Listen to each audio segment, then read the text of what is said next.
Update it. What are you looking at? A voice. I know that. Hey, David. What's first? Who's first?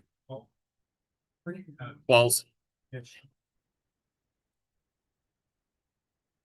Can't believe they didn't expand that. Good. Found your phone? You trying to silence it? Oh, somebody's got a. No, I think it's one of those volumes on.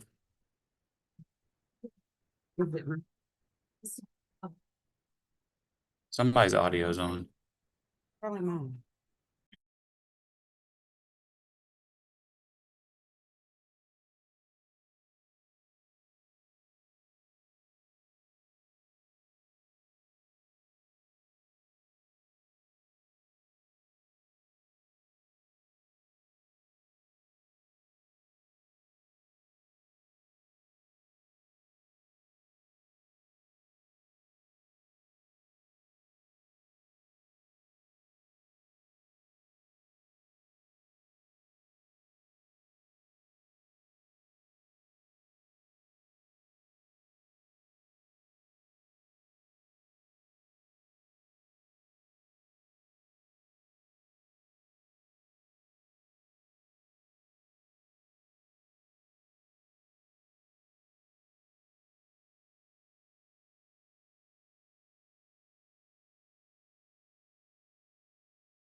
I don't remember doing the camera. Okay. I think I used the restroom so quick. So well, you down. But I know like they are so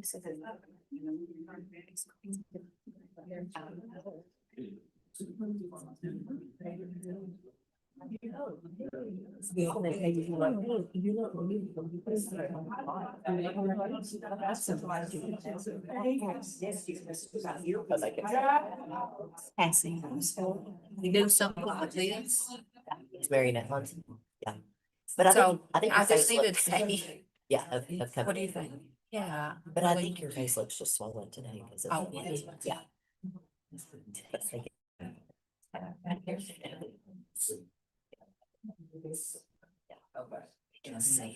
Good morning. We are waiting on a couple of people. I know the weather. Is. Everybody's driving is a little bit slower than normal, so we're gonna start with business. A little bit ahead. Somebody's on or something. And it's for all. Yeah, Brian. Yeah.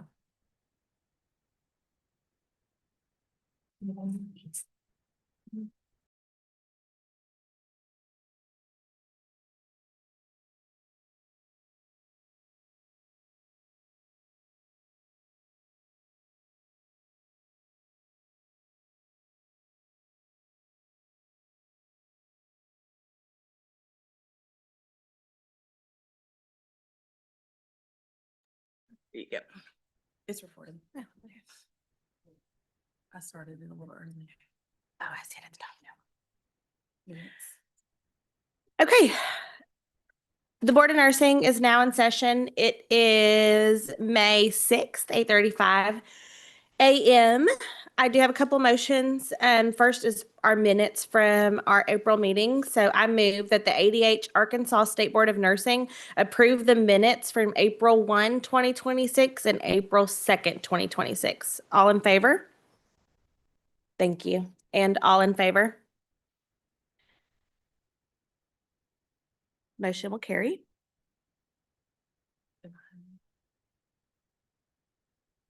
Go, ma'am. We have another business item. One of our evaluators from our approved evaluation list was arrested for fraud. And so we would like to bring it before the board to remove Dr. Roger Morgan from our approved evaluators list. Any questions on that? I move that the Arkansas State Board of Nursing amend the board-approved addiction psychological evaluators with the following change, which would be to remove Dr. Roger Morgan. Can I get a second? Thank you. All in favor? Motion will carry. The next thing that we wanted to bring before you guys is we have been looking, Kim, who is over our RNAP program, and Kelly, who is over our drug monitoring with discipline. We're at a national conference and had some discussions. Currently, we require our nurses who are monitoring to report for their drug screen within 2 hours of being selected. That is not evidence-based according to Dr. Lubin, yes, the MRO for the company that we use said that there's really no evidence to support that. So we started looking at other states. The majority of states require it within the same business or same day. So by 11:59 p.m.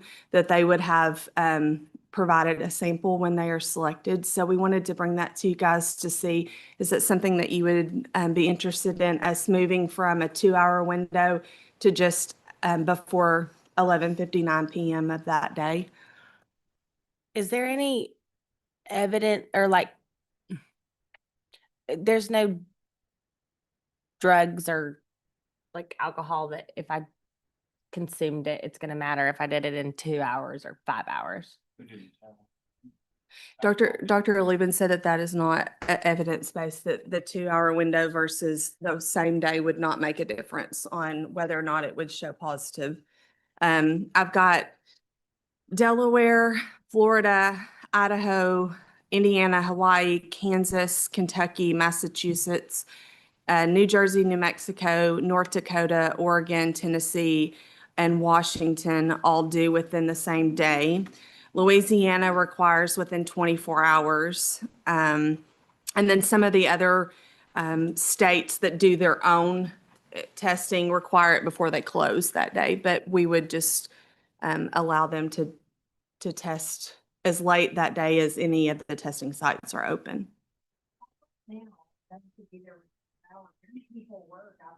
Sometimes people will check in as late as like 2 or 3 because Just they so know they- they've got that 2 hours. So I don't know that we're saving. I mean, if we let them do it, I think if they did something and it's the others, if they don't check in till 5 and they've got, it's the same. Yes, we feel like also that a lot of the missed check-ins are them not checking in first thing in the morning because they know they can't go test within 2 hours. So I'll check in after lunch. I get busy, I forget, and it's mainly just a scheduling issue that we've kind of created without evidence to support that that restriction. So we just wanted to bring it before you guys. If you would like for us to change, we would just need a motion from the board as to what you want it to be. But the recommendations from the staff would be by 11:59 PM that day. One thing I can think of, I mean, I think you're right. I think it makes it more convenient for those that are testing and would hopefully would have less missed check-ins. But the only risk I can think of in my mind is that if someone's getting urine from another source, gives them a lot of time to get it. But people who do that consistently, they're gonna get caught anyway. It's not gonna tempt, it's not gonna, something's gonna, they may get it right a couple times, but not every time. Like, they're gonna get caught. Right, but there's, oh yeah, there's plenty of ways to do that, but yes. Yeah, I mean, I don't think it adds any risk by doing it. That's the only thing I can think of, but I mean, even with that, even if it gives you more time to get it, you're gonna mess up eventually, if you're truly using it. I think if it gives people an Y'all pull opportunity. your to mics be down, sorry. I think if it gives people the opportunity to be compliant, where Okay. there is an area that, because we hear people talk about this all the time.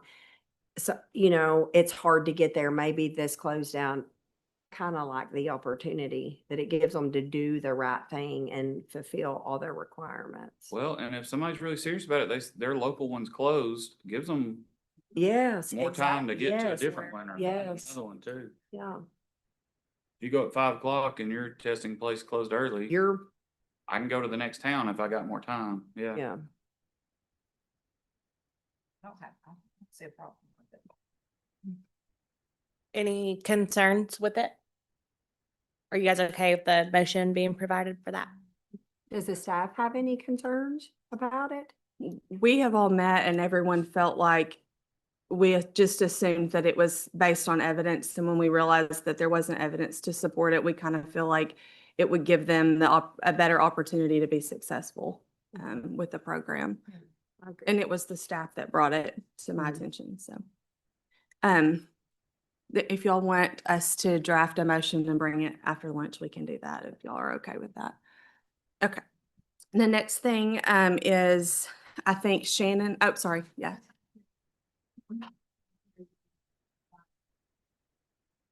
Time period in reference to what? To Like, the 2 hours to 24 hours into business day? Or 11. I think the end of, 59 today. yeah, End of that day. because I think the 24 hours is a little more Tricky. complicated. Yeah. Especially when you're You vote checking in the every next day. The and- same day, 11:59. Same day. Okay, we'll work on that. Thank you, Lisa. And then Shannon has prescribers metrics that we can go over real quick as well.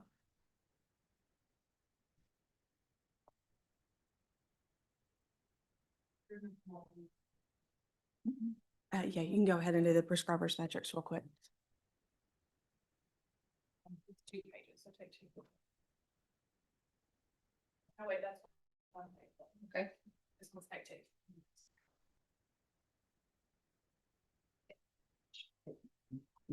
Okay.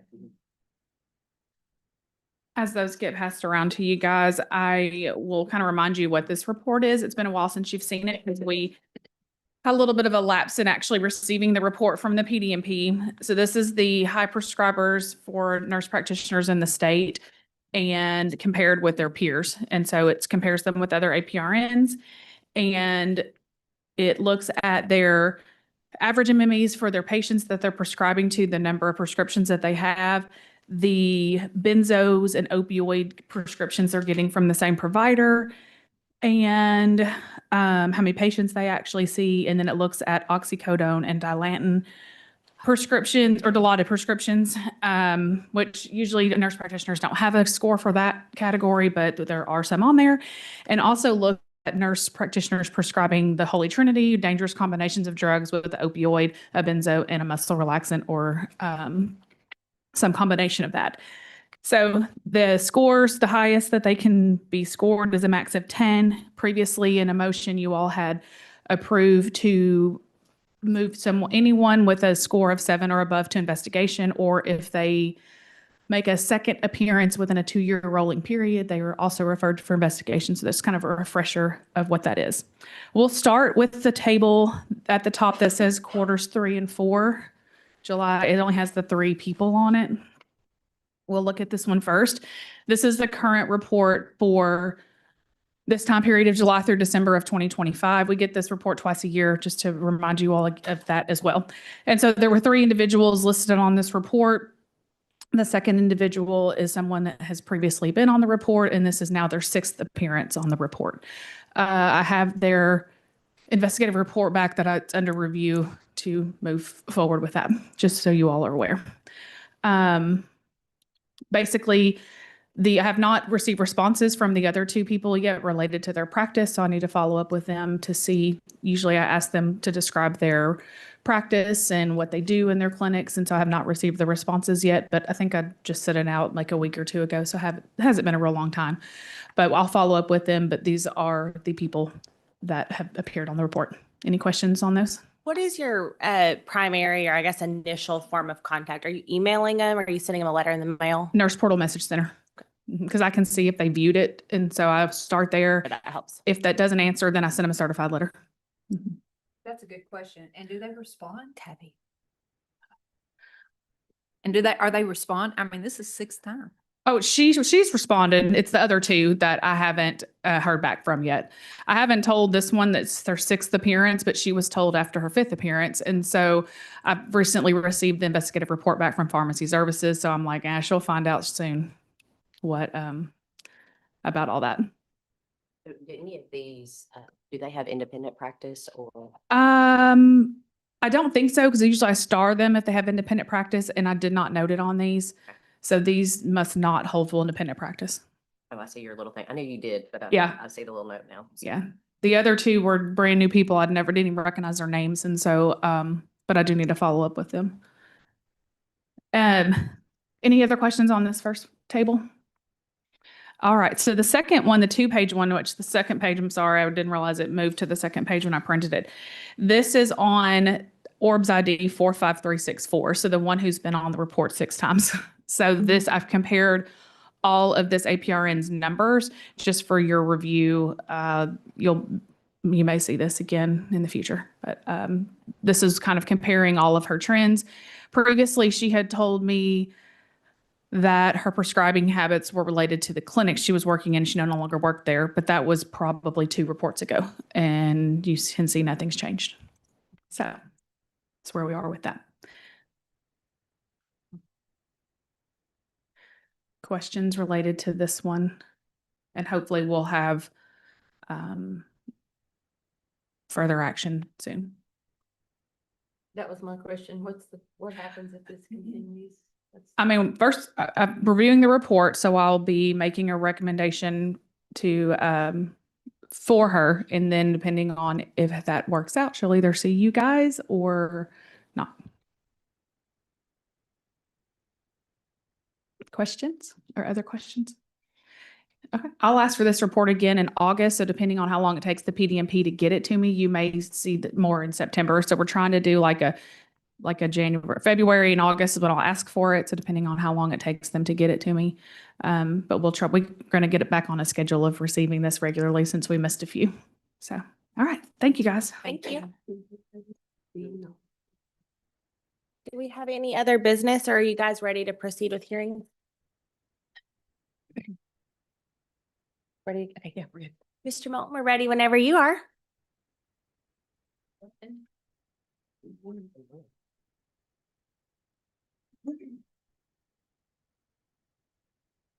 Morning. Good morning. It's the calls. Yes, they're.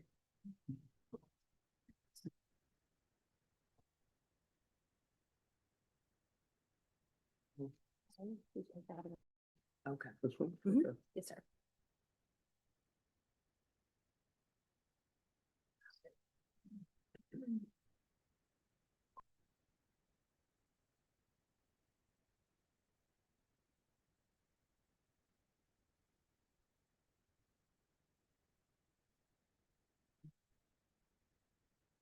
The introduction. Sure. Okay. We wait till they get there. Yeah, we're waiting for the Okay. respondent. Do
I have another motion that I can do? Is there anything? Okay, now we just have consent agreements. Yeah. They're here, so it shouldn't take that long. What? How long is your update? What do you want it to be? Just if you wanted to give it while we're waiting on the respondent, or we can do it later. Let's wait. Maybe if they walk in the middle, yeah. I just think, Call. you know.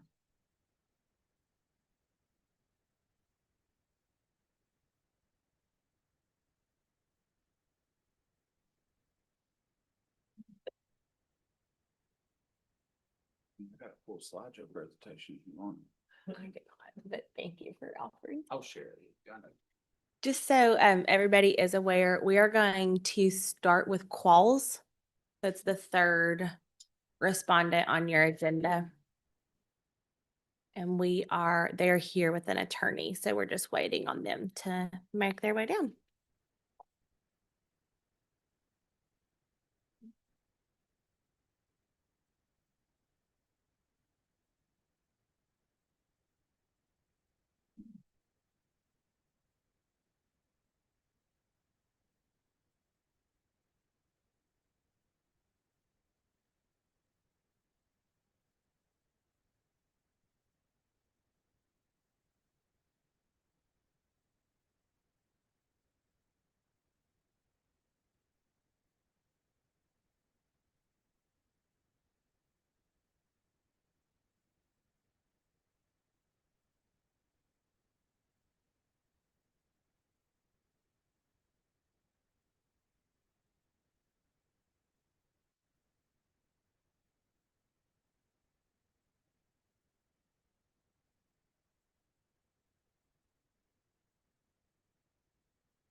We have called Mr. Norris and asked him to turn it down, so. I'm like, perfect. Thank you, Kathy. And I love you. That's exactly what she did.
Excuse me.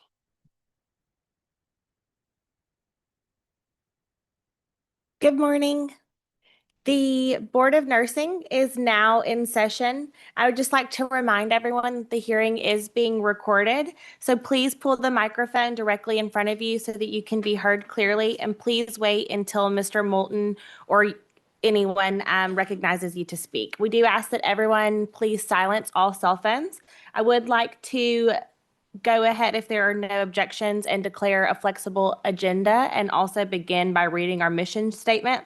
The mission of the Arkansas State Board of Nursing is to protect the public and act as their advocate by effectively regulating the practice of nursing. And with that, I will now turn it over to Mr. Moulton, our hearing officer. Thank you, Madam President. Good morning, board members. I hope you all survived last night's tumultuous storms as they rolled through and at least got a reasonably good sleep. So the first item on the agenda, styled before the Arkansas State Board of Nursing in the matter of Casey Lake Quails, NCSBN ID number 252-28770, LPN license number 230151, and active ATD. As the board president noted, this is before the Arkansas State Board of Nursing. The time is just shy of 9 a.m. and today is May 5th, is that right? Cinco de Mayo, 6th, May 6th. The hearing is being held in the offices of the Arkansas State Board of Nursing located at 1123 South University, Suite 312, Little Rock, Arkansas. Would council be so kind as to identify themselves for the record, please? Mr. Dawson. David Dawson, representing the board. Jesse Daggett for Mrs. Qualls. And I'm sorry, sir, I didn't get that last name. Daggett. Daggett. Daggett. The court reporter appreciates it. Mr. Daggett, I am confident, just based on what you just did, you are used to standing up when you were addressing a tribunal, but you certainly don't have to do that here this morning. Give your legs a rest. And as a matter of fact, it's probably even more beneficial because the microphone is not going to be picking you up if you stand up. So with that, I will go ahead and take judicial notice of the statutes and the rules that are governing this hearing. Arkansas Code annotated section 17-87-309 2A4 A6. Appears to, we've got reference to Arkansas Code annotated 5-64-443A2. And then I believe that might be it. Anything that I have not covered, I will incorporate by judicial reference. Mr. Dawson, how many witnesses do you have this morning? I have two. Just two? Mr. Daggett, how many witnesses do you have, sir? 2, Your Honor. And you get so close to standing up again, I know. It's fine. My practice is before courts generally, not board I judges. understand. It is, it's just reflexive, right, after a while. How about exhibits? Mr. Dawson, what have you got? I've got 9 exhibits listed. It may be a little overkill in this case, but I want to make sure everything is there for the board to see. The order and notice of hearing, Exhibit 1, Exhibit 2 is the Nurse Practice Act, Exhibit 3, the board's rules, Exhibit 4, the Postal Service green card indicating service of notice of hearing, Exhibit 5, Janet Simpson's hearing report, Exhibit 6, Terry Kirkendall's investigation report, Exhibit 7, Dr. Morgan's evaluation report, Exhibit 8 is the RNAP file, and Exhibit 9 were some additional documents located yesterday that from the RNAP file, and they were provided to Mr. Daggett yesterday. Thank you, Mr. Dawson. I was going to ask that. Mr. Daggett, any objection to the admission of staff's exhibits 1 through 9? No, sir. All right, thank you very much. Without objection, those exhibits have admitted into the record. Mr. Daggett, did you bring anything with you this morning that you would like the board to take a look at? I did, Your Honor. I have a number of sections. Let me keep a couple of these.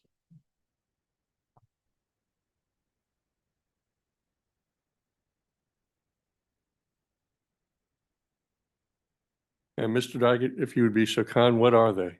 What are those documents? Your Honor, 55 years of practice. I know. Hard not to stand when I speak to the Well, Your Honor. I'm not quite at your stature, but I've got 36 in, so I understand. All right, sir. What I did was the documents that David sent to me, that Mr. Dawson sent to me, I prepared a summary of those documents. Primarily, I started out with a summary of the prescriptions that she had taken or had been prescribed over the years. I put those in chronological order.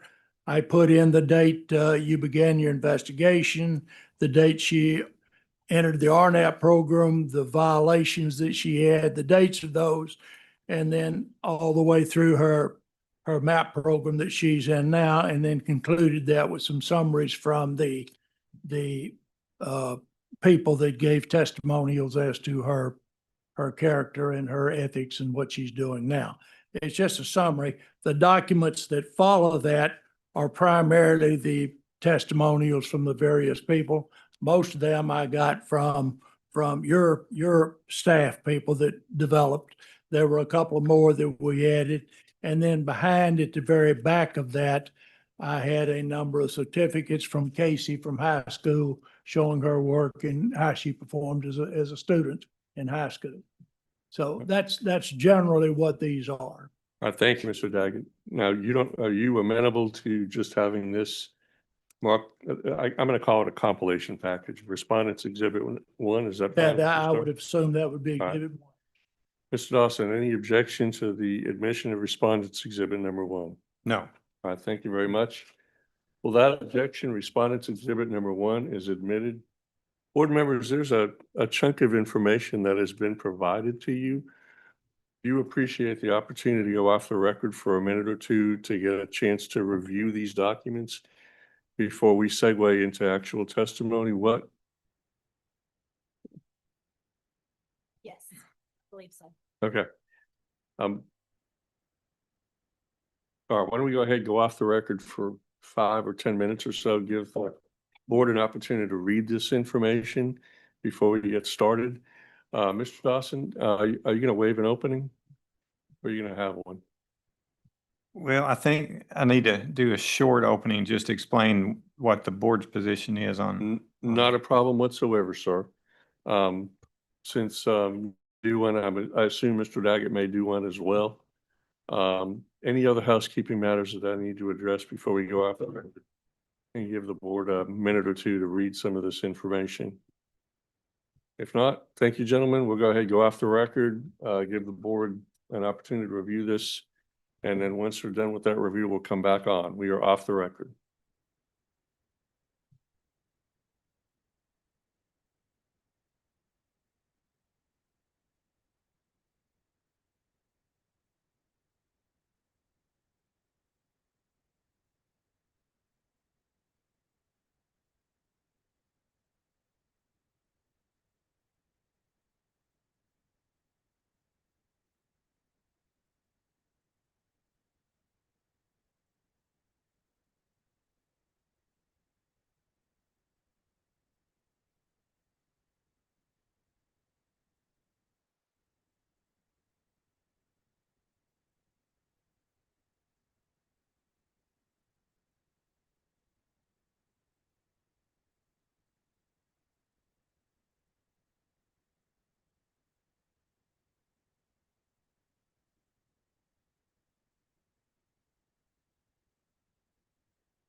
All right, we're back on the record.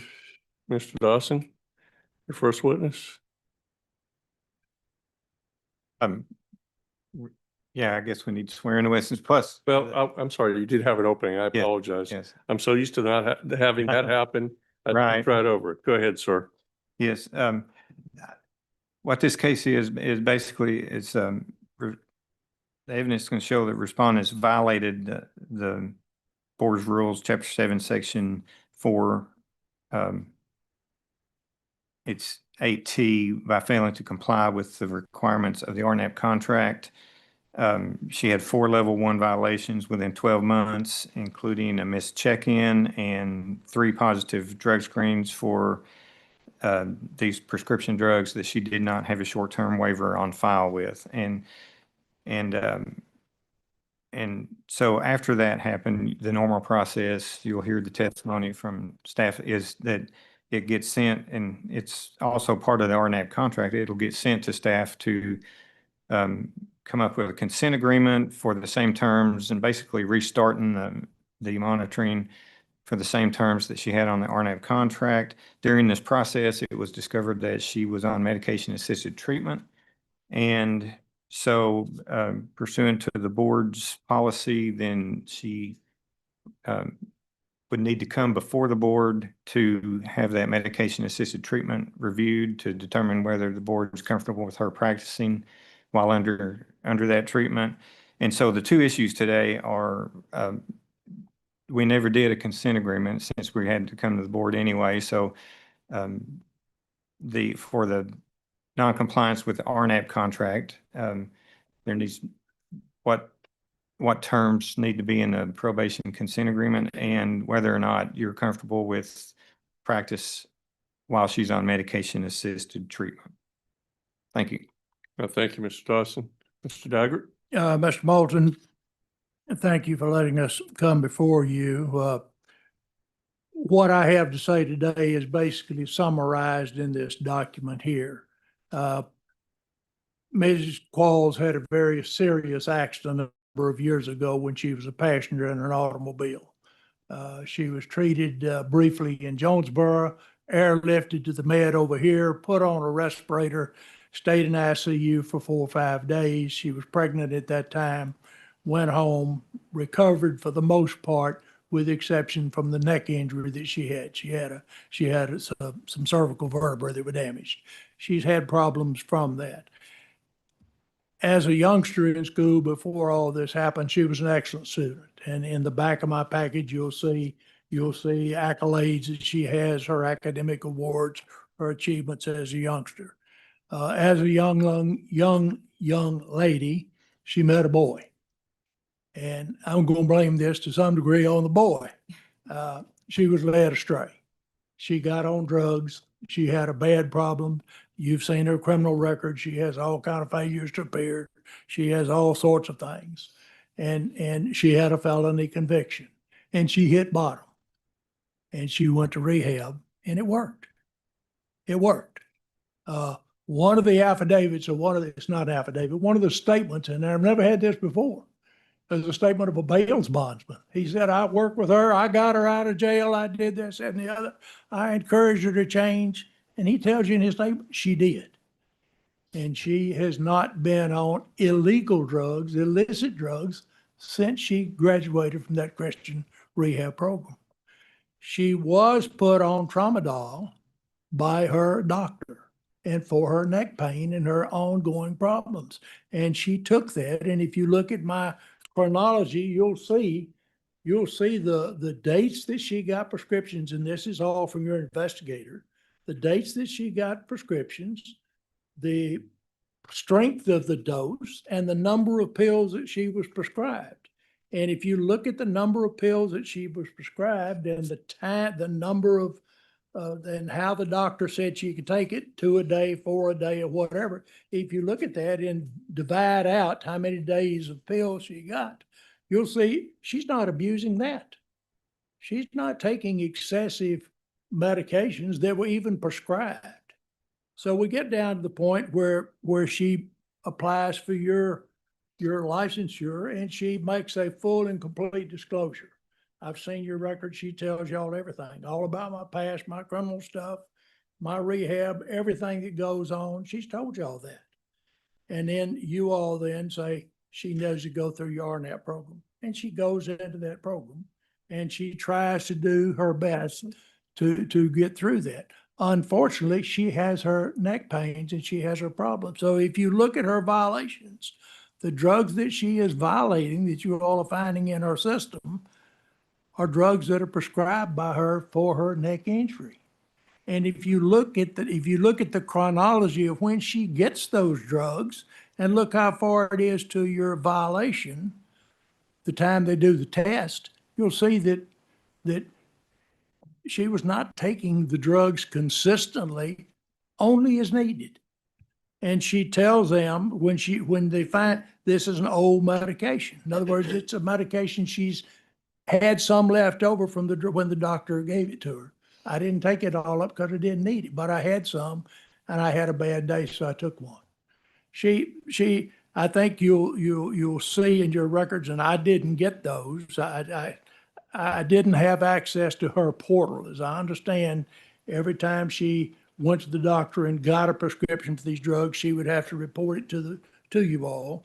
And she'd have to say the doctor, who the doctor was, what it was prescribed for, how much medicine, this, that, and the other. And she gave all that to you. And then I understand you all would give her a window where she could take it for 2 weeks, 3 weeks, or something like that. Apparently, she didn't use all the pills that she got during her permissive period, and she may have taken something later. So that's where we are at this. After all this takes place, then she goes into the NAP program, and I think the strongest recommendation that you've got, and I've highlighted it in there, was a NAP program director, Mrs. Meredith Johnson. She says, and I'm going to quote in there, that she's demonstrated a commitment to the program and personal accountability. She's consistently complied with all the requirements, including the counseling sessions and treatment sessions. She's complied with all the drug testing and has passed all of them. She regularly communicates with us and the assigned recovery coach and the treatment team, and they all recommend that she go forward in her licensure. And at the time she writes that report, from the date of the beginning date to the date, that was 251 days that she was in full compliance. So basically what I see that you have before you today is a young lady who started out a good kid, so to speak, fell off the wagon, had troubles, then went through rehab, acknowledged her rehabilitation, acknowledged her problems. If you look at all the teachers she had at East Arkansas, all of them says she readily acknowledged her problem. She took full responsibility for it, and she's back on track, and they're supporting her. And what I'm asking this board to do is give her another chance. If you want her to stay on drug testing, she'll tell you she is ready to do that. She will comply with this. She will tell you that she has kids, and there's pictures of her kids with her in her packet. And the most important thing that she's got in her life is making sure these kids don't do what she does. And she talks to them constantly, don't walk in my shoes. This is where it will lead you. Don't do it. And we're asking that you give her another chance. Thank you. Thank you, Mr. Daggett. All right, Mr. Dawson. Thank Go you. ahead and just swear both of your witnesses in. Please, would you be so kind as to raise your right hands? Do you swear or affirm the testimony you're about to give in this hearing is going to be the truth, the whole truth, and nothing but the truth? Thank you. Mr. Dawson? Thank you. I call Janet Simpson. Janet Simpson, nurse investigator, Arkansas State Board of Nursing. Ms. Simpson, would you please start out and go through the respondent's license history? Okay, Casey Lee Qualls, graduated on May 9th, 2024 from the University of Arkansas, East Arkansas Community College, Forest City, practical nursing, with a practical nursing certificate. She also graduated on May 26, 2025 from the University of Arkansas, East Arkansas Community College, Forest City, with an Associate Applied Science in Nursing. She was issued license Arkansas LPN 230151, single state, issued by exam on August 13th, 2024. It is currently inactive as of August 13th, 2024. She, previous discipline in the state of Arkansas on October 9th, 2025, noncompliance with Arkansas Nurse Alternative Program, RNAP, and her RN initial exam was placed on hold. She has no other license or discipline history reported in nurses. Okay, what is the normal process when a licensee is discharged from RNAP program for noncompliance? Typically, they are offered a consent agreement. Okay, and does that consent agreement pursuant to the terms of the contract usually match? Or it's not less than what the terms were for the RNAP contract? Yes. Now, during the process of working with respondent toward a consent agreement in this matter, did board staff learn that respondent was on medication-assisted treatment for opioid use? Yes. And was today's hearing scheduled for the board to review and consider authorizing respondent's nursing practice while on MAT, plus what probation terms are necessary as a result of the RNAP noncompliance? Yes. Okay. Did you produce a report that outlines the issues that we're here about today? Yes. It's dated February 23rd, 2026, amended on April 30th, 2026. Okay. And that's already been entered into evidence. So, so I just want to make sure before I ask you some questions about your report. Well, if you would, just go ahead and read the first section there after the date, February 21st, 2024. Mr. Dawson, just for the record, what exhibit number is this?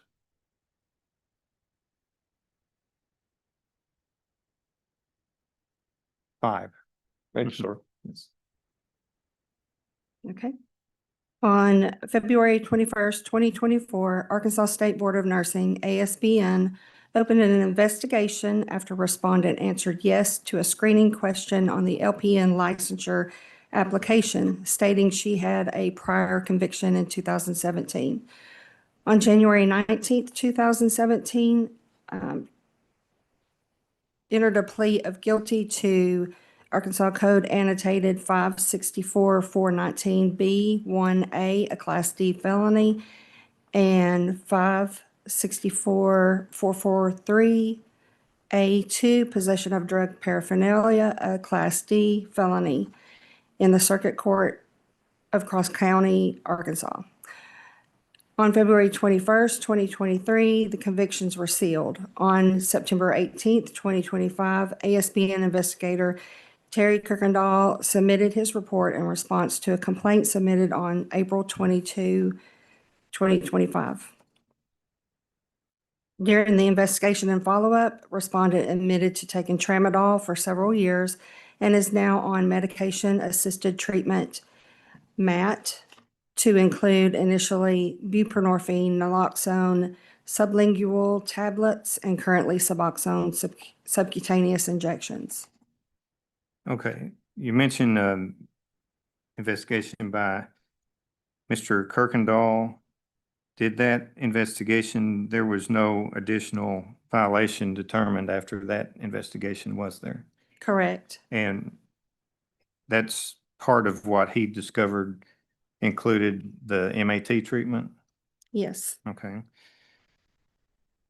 So she was sent for an evaluation when she entered the RNAP program. The board might want to know what that recommendation was. Will you go through that, please? Okay. On May 10th, 2024, Dr. Roger Morgan evaluated respondent for a psychological exam. His report included the following information: diagnoses. According to the information respondent provided, there is history of an arrest for substance abuse, possession of drug paraphernalia, and endangering the welfare of a minor. Recommendations: Respondent states she has been clean since her rehabilitation requested by the courts and has no further problems with substances of abuse. However, Dr. Morgan recommends respondent should be subject to random drug screens. That was a spelling incorrection. By the board, consistent with the Board of Nursing program. Conclusion, accordingly, based on this information received from the courts and as well as the questions during our visit, I would recommend respondent be allowed to take the board examiner licensure examination. Okay, so after that, did the respondent enter the RNAP program under a 1-year agreement? Correct. And I want to go through some of your attachments here just to show some of the relevant provisions of that agreement. On your attachment page 1 is the first page of that agreement or that contract, RNAP contract. Would you read section 2, paragraph 2? Termination from RNAP as a result of failure to comply with the RNAP contract or program requirements shall result in an automatic referral to ASBN for disciplinary action. I understand that disciplinary action is permanently reflected on my licensure. Okay, and then down under section 3 at that same page, would you read paragraphs 2 and 3? I acknowledge that my actions constitute a violation of the Arkansas Nurse Practice Act, specifically Arkansas Code Annotated 1787309A2, which states in part, is guilty of a crime. See application number 392648 submitted February 12th, 2024, marked as attachment A. And paragraph And 3? 3, I acknowledge that I have a drug or alcohol abuse problem or addiction. See Arkansas Code Annotated 1787808B2. Okay. And if you go to your attachment page 10, this is still part of the RNAP contract. From the evidence, this involves some contract extensions for violations and the progressive discipline. So I just want to make sure the board understands what the contract says. Under section 15, paragraph 5, would you read that? I understand that a no-show, i.e. failure to present to the collection site when selected for testing, is an automatic level 1 violation. I understand that a failed specimen is an automatic level 1 violation. Okay, and under that next paragraph, I won't ask you to read the whole thing, but is a 6-month extension added to the contract whenever there's a level 1 violation within the past 12 months? Yes. Okay, and then on the next page,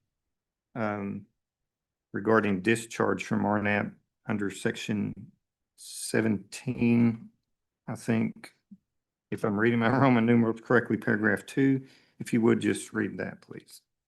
I understand that if I'm discharged from RNAP for noncompliance, I shall either immediately surrender my license, accept a consent agreement, probation, or be scheduled for a board hearing. Terms of my consent agreement, probation, shall be no less than the terms of my RNAP contract, including but not limited to duration, testing, required reports, education courses, etc.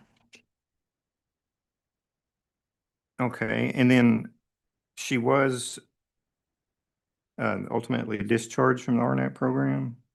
Yes. You would on attachment page 15, just read what that was. It's down kind of halfway down the discharge summary under progressive action. Okay. October 10th, 24, positive urine drug screen for hydrocodone and tramadol, a level 1 violation, 6-month contract extension.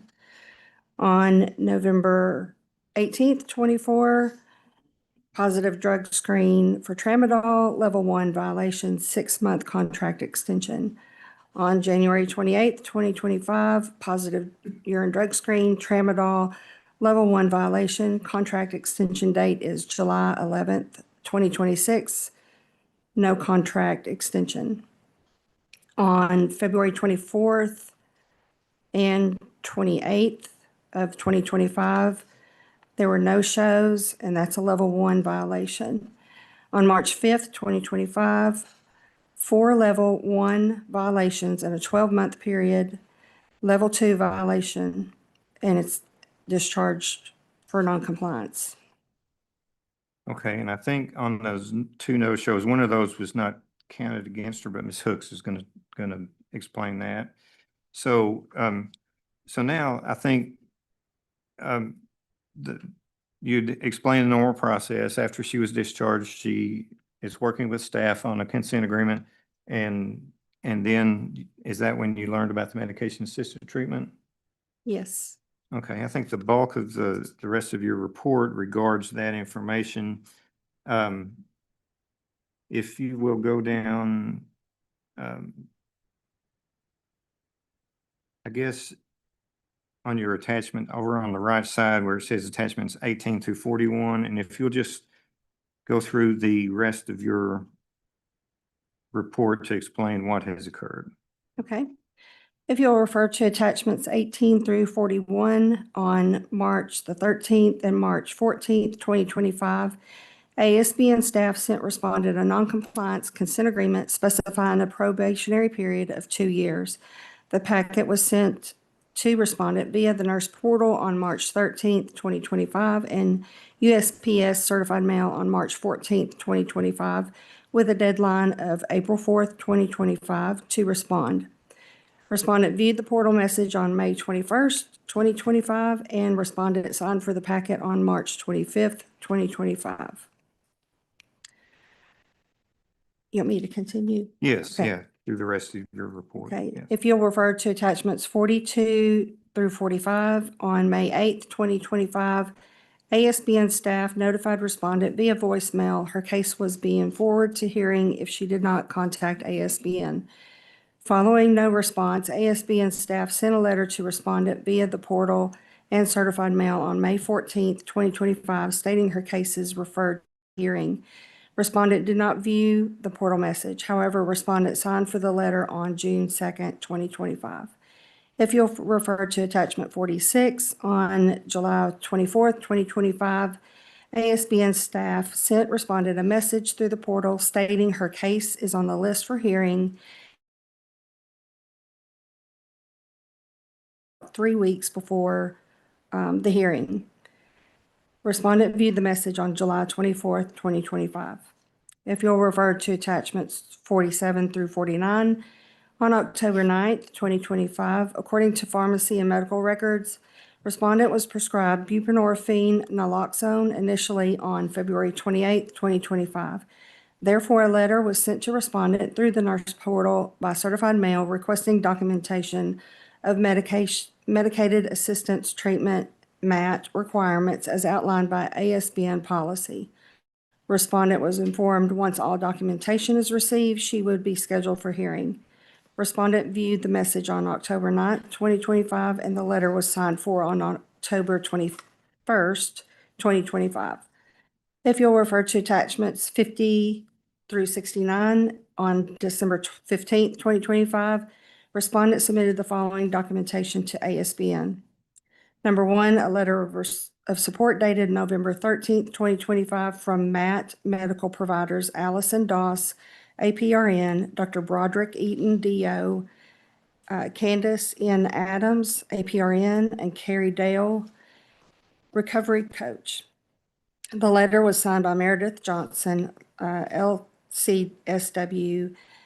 A summary includes respondent began MAT on March 7th, 2025, and has successfully met all requirements of the program to include counseling, attendance, treatment sessions, compliance with random drug screening with negative test results, and regular communication with the recovery coach and treatment team.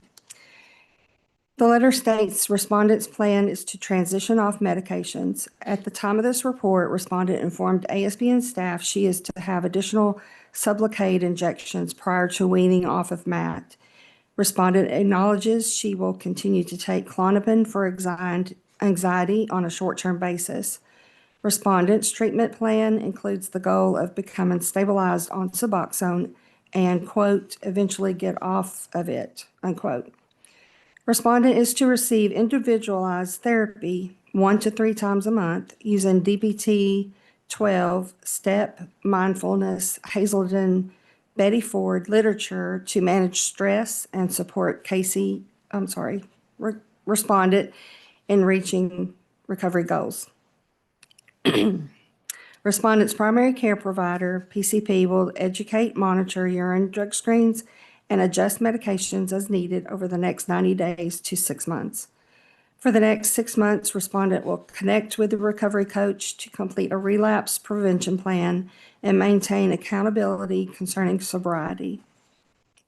Number 2, a reference letter dated October 13th, 2025, from Douglas Callahan, Director of Living Waters Recovery Ministry in Wynne, Arkansas. Mr. Callahan testifies respondent regularly attends Narcotics Anonymous NA meetings and shares the positive changes she is experiencing as a result of treatment.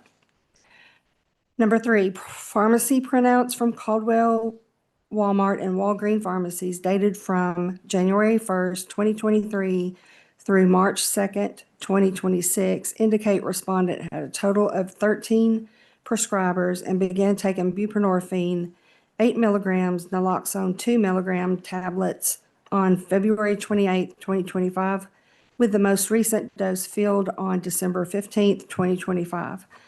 Of note, respondent filled a prescription of 20 hydrocodone acetaminophen 325 milligram tablets on April 15th, 2025. Respondent states she did not take the tablets because she was on Suboxone.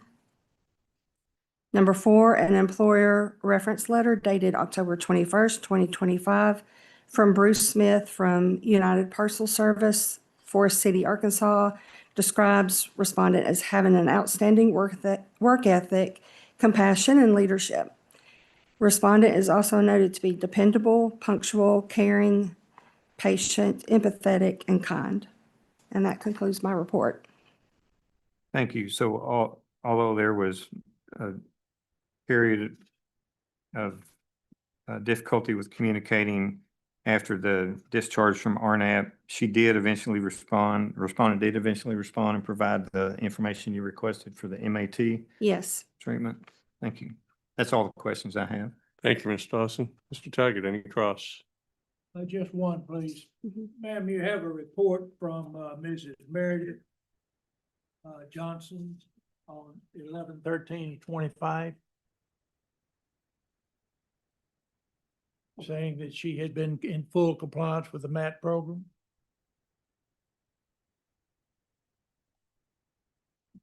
Is that correct? Do you know what page that is in her report? 50 to 69. No, I don't.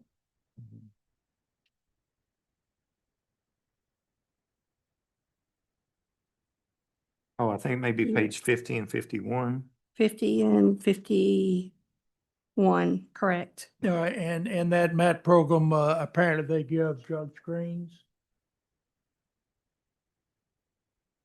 She says that she's complied with drug testing with negative results. Yes.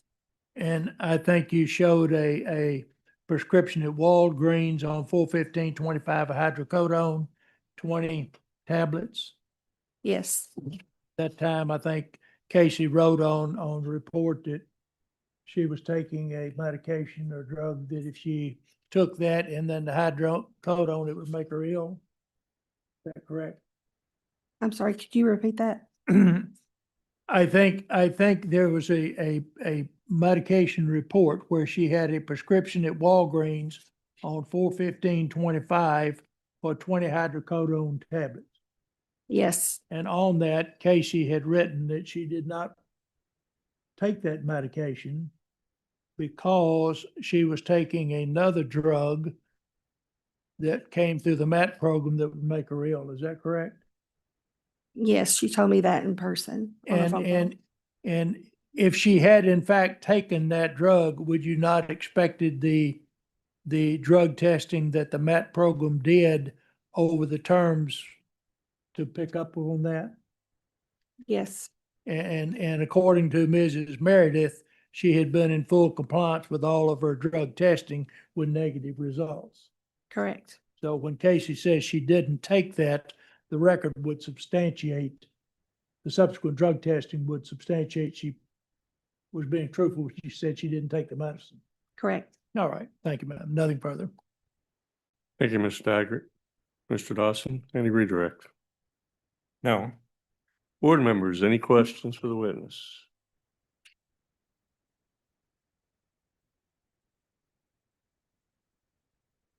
All right, ma'am, thank you very much for your testimony. Mr. Dawson, your next witness? I called Assistant Director Kim Hooks. Kim Hooks, Arkansas State Board of Nursing, Assistant Director for RNAP. As part of your duties, do you manage and administer the RNAP program? Yes, And are you familiar with respondents participation and subsequent discharge from the RNAP program? yes.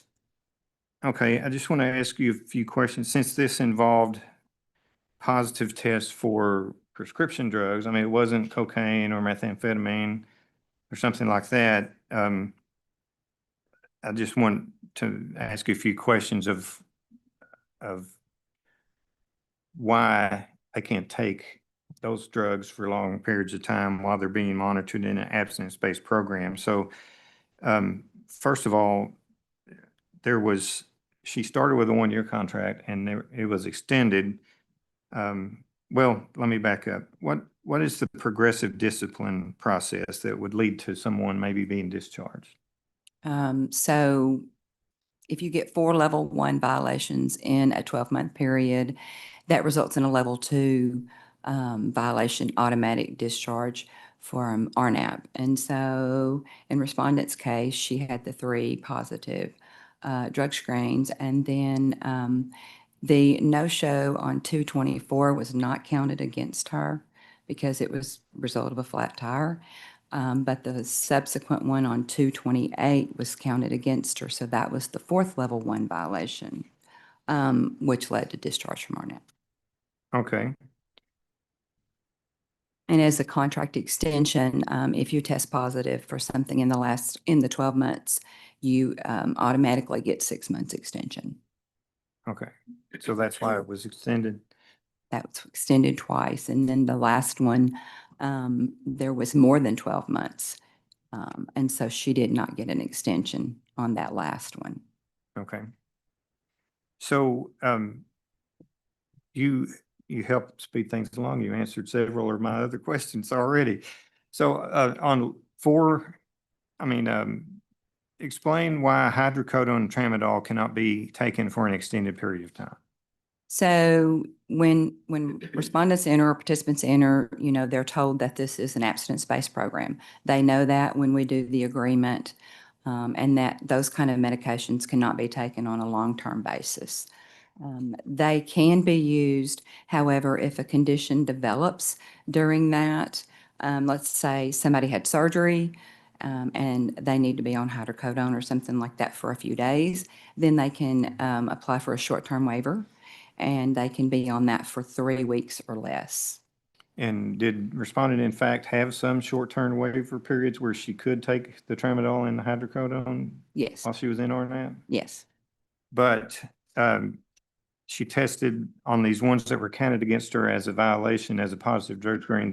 Were those outside those periods of time when she had a short? yes, there wasn't any waivers on file during those times. Okay. What are the only board-approved medications that can be taken for extended periods during the RNAP contract? Medications for ADHD and medications for severe anxiety. Okay. And would an abstinence-based monitoring program be very difficult to monitor if participants were allowed to use abuse potential substances for extended periods of time? Yes, And was all that explained to the respondent that she had to find alternative yes, forms of treatment and she couldn't take it the entire time? yes. Okay. Thank you. That's all the questions I have. Thank you, Mr. Dawson. Mr. Doggett? Briefly, On, Mr. Daggett, I'm sorry to interrupt. Could you pull the microphone a little bit closer to you? Thank you so much, sir. on the violation, I think the second no-show, did Mrs. Qualls report to you that she was en route to a doctor or going to a doctor that day? Do you remember that?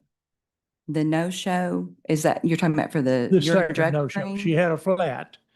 And I think she reported to you all she had a flat and was on the side of the road. Yes. And then I think a couple of days later, she was en route to a doctor, her recollection, and she reported that she was en route to a doctor on that date. Do you remember that? I have no documents supporting that. All right. Now, as far as the drugs, on all the testing that you all did, the only medications that you found were the prescription drugs by her treating medical doctors. I believe there was one for positive for hydrocodone. Okay. And wasn't that a prescribed medicine for her? Not during that time frame.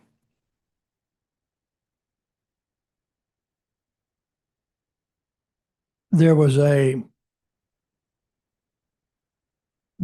prescriptions after she got in the RNAP program on 10/19/24, there was a Walmart hydrocodone prescription by Dr. Charles King Bibby, and then later by Laura Sue Mears.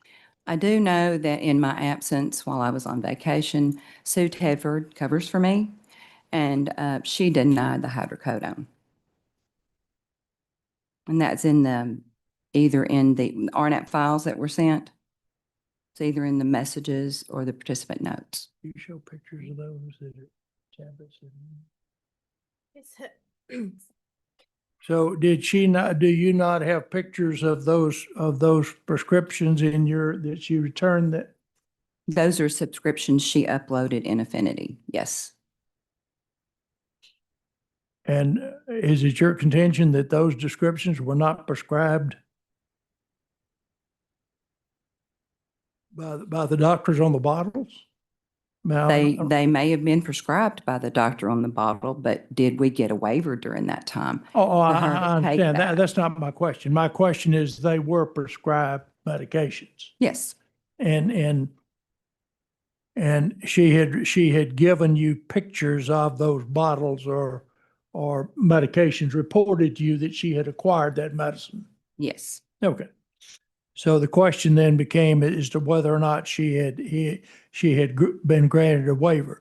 Did she request a waiver? I do not believe so. I don't see a waiver. I have the 3 copies of the waivers that we have on file Okay. that were sent to you in the RNAP files. Did you all not deny a waiver at a point in time for her? Sue Tedford did. Sue did. Yes. Do you know whether that's at this time we're talking about here? It was in, I think, November.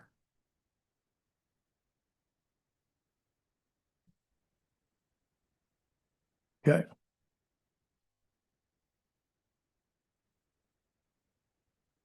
All right. And she failed a drug screen, and she failed a drug screen. The first one she failed, she was taking tramadol and hydrocodone. Do you have any record that would indicate the level of the drug or medication that was in her urine? In the test results. Do you all have that? I believe those were also included in the RNAP file. Okay, I didn't get those when I had initially asked for them, but my concern was what level of medication are you finding in her system? Is it real high, or is it a therapeutic level you would expect from a doctor's prescription? We don't do the levels. That's not something that we do. That a positive test is a positive test. Okay, so from a very minimal amount, as long as it's detectable, it's an abuse. It's positive. Okay. But there's nothing in your records that would indicate she's getting medication beyond what was prescribed for her, or she's abusing it. Let me say what I'm trying to drive at. in my practice, I have been involved in cases where people get medicine off the street, or they take your medicine and everybody else's medicine, and the level in their blood or whatever is out of sight. It's way more than it should be. You're not finding anything like that. No, Okay. not. So the blood levels that you're seeing or the urine levels that you're seeing are consistent with her taking medication as prescribed. It just wasn't authorized by you during that period. Yes. Okay, thank you, ma'am. All right, nothing further. I will Thank you, say- Mr. Daggett. Mr. Dawson? Yeah, just for clarification, I think there are some reports in the exhibit, if I can find my exhibit list, Exhibit 8, that have some, appear to have some levels, but Ms. Hooks just testified that we didn't have any evidence that the levels were out of line. So I'm not sure that's relevant anymore, but you did state that you didn't receive it, but I think it is in the, Okay, what we sent to you. That's fine. All right. And what exhibit was that again, Mr. Dawson? Pardon? What exhibit was that again? Number 8, Okay, the RNAP file. and that was provided to Mr. Daggett ahead of time? Yes. Okay, And I have no further, all right. I was gonna say, any questions, Mr. Dawson, for the witness? no. All right. Board members, any questions? A couple questions, Ms. Hooks, regarding the RNAP contract. We referenced the long-term basis. Can you remind us if the amount of time that they can stay on those controlled, get a waiver? Is it 7 days or 14 days? So for a short-term waiver, it's 3 weeks or less. And long-term waiver for the ADHD meds and the severe anxiety meds is, there's no end. For someone with chronic pain, maybe they have a PRN, could someone have request a waiver for a PRN pain medication for a chronic pain? So if you have a No. hydrocodone. Not for chronic pain, and that's explained on entry. And it's also in the contract that states acute current conditions can be granted for those short-term waivers. Like I said, for surgery, somebody goes in, they break an ankle, go to the ER, then we ask for those kind of records and things, and I grant that, yes. And the respondent was aware, obviously, of her ability to request those short-term waivers because she did such at Yes. least a time or two during her time during RNAP. Yes. And then do we have any documentation, I apologize if I missed it, of when Mrs. Tedford denied a waiver for the hydrocodone? Yes, that is in probably the tests, either in the participant notes or messages. That's all I have. Thank you so much. Yeah, it's in Thank you. participant notes. I'm sorry. Any other board members with questions?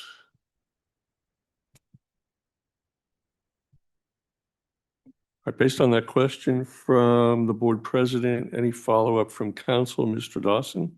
No. Mr. Daggett? Do we have a date of that waiver? You'd have to ask the witness. I don't know. The waivers were included in the RNAP file that were sent to you. Ma'am, what exhibit would that be? What exhibit is that RNAP file? Number 8 Exhibit 8. and 9, there were additional pages from the RNAP file is Exhibit 9.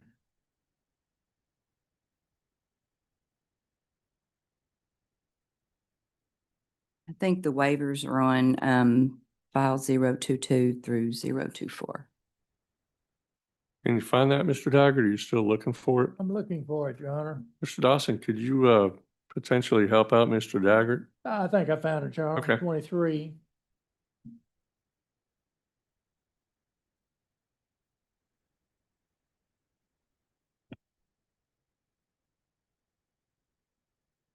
Yes, it's on the exhibits. The numbers are up on the top of the page.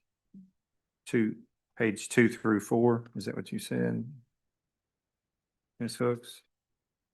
Or it goes further than that, right? Waivers 022 to 024, I believe.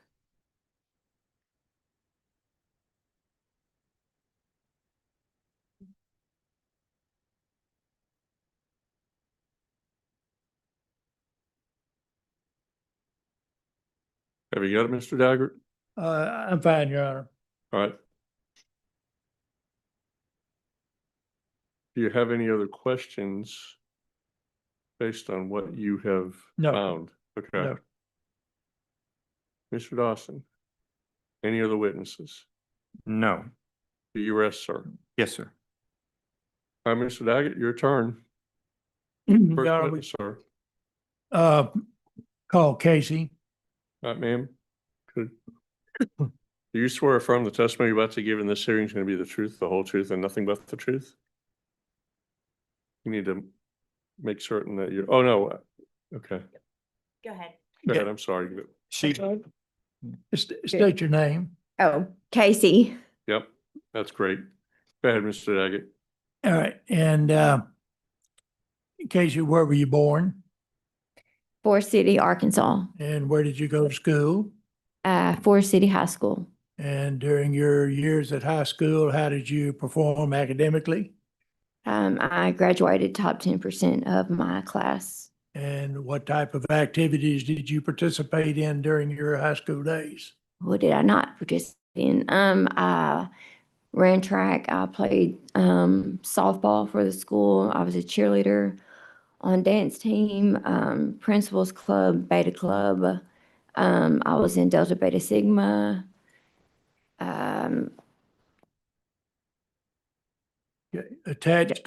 Attached to our packet, we gave them their number of awards and certificates and pictures of these activities that you did during your high school ones. Yes, sir. All right, you got out of high school, you graduated, I assume?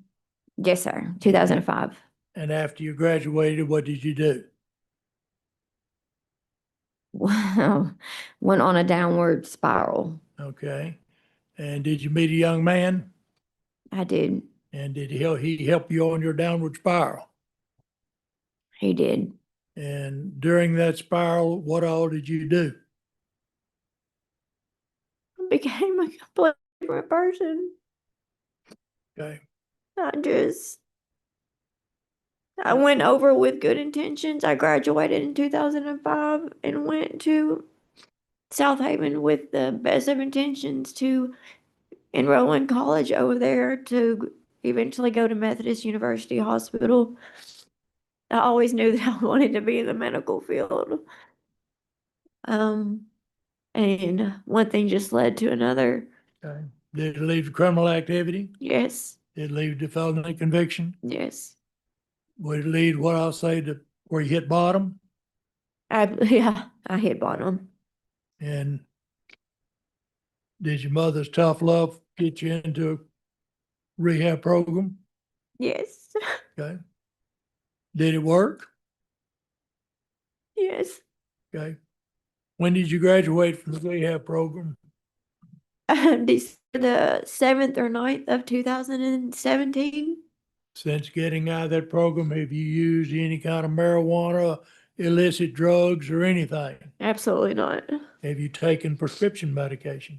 Yes, Is the only medication, the only type of drug you've put in your mouth, a prescription that a doctor has legitimately prescribed for you? yes, All right. At some point in time, you decided you wanted to be a nurse and go to school. yes, Okay. for sure. When you went, where did you go to school? Where did you seek your training? Well, it was EACC, but now it's University of Arkansas at EACC. When you started into that program, did they make you aware, or were you aware that your BAS could be a strike against you? Oh man, they put me through the ringer trying to get in that school, but I did everything that they asked of me. Okay. To include, what did they ask you to do? Well, I knew that I would have to have my record expunged. I would have to be in good standings with the courts. I think I even had to have a few letters. I had to test. Did you do all of that? Yes, sir. Okay.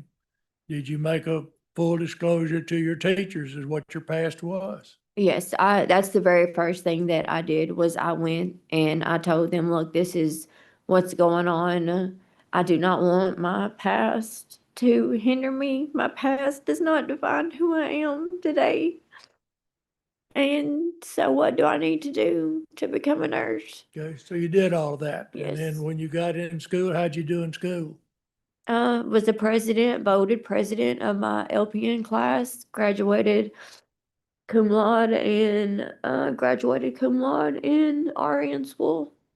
Okay, now, before all this started, you were in an automobile wreck. Tell the jury, tell the board about that. Yeah, 2014. I was 6 months pregnant. He just turned 12. And that night, my mother was all the way in Kentucky. She had went to visit her cousin. They shut the interstate down because it had iced. I remember like it was yesterday, but I was on the way to Jonesboro. I was in the back seat. The car flipped end over end 9 times. I was ejected from the car. I broke my neck. I ruptured my spleen. I broke 2 of my ribs. I believe I had 9 to 15 staples put in the left side of my head. Between my C6 and 7, it was compressed and fractured. They drove me from it happened right outside of Wynn, so I was drove to St. Bernard's where they were able to stabilize me and the baby. The baby's heart rate kept dropping. And my heart rate kept dropping. I was losing a lot of blood. So they airlifted me and the baby to UAMS Little Rock. Okay. You on a ventilator in Little Rock for a while in ICU? Yes. Is there a picture in your package there of you in ICU? Yes. And then you eventually got out of Little Rock. You were pregnant. Where'd you go when you got out? With my mom. I went back to my mom's house stayed on a neck brace for 6 months and lived with her, cause she had to take care of me. Okay. Then you got over that, and let's go to your nursing. You start into your nursing program. Yes. You make a disclosure then, and they then say you need to go into the RNAP program. Yes. Okay.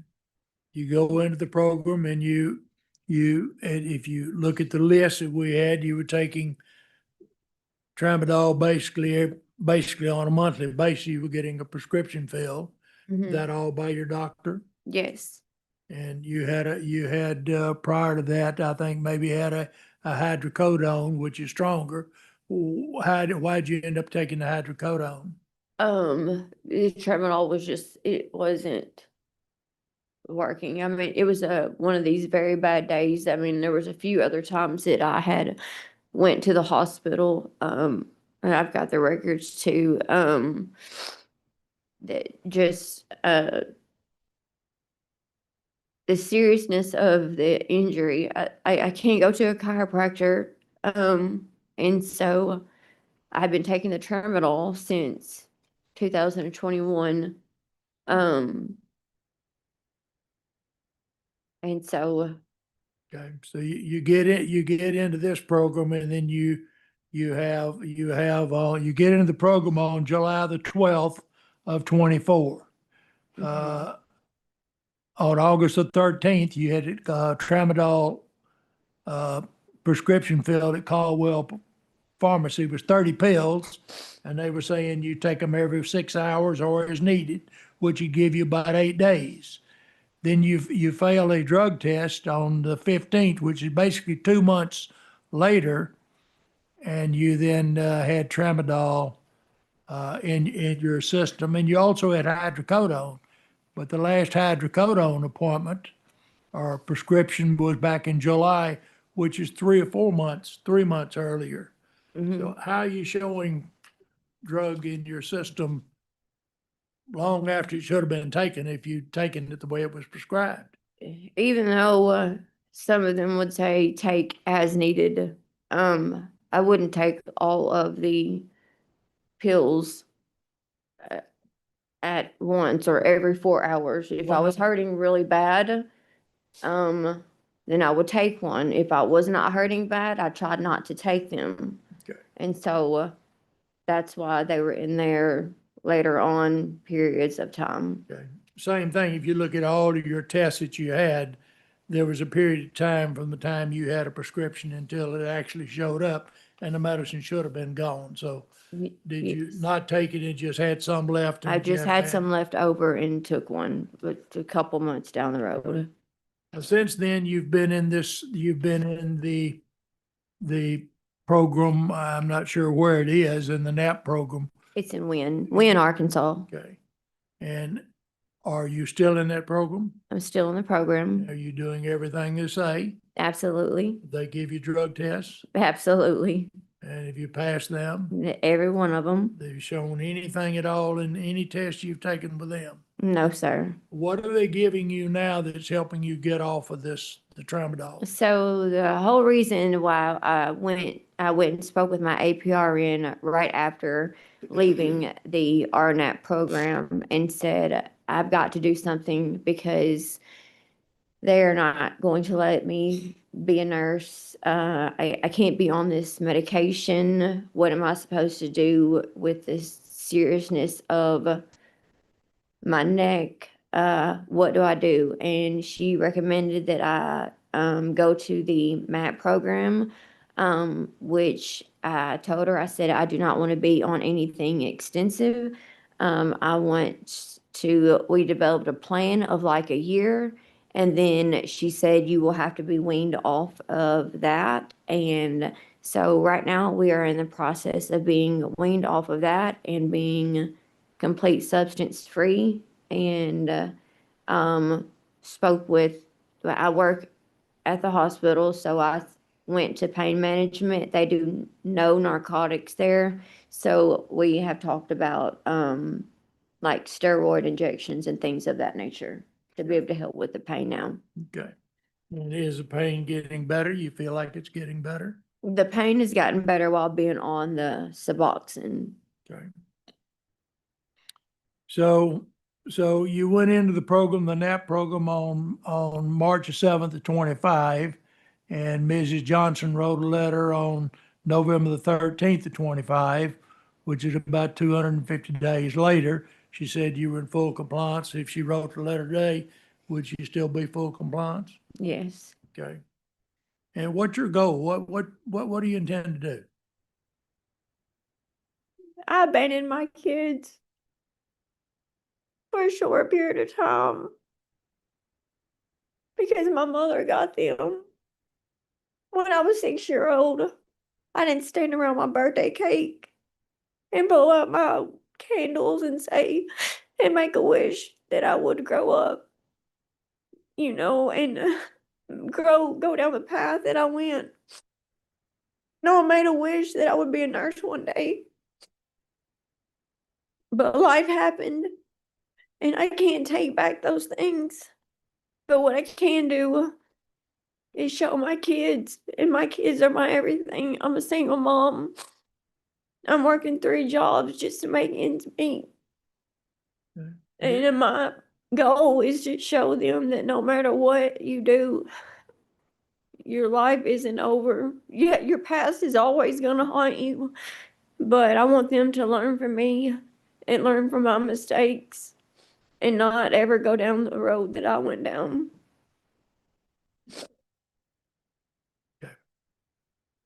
Are you asking the board then to permit you to continue on into the program? I would love for y'all to allow me to continue the Are program. you willing to submit to drug testing or whatever they suggest? Yes. You gonna pass it? Yes. Okay. All right. Thank you. Thank you, Mr. Daggett. Mr. Dawson? Thank you. Good morning. When you entered the RNAP program, you signed the contract and initialed each paragraph, correct? Yes, sir. And all the requirements and all the testing and the short-term waiver and all that stuff was explained to you ahead of time, correct? Yes, sir. You signed it knowing all that? Yes, sir. So, the issue seems to be you were testing positive for tramadol mainly during periods where you didn't have short-term waiver, and so under the rules it disqualified you for RNAP. Is the tramadol the reason that that you started the MAT treatment? Yes, to get off of the tramadol. Okay. And, do you understand that under the terms that you agreed to in the contract with RNAP, that you'd be most likely at least 1 year, have to do 1 year of probation if the board is comfortable with you practicing while you're under the MAT treatment? Yes, sir. And that's what you're asking them to allow you to do today is, now, your LPN license was inactive because of the discharge from RNAP, but you went to a LPN to RN program? Yeah, I did the bridge program. Right. So I had about a 2 week, I graduated in 2024, May the 9th of 24. I had a 2 week break and went into the bridge program, straight into the RN program. And you haven't taken the RN NCLEX yet?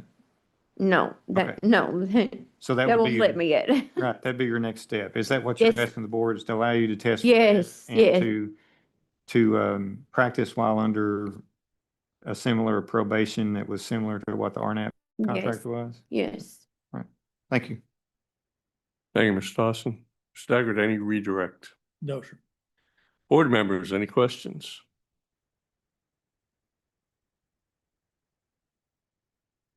Morning. So can you just update me? I heard you just say I'm working 3 jobs currently. So UPS is one of them and. No, I'm no longer at UPS. Okay. And then, but you're working at the hospital. I work at the hospital. I am, well, I guess you could say 2, but it's actually 3. I clean hunting lodges, I'm cleaning houses, and I'm working at the hospital. Okay. What is your capacity at the hospital? I just work in materials management. Okay. I do not deal with no drugs, period. Okay. And so part of my questions is, so you knew you were in the RNAP program. I mean, I think we've obviously established that, and you felt like you did have a problem with tramadol. But you went back to your prescriber about, hey, I think I need to do something different. I think this tramadol is addictive. So I don't really see, I do see it like at some point after you'd already picked up the script and done that, but what was your communication with the RNAP program and getting on Suboxone? Like you knew that was going to be obviously. Well, I called the day that I found out that I was getting discharged, and I spoke with, maybe it was Miss Lisa. I don't remember who I spoke with. I was still at clinical. And I told them that I was thinking about getting into MAT to be able to get off of the tramadol. They said that in the state of Arkansas that they have known a few nurses that have been able to be on Suboxone and practice. If not, I will get off of Suboxone. It will just take me about 3 months to wean off of Suboxone. Okay. And so you took your, like an injectable of a Suboxone type treatment. And so is the plan to let that taper out of your system? So what will happen is now, since I started this new job, me and my ex-husband, he's a driver at UPS. I was a supervisor there for 5 years. That's why I left UPS. So my insurance was no longer any good. These injectables are $2,000. My insurance starts on the 6th of June. And so I will be able to, right now, they have me back on the pills, Okay. which are still very expensive. They're like $200 and something. But they'll start me out with a 300 milligram shot for a month, a 300 milligram, another 300 milligram shot, and then a 100 milligram shot, and then should be done. Okay. Do you feel like you're at a point, I mean, obviously you've dealt with addiction for years, and I appreciate your open and honesty with this. But as coming off of this, do you feel like you are going to need something else? You mentioned going to pain management and doing non-narcotic interventions and things like that, but do you feel like you have this under control as you could taper off, or we're going to Yes. have a process? No, I have this under control where I could taper off with injections. Okay, so, I just don't want us to be, I'm all about giving people second chances, and I appreciate your honesty and your work for what you've done, and you've come a long way, and so I just don't want us to be back in this room or you back dealing with staff. So I think the biggest key here is when you sign that agreement and you say, I'm either taking this or I'm not taking this, or I have these rules to follow, compliance is key, and I think our staff is super good on trying to help with, you had a flat tire. We get it. Life happens.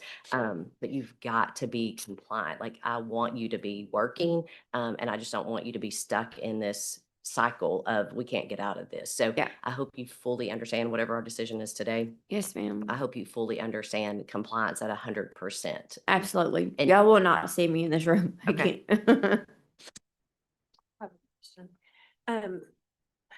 Just to kind of add on to what Cassie was saying, if you move forward under the MAT, I would follow their recommendation, and it might not be just to rush off of it, Mhm. but so that you're not tempted. I mean, the doctors will take care of that, but I just wanted to make sure that was an option, that you don't move too fast to try to prove that you don't need anything. Right. Well, I didn't know if, and I'm sorry, I didn't mean to cut you off. Oh, that's I didn't okay. know if Arkansas will let you practice under being on Suboxone. Practicing or not, I'm talking about all, whatever our Right. decision is. You've done such a good job. You've come such a long way.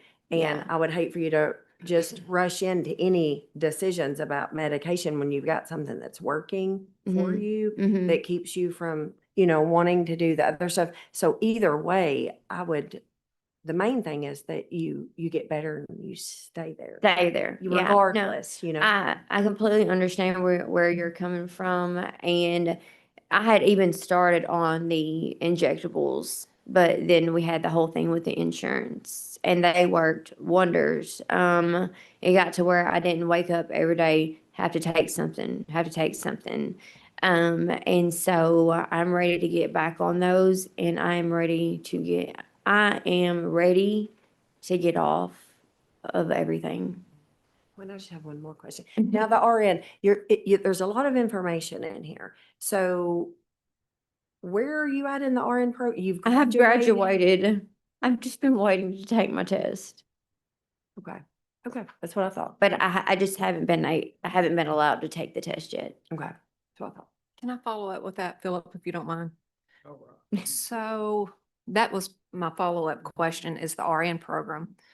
Typically you bridged, right, the LPN to RN. You had an encumbered license, applied for that RN program. It was inactive, right? It was inactive. Did the college know this? I don't Because know. typically they don't take students that's licensed or inactive into a program. Did I don't they- know that or not. I just know that I graduated. Well, that's what I'm asking. You had to fill out application piece and to apply into the program. Yeah, I mean, I had to Were they test aware and that everything. I mean, Were they aware that you were in the RNAP program and were discharged? I didn't start the RNAP program until I got into RN school. Were they aware of that? Yes. They knew that I had to, about my testing and everything. I think she has some letters from them. in Yeah. regard to that. Okay. Yeah. I think I may have a letter from the dean. I don't know if I've seen it somewhere, but That, yeah. It was from the school. Several of them. It was something on the LPN program and. Pardon me. All right, any other board members? LPN program and the RN, so. Any- Mr. Petty, did you have questions? Sure. I just got a couple just to clarify. Sorry, I think they asked most of mine. Thank y'all. So I saw in two different places, and I just want to clarify with you because I think I saw two different dates. Your original conviction with the felony conviction, was that 2017 or 2023? No. 2007 would have been the original conviction. In 2023, that was a mistake that we got cleared up. Right, that's why we amended the order and notice. Okay. The date was amended to 2017. 17. I must not be on the one I downloaded, sorry. Okay, that clears that up for me because I thought there were two at one point. No. It sounds like there were one. Okay, all right. I was like, well, why is nobody talking about the one in 2023? Okay, that's a big deal. Okay, and I think we've asked everything else. I just want to clear that up. Thank you. Yes. One follow-up question. Should the board decide to approve for you to obviously have the MAT waiver and to sit for your boards, where do you plan to work as an RN? Do you know yet, or? I really love labor and delivery. I absolutely love it. Every day I go up there and I'm like, does anybody have a baby? Does anybody have a baby? I know not to do any nursing duties at all, but I have to go in the nursery. I have to stock the nursery. I have to stock labor and delivery, postpartum. That is what I want to do. And at NEA, it also where my mentor was, Miss Elizabeth. I worked under her there also. So I would either stay at Forest City or Jonesboro and go to NEA. I really like their labor and delivery over there. But I like Forest Cities also. At this point, I don't, nothing against nursing homes. It kills my heart. I can't, it makes me really, really sad to work in a nursing home. But at this point, I would not care as long as I was given a second chance to prove to y'all that I can do this. Thank you. You're welcome. Are there any other questions from the board? Based on the questions from the board, any follow-up? Mr. Daggett? No, sir. Mr. Dawson? No, sir. Right. Your next witness, please, Mr. Daggett. Her mom. Okay. We may have to do a little bit of a switch. Oh, yeah.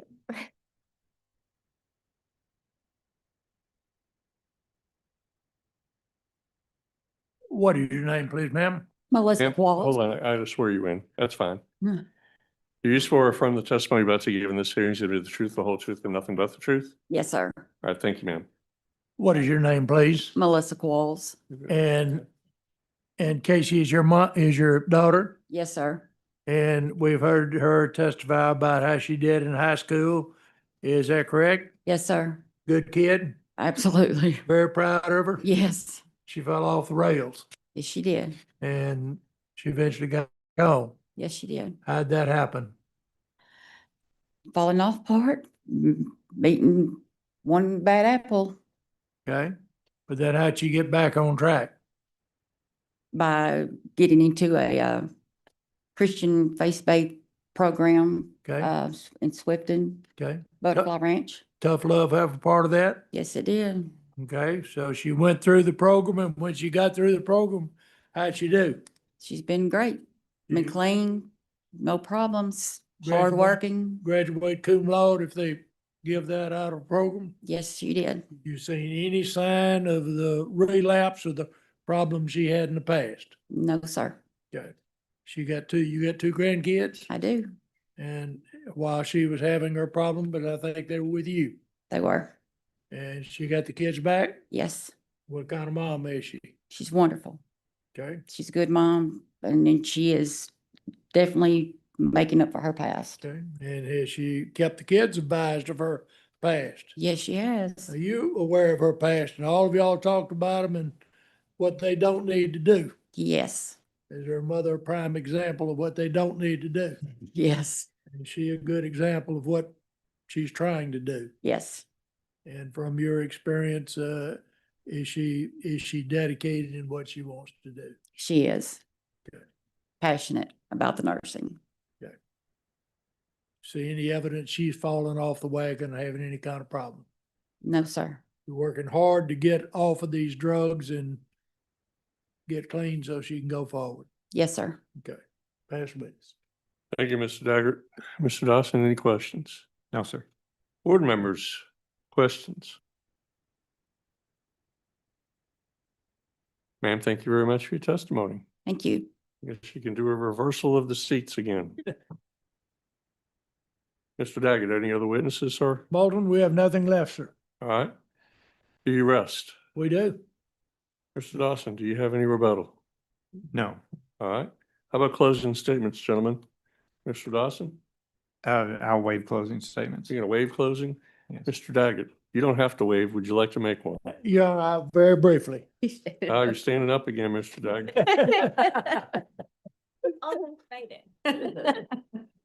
That's fine. I will also know for the record, Mr. Daggett, he's been practicing for forever, longer than I have. And he's like every other lawyer. He started off one of his examinations by saying, I have one question, Your Honor. But it turned out to be 20 or so. Go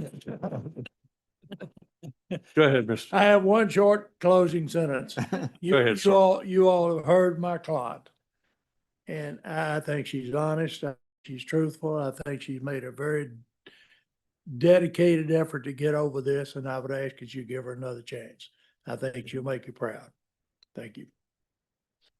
That's about as succinct a close as I've ever heard, Mr. Daggett. Thank you so much, gentlemen. Yeah. All right, I'm going to go ahead and call the testimony part of this record to a close. I'm going to turn it over to the board for deliberations and a decision. They stay on the record for those. Before we go to Sure thing. deliberations, can I ask a couple of clarifying questions to maybe Mr. Dawson or the staff? Just about what You we absolutely can. need Yes, to sir. accomplish Who would here? you like to ask the questions of? Are they, Hopefully, Mr. Dawson, I think, can probably Okay. answer this. I just want to make sure that when we make whatever decision we make, that we're doing every part we need to. So I know if whatever action we take, if there's some kind of probation, we would need to do a waiver for MAT with that. Yes. Is that correct? Okay. Is there, If she's going to practice during the time of the probation, yes. okay. And then is there anything we need to address as far as a waiver for the NCLEX? Or will that be the same? Or will as the that- MAT waiver and if we reinstated her license? If we reinstate, can she go ahead and take the NCLEX, or do we need to do a waiver as what? Like, how does that No, I believe if we reinstate and she's on probation probation, then staff can just allow the. allow the NCLEX without doing a waiver like we have to do for criminal? I just didn't know, like if someone has a conviction, we have to do the waiver for NCLEX. Or you can just add that as one line item in the clarify. probation order. Sure, and I'm not sure what we're deciding there. I just wanted to make sure we didn't have to come back and fix something, later. So, That's always a good idea. yeah, exactly. To reinstate her license as well. So. Yes, she, Besides, right, it was inactivated when she was discharged from RNAP.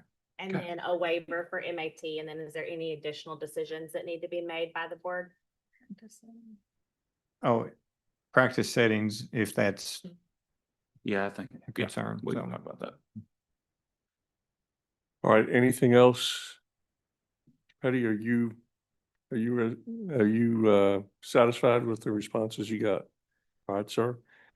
Mr. Daggett, that was a lot of give and take between counsel for the staff and the board. Anything else you need to add, sir, before I shut it down? No, sir. I'm gonna stand up. All right. Yes, sir. All right. With that, I will call the testimony part of the record to a close. I'm going to go ahead, again, as I stated earlier, the board deliberates on the record. And of course, board members, I will remind you, because you are on the record, please be cognizant. one at a time, speaking. We have a court reporter who's trying to transcribe it for the benefit of the board, but it's for the benefit of everybody across from you as well. So just please be mindful of one at a time when you speak. And then once they are done with their deliberations, they will have a motion and a vote. Are we going to go ahead and make a copy of that decision and provide it to Mr. Daggett and the respondent before they leave? Mr. Dawson, that's going to be the protocol moving forward, correct? Correct. All Yeah. right. With that, Madam President, I will turn it over to you and remind you, you only have to do this once moving forward, not twice anymore, because you are on the record. Cheers. All right. Thank you, sir. And the board is now in deliberations, and I also wanted to let the respondent know you're welcome to sit in here and listen to the deliberations, or if you'd like to step out, we will call you back as soon as a decision has been made. Okay. With that, That's scary. we are in deliberations, and there'll be no further input, of course, from anyone outside of board members at this point moving forward. With that, board members, we do have a couple of violations. I know that there was a lot of information, so if anybody needs to go over any timelines or anything like that, let me know. But just to kind of summarize what Mr. Petty asked, what we're looking at doing is, if we so choose, we'll either need to reinstate her license and then decide whether or not a waiver can be granted for that MAT. And then, of course, if those occur, she can sit for the NCLEX. So, Ally, to clarify, so her LPN license, so she passed that, so she Fine. graduated class. Talk a little bit closer to the mic. I'm sorry, Cass. Yeah, sorry, I'm trying to look at papers. So LPN, she graduated school and then she passed on 8/13/24. Obviously, that has been inactivated. RN, she passed her classes, but she has not sat for the NCLEX, correct? So if we reactivate, it would just be an LPN license at that Correct. point, and then allow for the NCLEX of the RN. True, okay. So I have a question. So beyond that, Right. Sorry. so that's one issue, but then are we also discussing a consent agreement of some kind with probation? Probation, Okay. of course, if suspension feels appropriate, but probation terms. Okay. That will be obviously with that reinstatement and moving forward. Yeah, I'm fine with probation and not starting on a suspension. I mean, she obviously hasn't practiced. We have almost a year documented of MAT treatment. I mean, yeah, yes, I mean, I'm not happy about the failing of the RNAP program, but hopefully. And from what I could tell, it doesn't look like she's filled. I mean, there may be old medications or whatever, but it doesn't look like we filled any of those pain meds, except for that one hydrocodone. She made the statement she didn't take it because she's on Suboxone. So, you know, I think maybe her intent of the reason to do MAT. You know, usually we see people do MAT for non-prescription things, and but for this, she had been on it so long. I guess that was her success plan to be able to get out of it, the tramadol. I do agree with what Veronica said, and I'm glad you said that, that I worry that the pain won't automatically go away when she weans off. And so He's always. I think And she has to. to be successful, don't rush off. Lots of because then that stressors can- and life changes taking. That presents other towards- issues, yeah.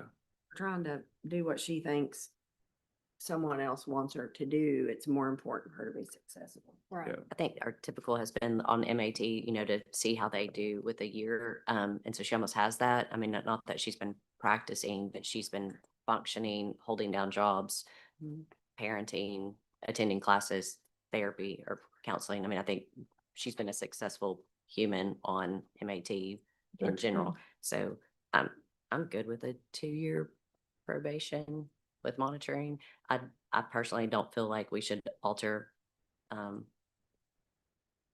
places to practice at. I mean, I know she wants to do labor and delivery, and that's one of our places that would be out of that. I mean, she can do whatever she wants to after 2 years Yeah, if we're I agree. successful.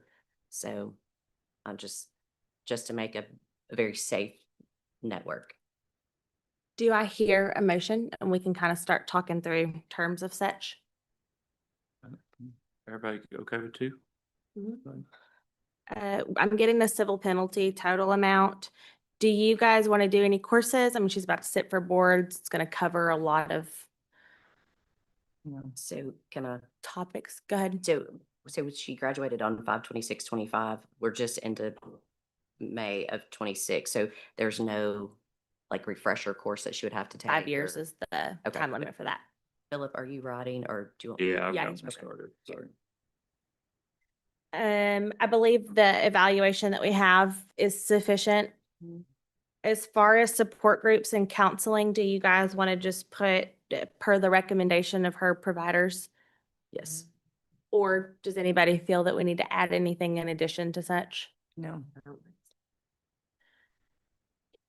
Okay.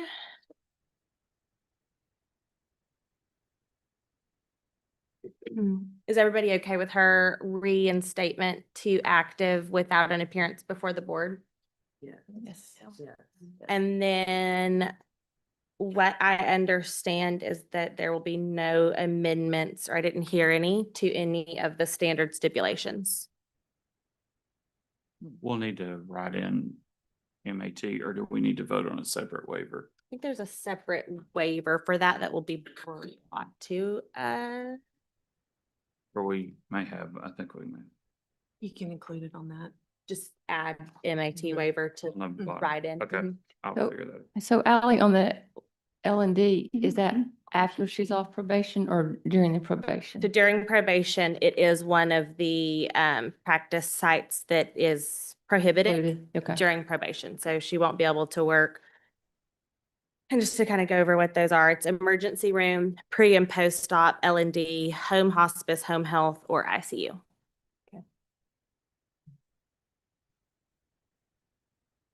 What about just?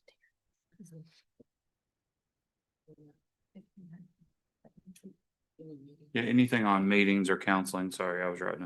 I think if y'all are okay with it, I would recommend just continuing with what her current providers are recommending. She seems to be compliant with So it. just check mark this counseling. And then, yes. I'm checking the verbiage to make sure that that covers it, but. And I don't think that we need to order any support groups or anything. She has counseling and support through MAT, I think, but let me check that. Hey, Philip, on the counseling piece, it does say psychiatrist, psychologist, or other recognized mental health practitioner. I think the people at AR Cares who have been monitoring her are like family nurse practitioners. So maybe do we just strike out mental? I don't know if they have a special. Yeah, let's just certification. put continue counseling and or treatment Yes, that's fine. with current provider.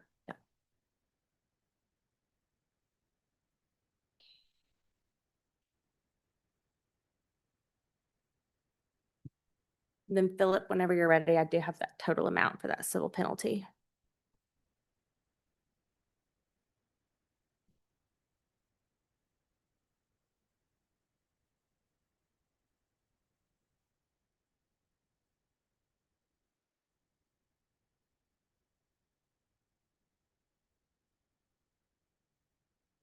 Go ahead. 2260, 2,260. Okay, no courses. We've already got the eval. From the board. No standard changes. And Okay, then when let me you're- add here the MAT. And then also just go ahead and add in the NCLEX, just so it's kind of all in one place.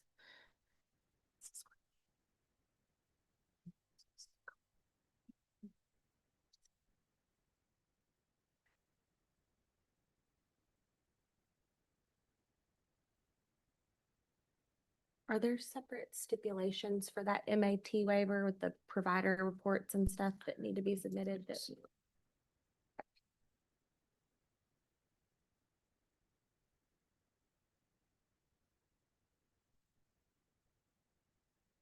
Look at one of these waivers. So done, just get the verbiage right.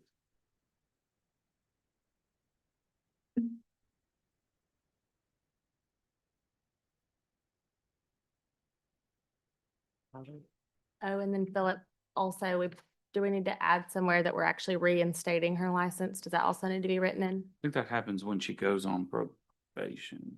Because the check mark is reinstatement. Yeah, the check mark is, yeah. Right, yeah. So, thank you. So, Holly, since this all initiated, like, do we still go to this Oh, good question. A2 to B consent has been, but this will cover all of that, right? Does anybody have their little, Yes. uh, Yeah, it's here. copy? Yeah, can I borrow that? I think from what I read on the order and notice, if I read it right, was A2, A4, and A6. A2. A2, A4, and A6. So as a reminder, you've got the A2, which is the guilty of a crime or gross immorality, excuse me. A4 is the habitually intemperate, is addicted to the use of habit-forming drugs. And then 6 was the other one, Philip, Mr. Petty? Yeah, it's perfect. Guilty of unprofessional conduct. So the 8T is under A6. It's the rules under A6. Yes. So I think marking A6 covers us there, I think. And does everybody feel comfortable with keeping all 3 on there? Yes. Mhm.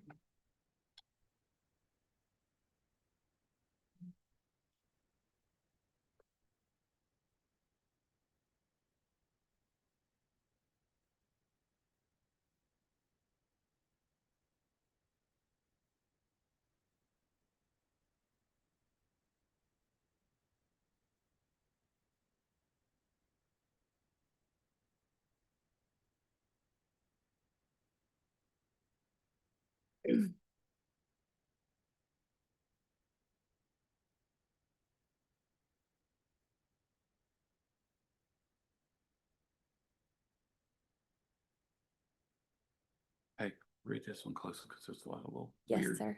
things, or different things, not weird. Sure, I got it wrong.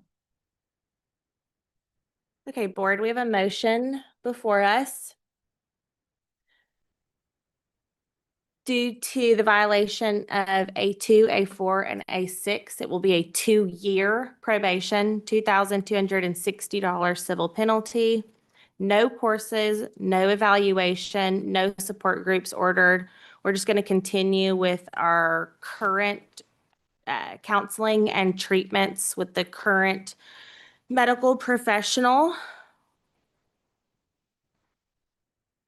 Reinstatement without an appearance before the board. We have a couple of add-ins that include that she'll be granted a waiver for MAT during this probation period, and that she will be allowed to sit for the NCLEX because her license will be reinstated. And I'm just checking that that's, Mr. Petty, where did you think that okay, license and probation practices and ours be placed? So that's essentially a reinstatement. Okay. And then no revisions to the drug-related probation standard stipulations. Was signed by Mr. Petty and seconded by Mrs. Young. Any questions, comments, concerns? Madam President, I just want to make certain for the board's consideration that this motion also included the aspect that the findings of fact and conclusions of law that were contained in the order and notice of hearing were proven. That's part of it as well, correct? All right, Yes. Part of the verbiage. okay. Thank you for that information. All in favor? Aye. Any opposed? Let the record reflect there are also no abstentions. The motion will carry. The board is now out of deliberations. Let the record reflect that the respondent is present. The motion before the board did pass, and I will now turn it back over to our hearing. Thank you, Madam President.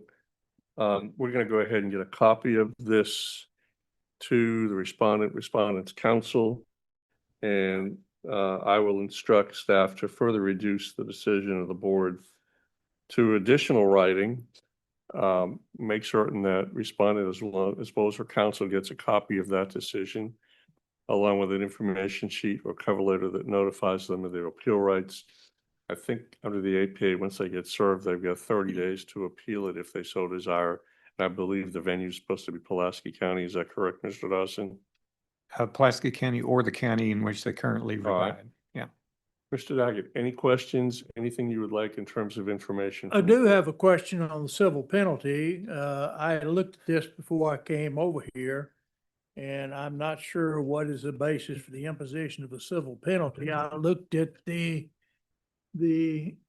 section 104 of the code and I didn't understand what she had done civilly wrong other than maybe violate the RNAP contract that she had signed. Is that the violation result? The civil penalty includes $750 for each year of monitoring. So for the 2 years of monitoring that the board just decided on, plus $760 for the cost of the investigation. Okay. Mr. Dawson, is that correct? Yes, and the basis for it is in Arkansas Code annotated 1787-104, Section B. All right, That's anything part of the else? Nurse Practice Act. Yeah. Anything else, Mr. Daggett? No, sir. With that, I'll go ahead and call this hearing to a close. Thank you all very much. Ms. Qualls, board staff will be available to answer any questions you have, and we wish you luck. Thank you so much. What exhibit number is? Happy Nurses Week. Oh, I apologize. Yeah. I apologize. We need to go back on the record. I am sorry, ma'am. Mr. Dawson, we need to go ahead and include the board's preliminary decision as an exhibit. You want to move the admission of that? I think it's going to be Exhibit 10. Is that right? Yes. All right. Mr. Daggett, any objection to that? No, sir. All right. Thank you very much. Without objection, Exhibit 10 is admitted into the record. And with that, we are off the record. Thank you, Director. Thank you. Yes. Quick break.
the record.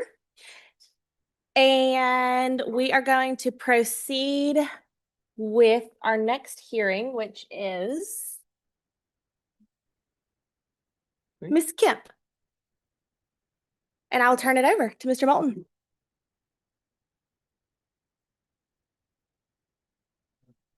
Hamilton, excuse me. We're gonna do a little switcheroo. Go with Ms. Hamilton. That's okay. Thank you very much.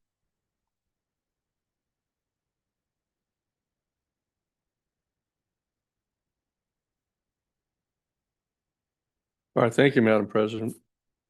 On the agenda this morning, next item, style before the Arkansas State Board of Nursing in the matter of Ashley Renee Hamilton, NCSPN ID number 20591839, RN license number R074531 expired.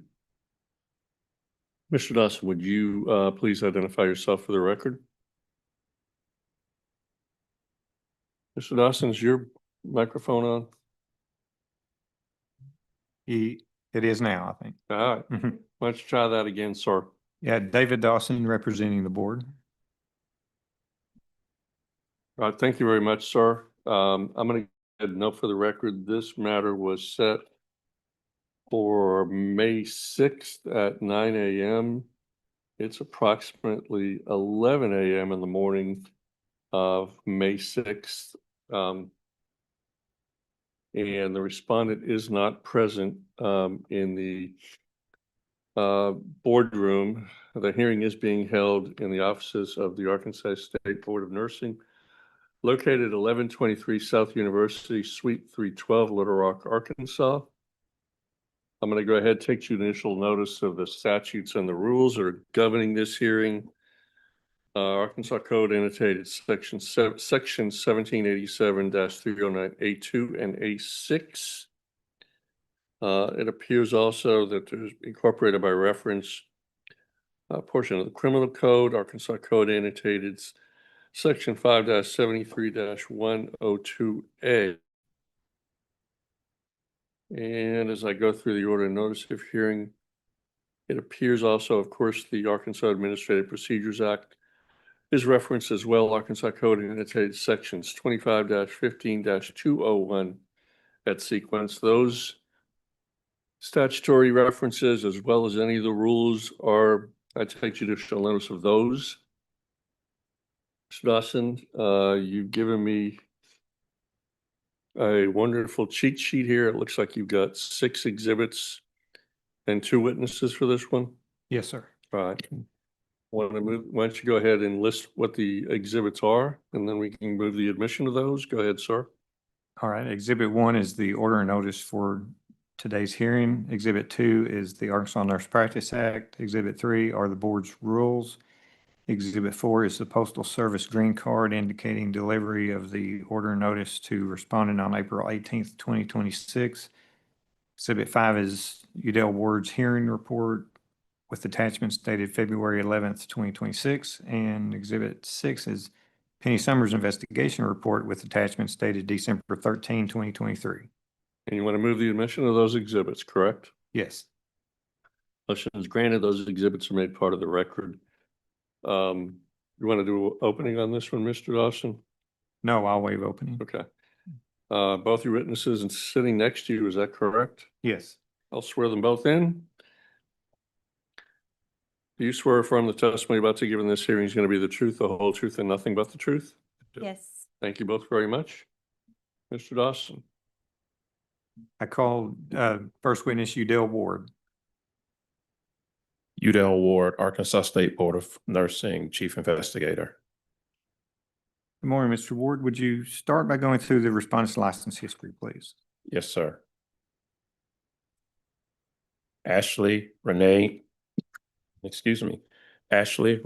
Hamilton, graduated December the 20th, 2005 from Baptist School of Nursing in Little Rock, Arkansas with her RN diploma, and she is issued Arkansas RN license R074531 by endorsement on March 31st, 2006, and it expired March 31st of 2026. There's no previous discipline noted, and there's no other license or discipline history reported in nurses.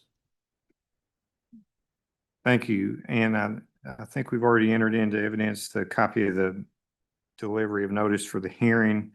So I'll just ask you, did you prepare a hearing report outlining some of the issues, reasons why we're here today? Yes, sir. And is that dated February 11th, 2026? Yes, sir. And I believe that's already been entered into evidence also. So if you would read the first two sections down through the end of the criminal matter over on page 2. Yes, sir. On December 13th, 2023, Penny Summers, RN, drug control investigator with ADH Pharmacy Services, submitted an investigative report to the Arkansas State Board of Nursing. And if you'll refer to attachments 1 through 7, on October 9th, 2024, documents obtained from AR Courts, formerly AOC Court Connect, reveal the following. On July 14th, 2023, information filed in the Circuit Court of Johnson County, Arkansas, 5th District, 4th Division for case number 36CR-23-215 indicates in part the prosecuting attorney for the 5th District of the 4th Division of Johnson County, Arkansas, charged Ashley R. Robinson, respondent, with the crimes of possession of controlled substance, Schedule 1 or 2, not meth, cocaine, heroin, or fentanyl, less than 2 grams, and violation of Omnibus DWI Act 1. And the following was noted. Count 1, possession of a controlled substance, Schedule 1 or 2, not meth, cocaine, heroin, or fentanyl, less than 2 grams, Arkansas Code Annotated 564419B2A. The defendant in the 5th District of the 4th Division of Johnson County did unlawfully and feloniously on or about June 7th, 2023, knowingly, willingly, and unlawfully possess a Schedule 1 or Schedule 2 substance, to wit, morphine, and said amount to be less than 2 grams, thereby committing the offense of possession of controlled substance, Schedule 1 or 2, not methamphetamine, cocaine, heroin, or fentanyl, less than 2 grams. Said offense being a Class D felony against the peace and dignity of the state of Arkansas. Count 2, violation of Omnibus DW Act 1, Arkansas Code Annotated 565103A1. The defendant in the 5th District of the 4th Division of Johnson County did unlawfully and feloniously on or about June 7th, 2023, knowingly, willfully, and unlawfully operate or was in actual physical control of a motor vehicle while intoxicated or at a time there was alcohol concentration of 0.08 or more by weight of alcohol in the person's blood as determined by a chemical test of the person's blood, urine test, or other bodily substance, thereby committing the offense of violation of Omnibus DWI Act 1, and said offense being a Class U unclassified misdemeanor against the peace and dignity of the state of Arkansas. And on October 2, 2024, respondent entered a negotiated plea of guilty to the Class A misdemeanor charge of Arkansas Code Annotated 102A, possessing an instrument of crime in the Circuit Court of Johnson County, Arkansas, case number 36CR-23-115. Respondent received a 12-month suspended imposition of sentence and was ordered to pay $1,090 in fines and costs. The conditions of the suspended imposition of sentence included, but was not limited to, submission for random drug testing for the use of controlled substances or intoxicants. The additional charge of the violation of Omnibus DWI Act was null pros. And so as part of that plea deal, the controlled substances was reduced down to the misdemeanor for possession of instrument of crime, Yes, sir. and the DWI was dismissed. Yes, sir. So Ms. Summers is going to testify after you about the items that were found during the arrest.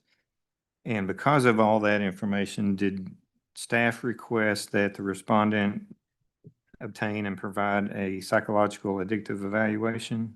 Yes, sir.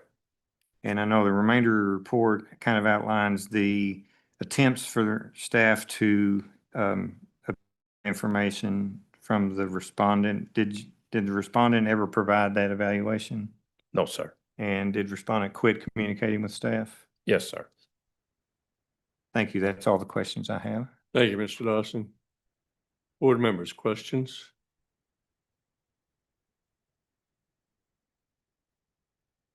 Thank you, Mr. Ward, for your testimony. Mr. Dawson, the next witness. Thank you. I call Ms. Penny Summers. I'm Penny Summers, RN Drug Control Investigator with the Arkansas Department of Health Pharmacy Services. Good morning. As part of your duties, do you conduct investigations when complaints are made to the Board of Nursing? Yes, sir. And you did receive an assignment to do an investigation in this matter? Yes, sir. Did you produce a report outlining what you learned in that investigation? Yes, sir. And is that dated December 13th, 2023? It is I think it's previously been entered into evidence as exhibit. What was the cost of your investigation? $562.50. Okay. I want to ask you some questions about your investigation. Have you go through it? If you would, just state what the complaint was in this matter. The complaint was filed by Tina Durham, Human Resource Director, on June 9th, 2023. She's with the CHI St. Vincent's in Little Rock. Ms. Durham reported the respondent's arrest on June 7th, 2023 for driving while intoxicated and possession of controlled substances. According to Ms. Durham, they received a call from the Arkansas State Police, and the respondent had in her possession morphine and Dilaudid vials in her pocket. Okay. And did you contact the state police to verify that? I did. And what did you find out from them in that next section? The incident report indicated in part 2 vials of respondents' blood were seized and sent to the Arkansas State Crime Lab in Little Rock for toxicology testing. Approximately 1.5 milligrams of suspected morphine, 1 milliliter of suspected hydromorphone were seized and sent to the Arkansas Crime Lab in Little Rock for analysis testing. 4 clear syringes and 3 needles were seized. I didn't receive any toxicology results. Okay, so were those items, the morphine and the syringes and the hydromorphone, did that appear to come from the hospital Yes, sir. where she was working? Yes, sir. Okay, so, and there's photos of those in your attachments 12 through 18? It is. Yes, sir. Okay. Now, did you gather records from where she was working at CHI St. Vincent? I did. If you would go down the next section to your attachment 19 through 56 and tell the board what you learned from those records. According to personnel records from CHI St. Vincent Infirmary, in part, respondent on March 2nd, 2006. She was hired on June 8th, 2023.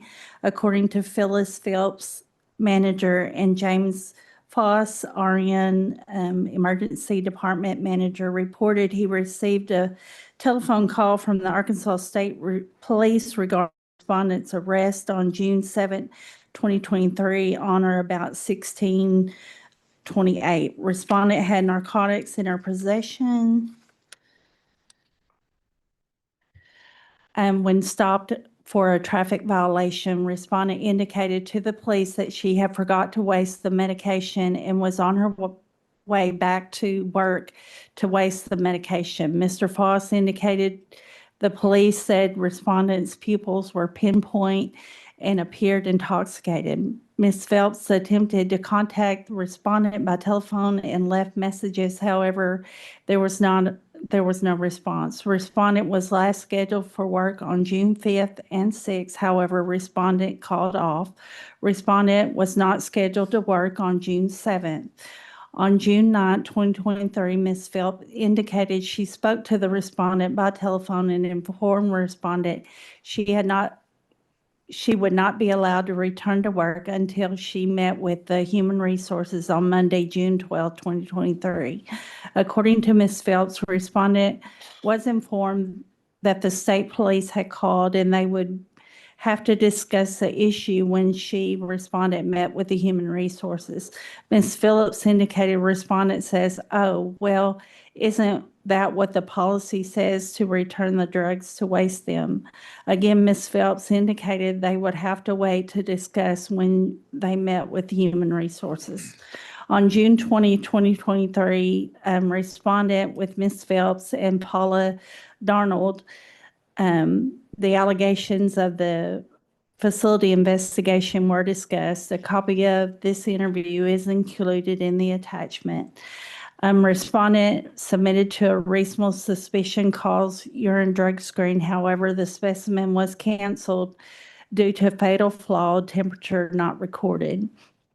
According to Ms. Phelps, in part due to the respondent's blatant disregard of policies in not handling medication as required that had negative impact on our patients, and organization constitutes gross misconduct.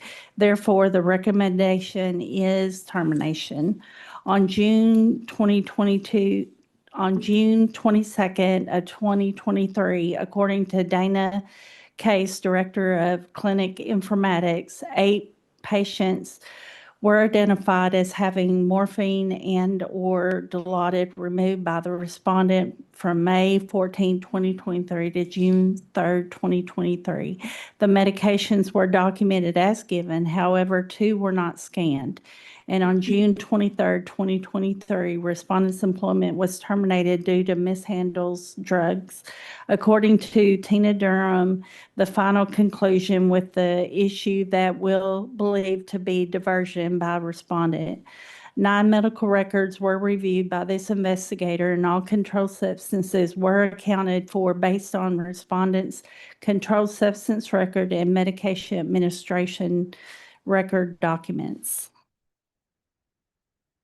Okay, so she told her supervisor that she was on her way back to the hospital when she was stopped by the police to waste the medication? Yes, sir.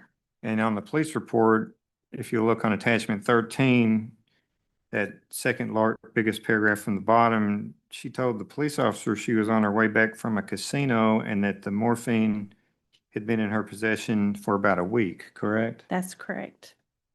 Okay. And lastly, did you gather respondent's prescription drug history? I did. Would you explain what you learned there? I requested records for controlled substances, both new and refill prescriptions as dispensed by CVS Pharmacy for respondent from June 2nd, 2021 to December 2nd, 2023. And according to the printouts, the respondent was dispensed prescriptions as issued by 7 providers, which included 17 prescriptions for hydrocodone with Tylenol 10-325, a total of 1,461 tablets last filled on October 19, 2022, and one prescription for tramadol, which totaled 20 tablets filled on September 2nd, 2023. Thank you. That's all the questions I have. Thank you, Mr. Dawson. Questions from the board? So you said that you requested toxicology report from the Arkansas State Police and they did not respond on the, like, testing what the vials were to make sure. They never sent them to me. Okay. And then on, from reading the officer's report, so he tried to get 2 urine samples from her and they were diluted, essentially, I think is kind of how, or had toilet water in them, essentially, I think is what she said. But then he took her to get blood drawn at Johnson Regional Medical Center in Clarksville, and they sent that off to the crime lab or somewhere. And so did we ever get those? No, ma'am, I never got any toxicology reports. Okay. And then the 1 urine drug screen that the hospital did try to take didn't have a temperature, so no one even ran that one, correct? So we've never had a drug screen on her. Correct. Not that this matters, but I'm just Correct. clarifying. Okay, Correct. thank you. Uh-huh. But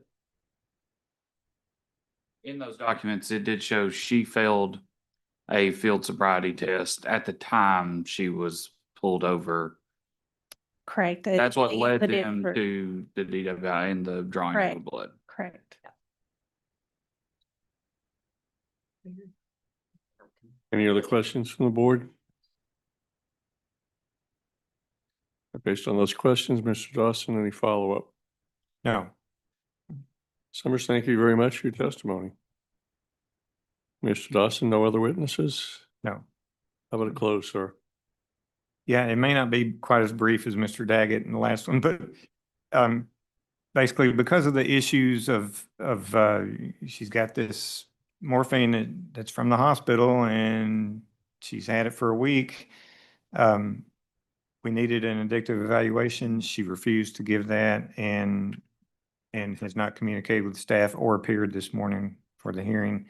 And so there's a serious question about her safety. Thank you. Thank you, Mr. Dawson. I will note for the record, by the small clock sitting right in front of me, it is 11:24 in the morning of May 6th. Respondent is not present in the boardroom of the Arkansas State Board of Nursing. I will call the testimony portion of the record to a close and turn it over to the chair and the board for deliberations and a motion and a decision. Madam President. The board is now in deliberations. I think this is all pretty cut and dry. Any questions on timeline or order and notice information? Got A2 and A6, several findings of fact. I believe that supported everything in the order and notice. Suspend until, do I hear a motion? Mhm. We have that. Tabby, we think that it might be added to the Okay. motion form. No, I think it's in there now. Good. Is it a totally separate form or is it on the suspension? Is there a checkbox on there? It's C. Jan, did we add that? C. It's on C. Look at Form C, Tabby. Probation. Probation practice. All right, nope. D. D.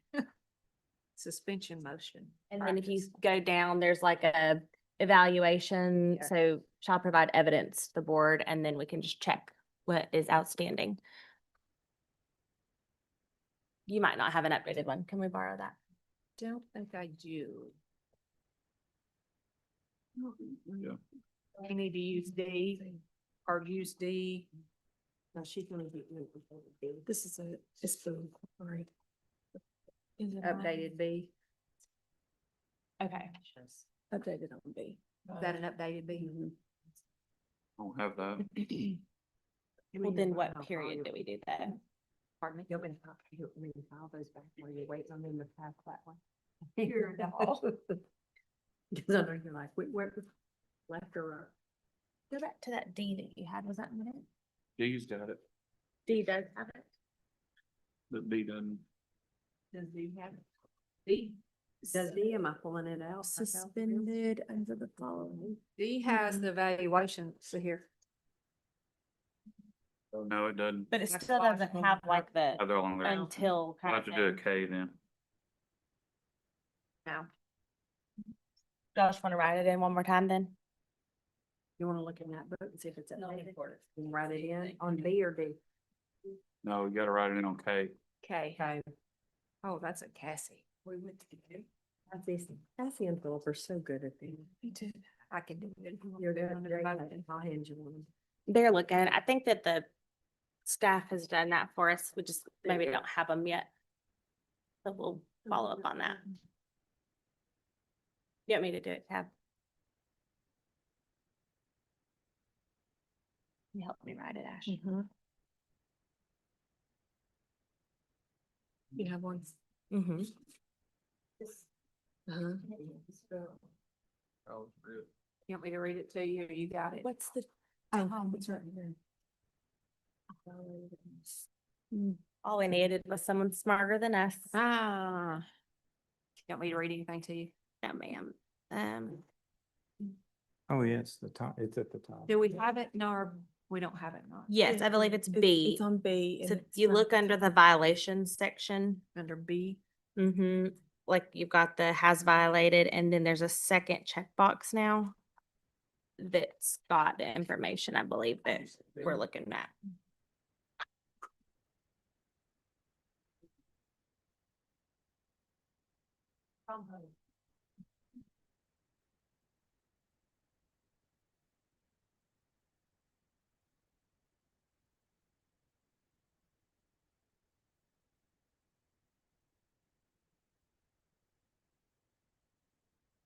Okay. Got it? Yes, so due to the violations, they be suspended until. And then. Yep. That's it, right? There's no additional. Anything, okay. You got the 17. A2 and A6. Yes, ma'am. Yep. Okay, so I do have a motion before the board, and it is due to the violations of ACA 1787-309A2 and A6 that the respondent's license be suspended until respondent provides board staff with an addictive and psychological evaluation that states the respondent is safe to practice. And then there's some additional stipulations on what the next steps are, should that be provided to board staff. And then there's no additional revisions or stipulations unless anybody has any recommendations. I'm just gonna ask again that motion is predicated on the findings of fact and conclusions of law contained in the order and notice of hearing having been proven to the board's satisfaction. Thank you, sir. All in favor? Oh, excuse me, second. Do I hear a second? Second. All in favor? Any opposed? Let the record reflect that there are no abstentions and the motion will carry. Board is out of deliberations. All right, Madam President, thank you very much. I will ask, first off, we're going to go ahead and mark that board form, Form B, as staff's exhibit number 7. You want to move the admission of that exhibit, Mr. Dawson? Yes, sir. Thank you. Thank you. That motion, that request is granted. That exhibit is, exhibit 7 is part of the record. I will also note for the record now, it is a little past 11:31 the morning of May 6, 2026. And the respondent still is not present in the boardroom of the Arkansas State Board of Nursing.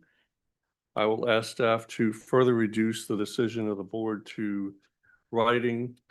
Do your best and utmost to get a copy of the decision of the board to the respondent, along with an information sheet or cover letter that notifies her of her appeal rights moving forward. If there are no further questions or comments from the board, we'll call this hearing to a close. All right, we're off the record. Sir?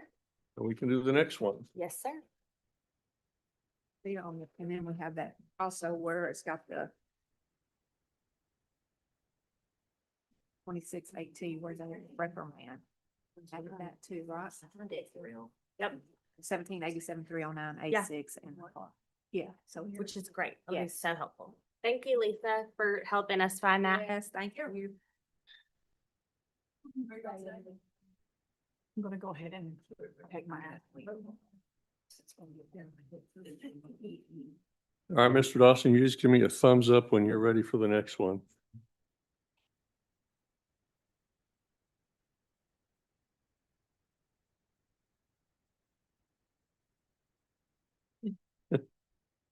I'll put this one here. Report against him again.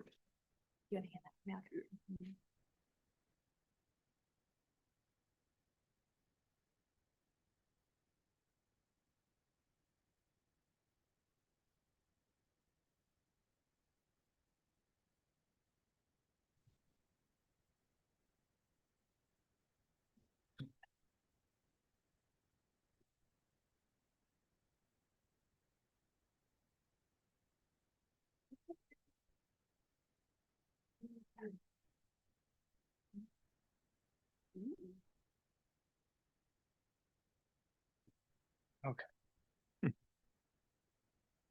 Now I'm ready. Thank you. All right, board members, next item on the agenda this morning.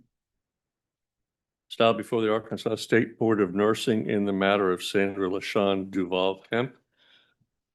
NCSBN ID number 2074-2584.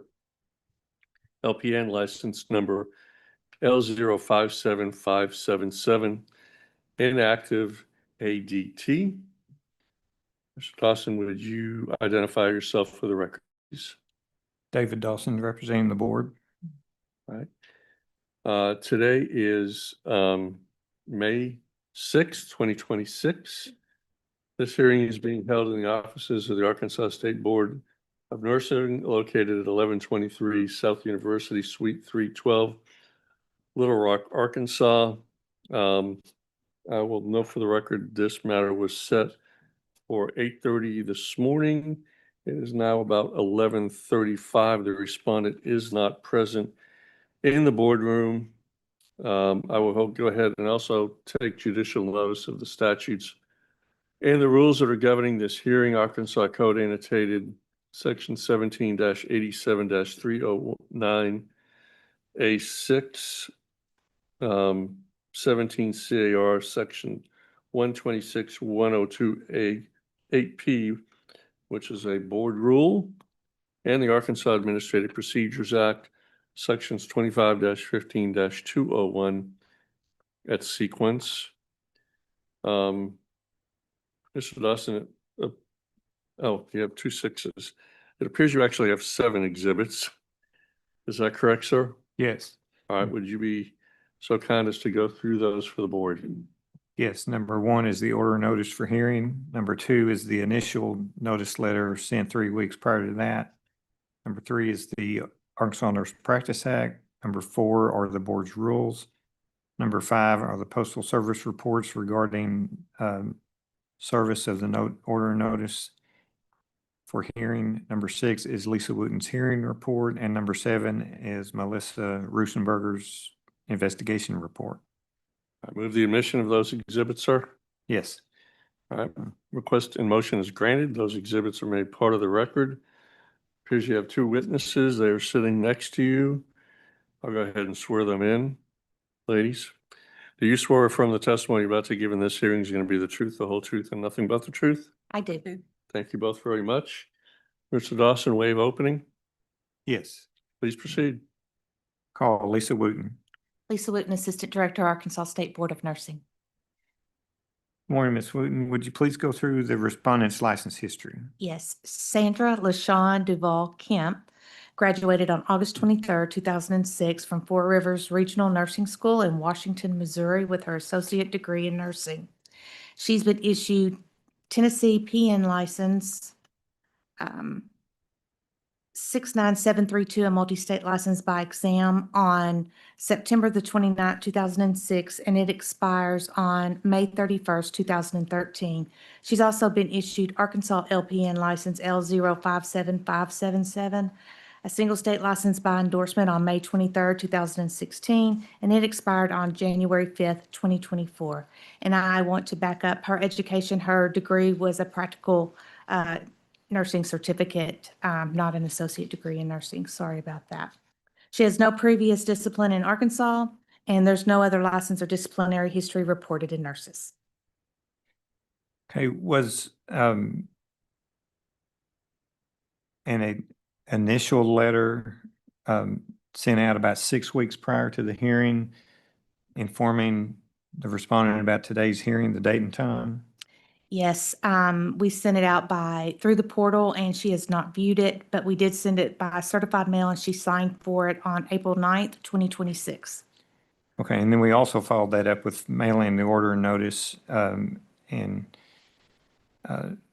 she didn't sign that, notice was left by the Postal Service that she had a certified letter to pick up. Yes, on 4/21/2026.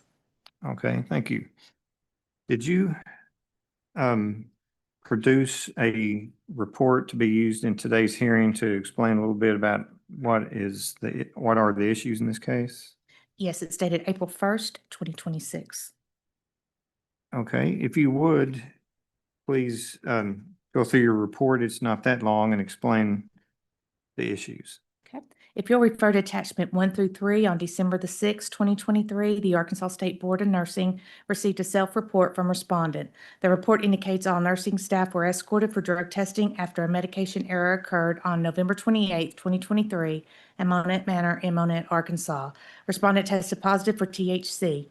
Respondent reported she purchased THC gummies in Missouri for the sole purpose of sleeping after 3 12-hour shifts. I do not have, nor have I ever had a marijuana card in the state of Arkansas.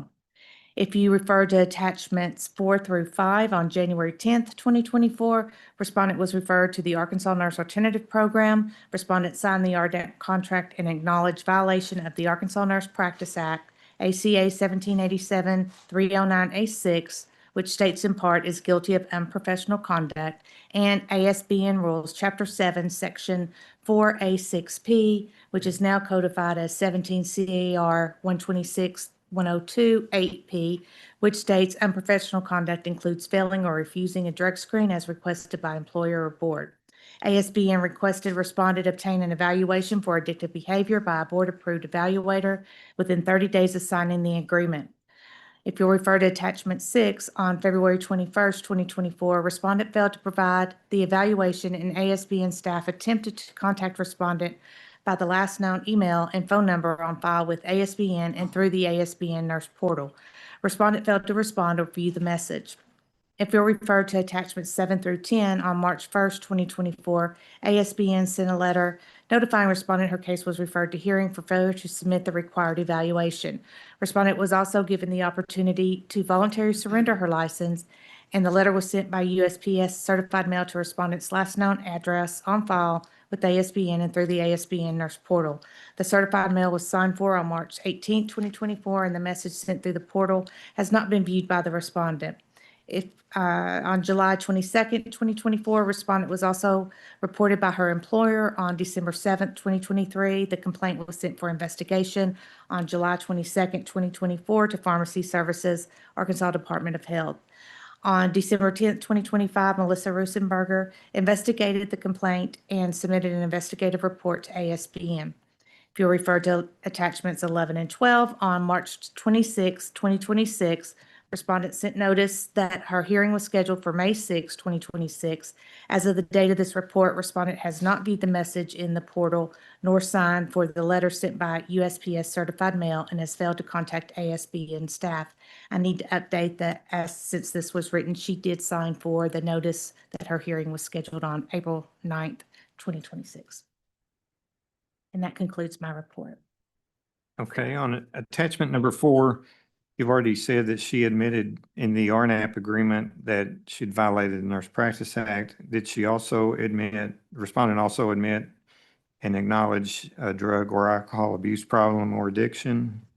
Yes, it's the third initial that she indicates. It says, I acknowledge I have a drug or alcohol problem, abuse problem, or addiction. And then 2 down from that, she acknowledged that she would be required to do the requested evaluation, addictive evaluation. Yes, she initialed, I agree to obtain an evaluation from a board-approved evaluator within 30 days of signing this agreement. I understand that I may forego the evaluation and voluntarily admit myself directly into a board-approved treatment facility. See board-approved evaluators and board-approved treatment providers marked as attachment 2. And she has not provided that? No. And she stopped communicating? Yes. Okay. That's all the questions I have. Thank you, Mr. Dawson. Any questions from the board? Ma'am, thank you for your testimony. Mr. Dawson, your next witness, please.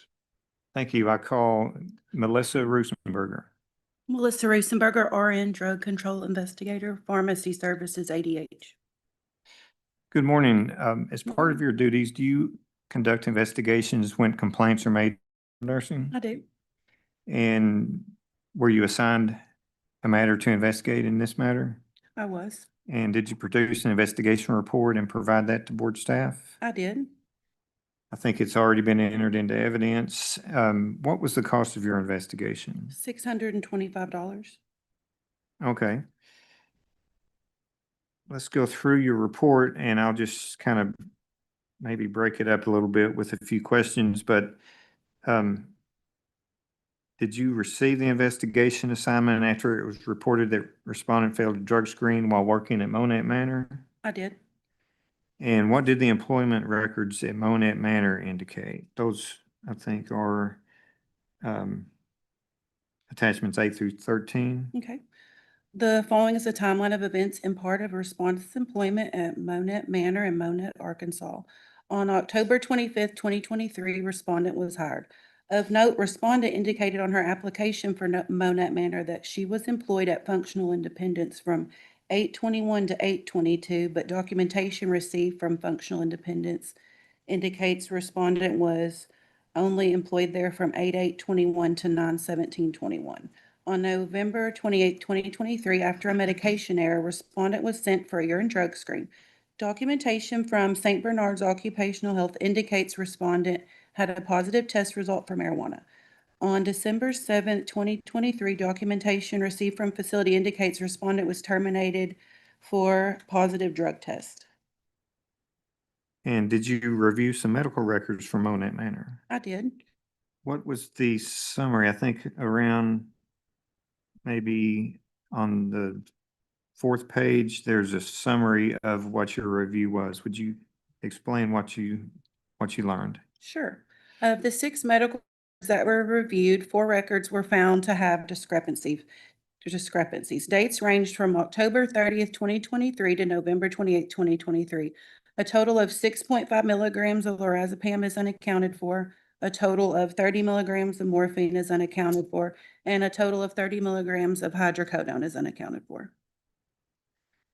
Okay. Although respondent was not communicating with staff, you did manage to speak with her at some point, correct? Correct. And did you instruct her to go have a drug screen done at National Med Test in Jonesboro? I did. And did she provide that test? She did not. Okay.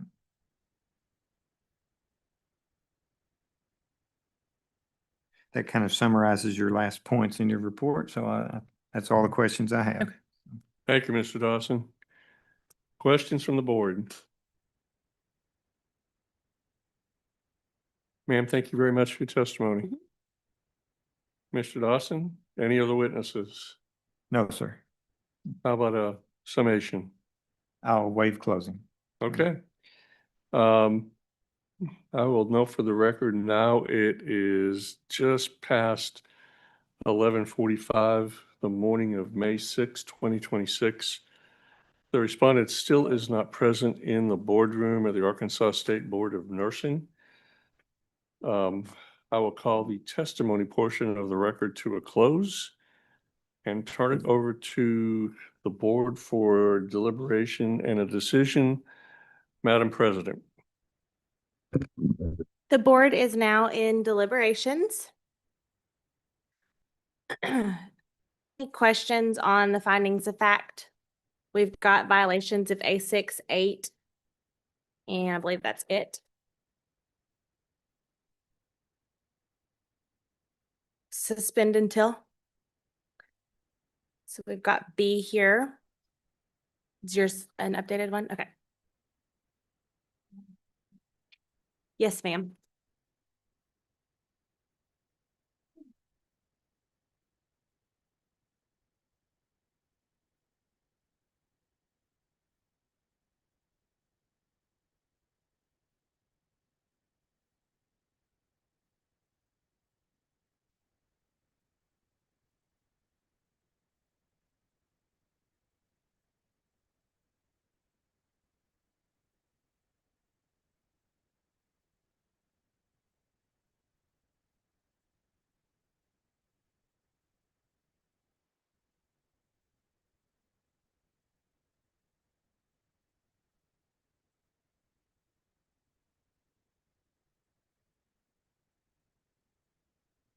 I have a motion before the board.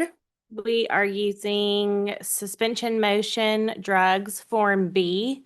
Due to the violations of A6, the respondent's license will be suspended until the respondent provides board staff with an addictive psychological evaluation that states the respondent is safe to practice, and board staff has reviewed the evaluation and assessed any recommendations made by such evaluation. And then, of course, proceeding actions that the board staff can take upon receipt of such,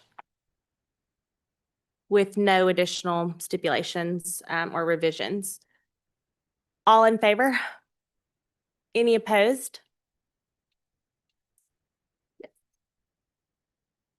President, I'm going to go ahead and have that marked as staff's exhibit 8. I'm going to move the admission of that, Mr. Dawson. All right. Motion is granted. Exhibit 8 is made part of the record. I will ask staff to further reduce the decision of the board to writing. Again, make every effort to get a copy of it to the respondent, along with an information sheet cover letter that notifies her of her appeal rights moving forward. Again, I will note for the record before I go off that it is now about 10 minutes to 12. The respondent still is not present in the boardroom of the Arkansas State Board of Nursing. If there are no further questions or comments from the board, call this hearing to a close. We're off the record. Thank you, sir. Yeah. Do y'all want to do, it looks like we have 5 consent agreements. Do you guys want to do that now or just go ahead and recess for lunch? Consent agreements? Ms. Jennifer, are you ready for that?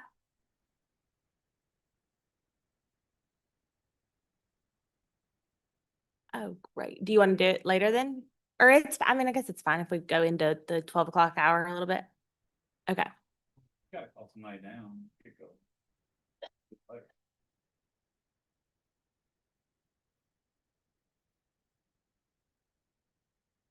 We could also, Mr. Dawson, if we recess for lunch now, as long as we don't start the hearings before 1 p.m., could we just come back from lunch a little early and do the consent agreements then? Okay. Would y'all rather do that, or did you already tell them to come down?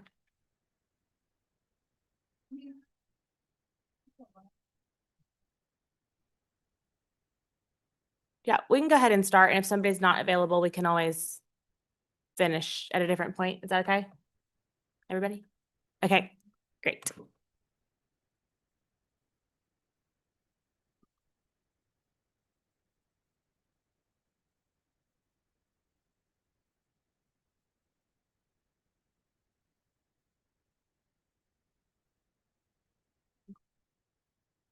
One's for Tabby. Tabby, this way. Oh, I wonder if that's why that one had the, she already signed it.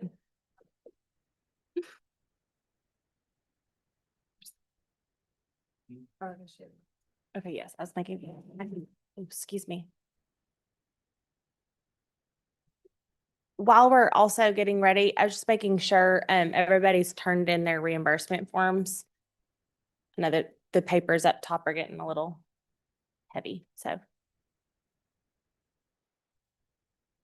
Okay, are you ready, Miss Ivory? This one.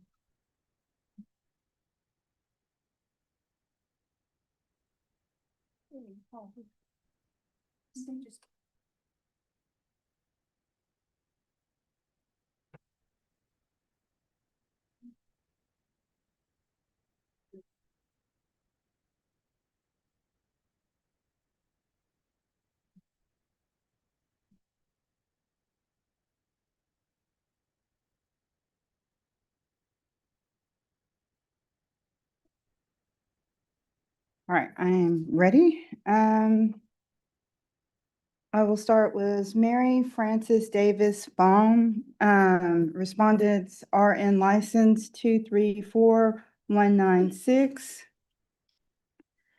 The respondent reported multiple DWI convictions on her NCLEX RN application in April of 2025. Result of that, she was offered RNAP.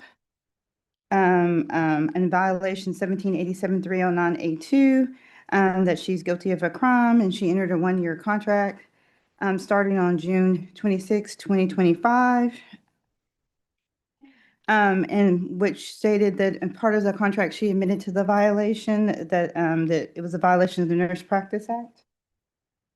She was non-compliant with her RNAP contract requirements as follows. On March 3rd of 2026, she was missing a drug screen, which is a no-show, which was a level 1 violation. On March 31st, 2026, she had a no-show, which was a level 1 violation. And then on April 2nd, 2026, respondent failed to report her arrest to RNAP staff within 3 business days after the arrest, which is a level 2 violation, and she was discharged for noncompliance. That arrest was, she was arrested by Grant County, the Arkansas Sheriff's Office on March 26th of 2026 for an open container containing alcohol in a motor vehicle. She actually had her, not trial because she paid for it. And so I talked to her yesterday before we even came in here to see what the result of that was. And she just had to make a payment, and that was what they told her she could do, and she pled guilty for that too, also.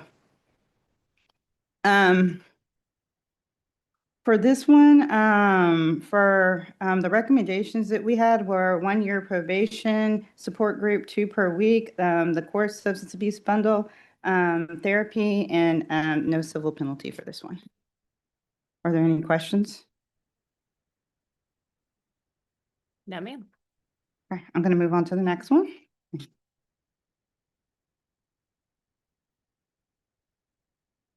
The next one is Alexa Christine Beam Estes. She has an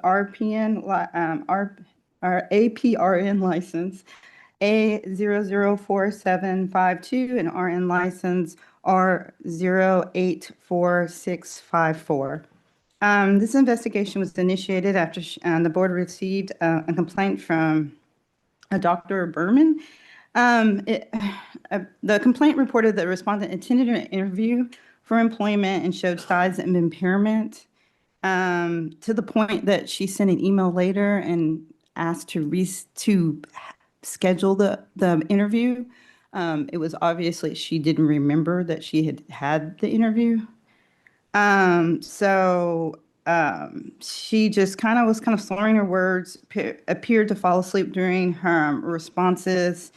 And and then on 2012, she has a history of, she had a DWI and entered an alcohol treatment program in Georgia for 30 days. When I talked to the respondent, she said that she had taken some sleeping pills the night before, and that's the reason why. However, because of her history, we thought maybe we should put her on for probation for a year just to be safe. And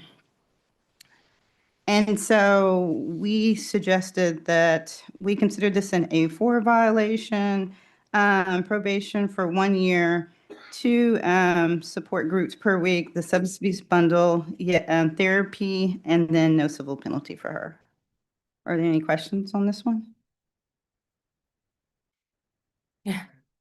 So can you tell me like when the interview was, like that she, and then like, I guess y'all got notified after that? Yeah, so she was applying for a position and she did a Zoom interview. So it was a Zoom interview. And apparently Dr. Berman, she just looked like she was kind of slurring her speeching, looking like she was falling asleep. And he was like, it's obvious that she's impaired in some form or fashion for the interview. Okay, and that was like what time frame? I'm sorry. Like, was that like, this was 6 months ago or a year ago or? Yeah, sorry, I should have put that in there, but I didn't. About 6 to 8 months ago. I can look it up exactly if you want the date. No, I'm just, so, and then she did her psych eval. So did she admit in her psych eval that she thinks she has a problem, or she's adamant she doesn't have a problem, she just took a sleeping pill? She admitted to me that she had taken those pills and that she may have some issues. So she did admit that to me. It's just highly concerning for me. Like, she wasn't even showing up for work. This was an interview. Like, Yes. wasn't a random day or a Right. bad day. You were showing up for a Zoom interview and couldn't even be impaired. I don't know. It just Couldn't even not be in here. yeah, sorry. Sorry, I sound impaired. Yeah, I'm just kind of shocked that you would. I mean, because we get these pre-employment drug screens, and I don't even know. I don't see that we had a drug screen, or there might be one in there. But like pre-employment, you know that someone's going to be looking at you that day. I guess that just makes me really concerned. Like, it wasn't just a one-off day, or man, I was just super tired, or something happened. But Oh, February 19th. Thank you. okay, So I think she kind of implied that it was a little bit, oh, I took the sleeping pills or something that day, and that made me feel a little impaired. But since we knew she had a little bit of a history of alcohol usage and stuff like that, that's what we decided, that we should at least put her on a consent agreement. If she's fine, then she'll make it through the year, okay. Yeah. However, if she doesn't, we'll know, and she'll end up being probably more likely non-compliant of some sort. yeah. I mean, I feel like we're going to quickly know if she has an issue Yeah. or not. And is she working anywhere right now as a nurse practitioner, or? Actually, if I remember correctly, she's working as, I would have to look that up to be for sure, because I feel like she may have worked for a chiropractor or something like that, but I might be getting her confused with someone else, so I want to be careful about that. But she is currently working. Sorry. As a nurse practitioner. Excuse me. I believe so. And they can't, correct me if I'm wrong in saying this, they cannot have any kind of independent practice and be on any kind of probation, correct? RNAP, probation, anything. Right. Okay, so, Yes. but she still can have prescriptive authority, obviously. Under collaborative. Yeah, She does. she has active prescriptive authority. Her employer says that helps. Okay.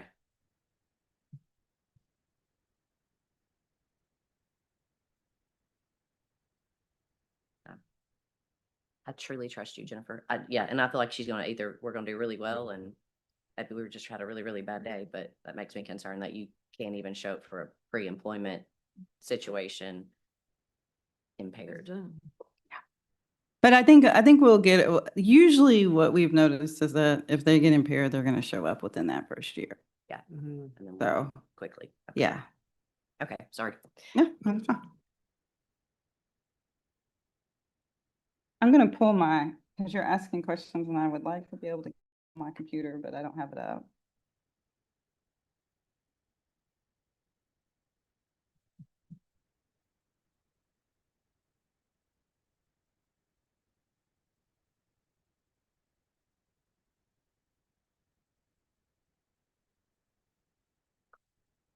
Mhm. Okay.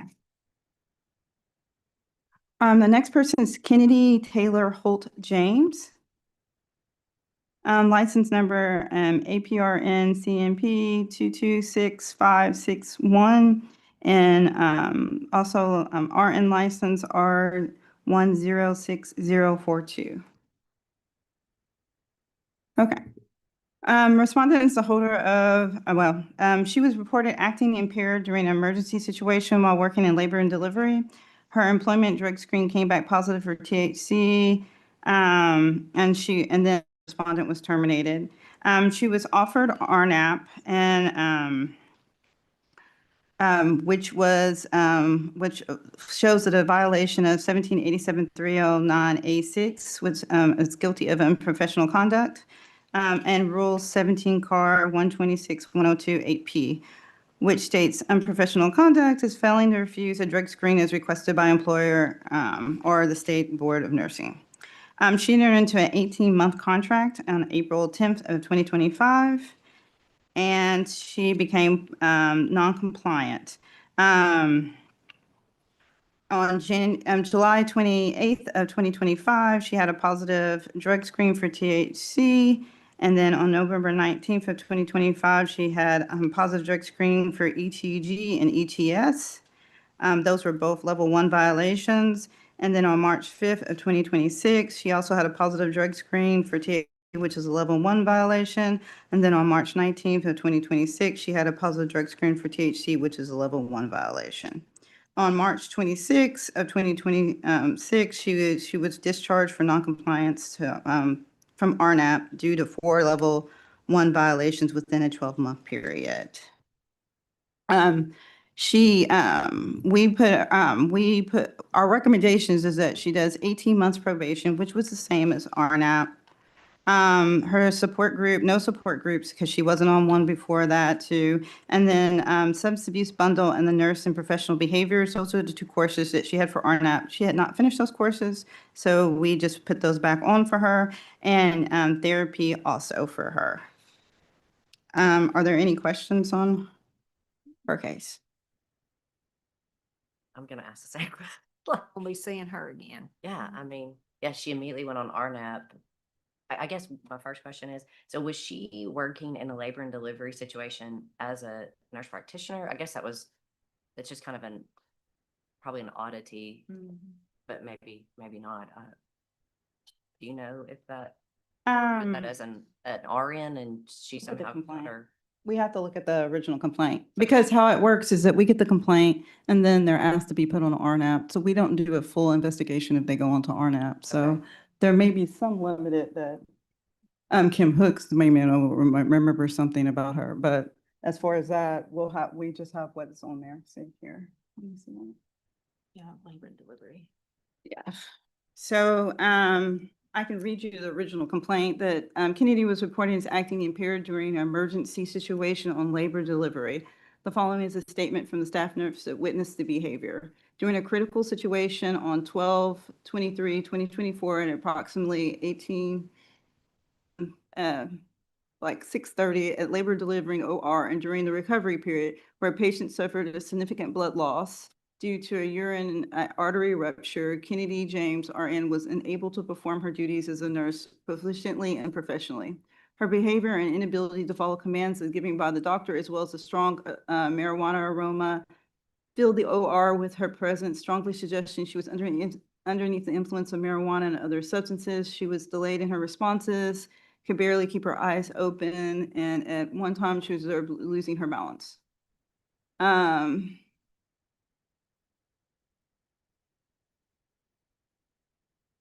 trying to see. And then she did, after she looked like she was impaired, she They said her inability to maintain composure and balance further supported the suspicion she was impaired. And that hindered her in performance and posed a severe risk to the patient's safety and well-being.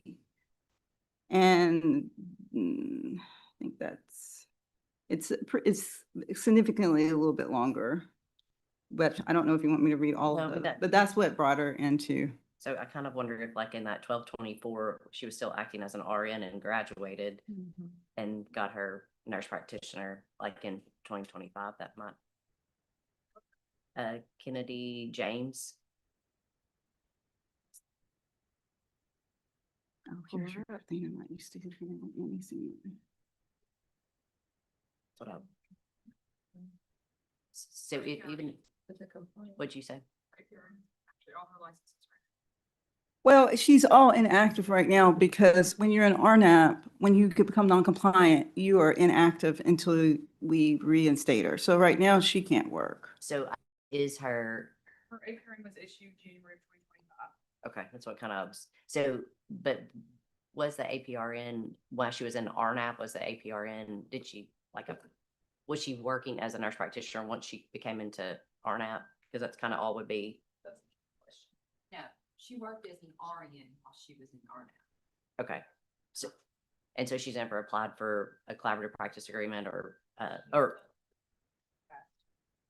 She has an active prescription form, but she did have an agreement at one point.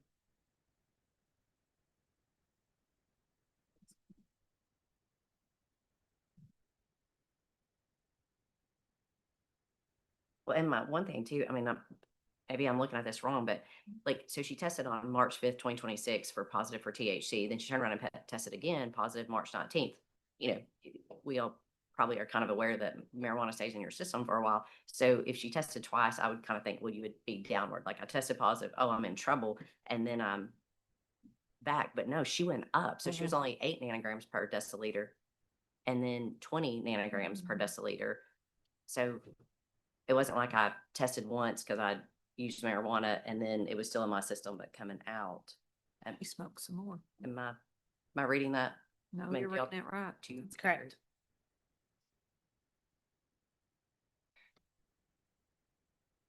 I mean, typically when the typical action is that when they fail RNAP, is that depending on what it is, unless it's very extreme for the failure, we usually send them to me for a consent agreement. So that's typical. Yeah. I mean, if you want to bring her before the board, you can do that too for hearings.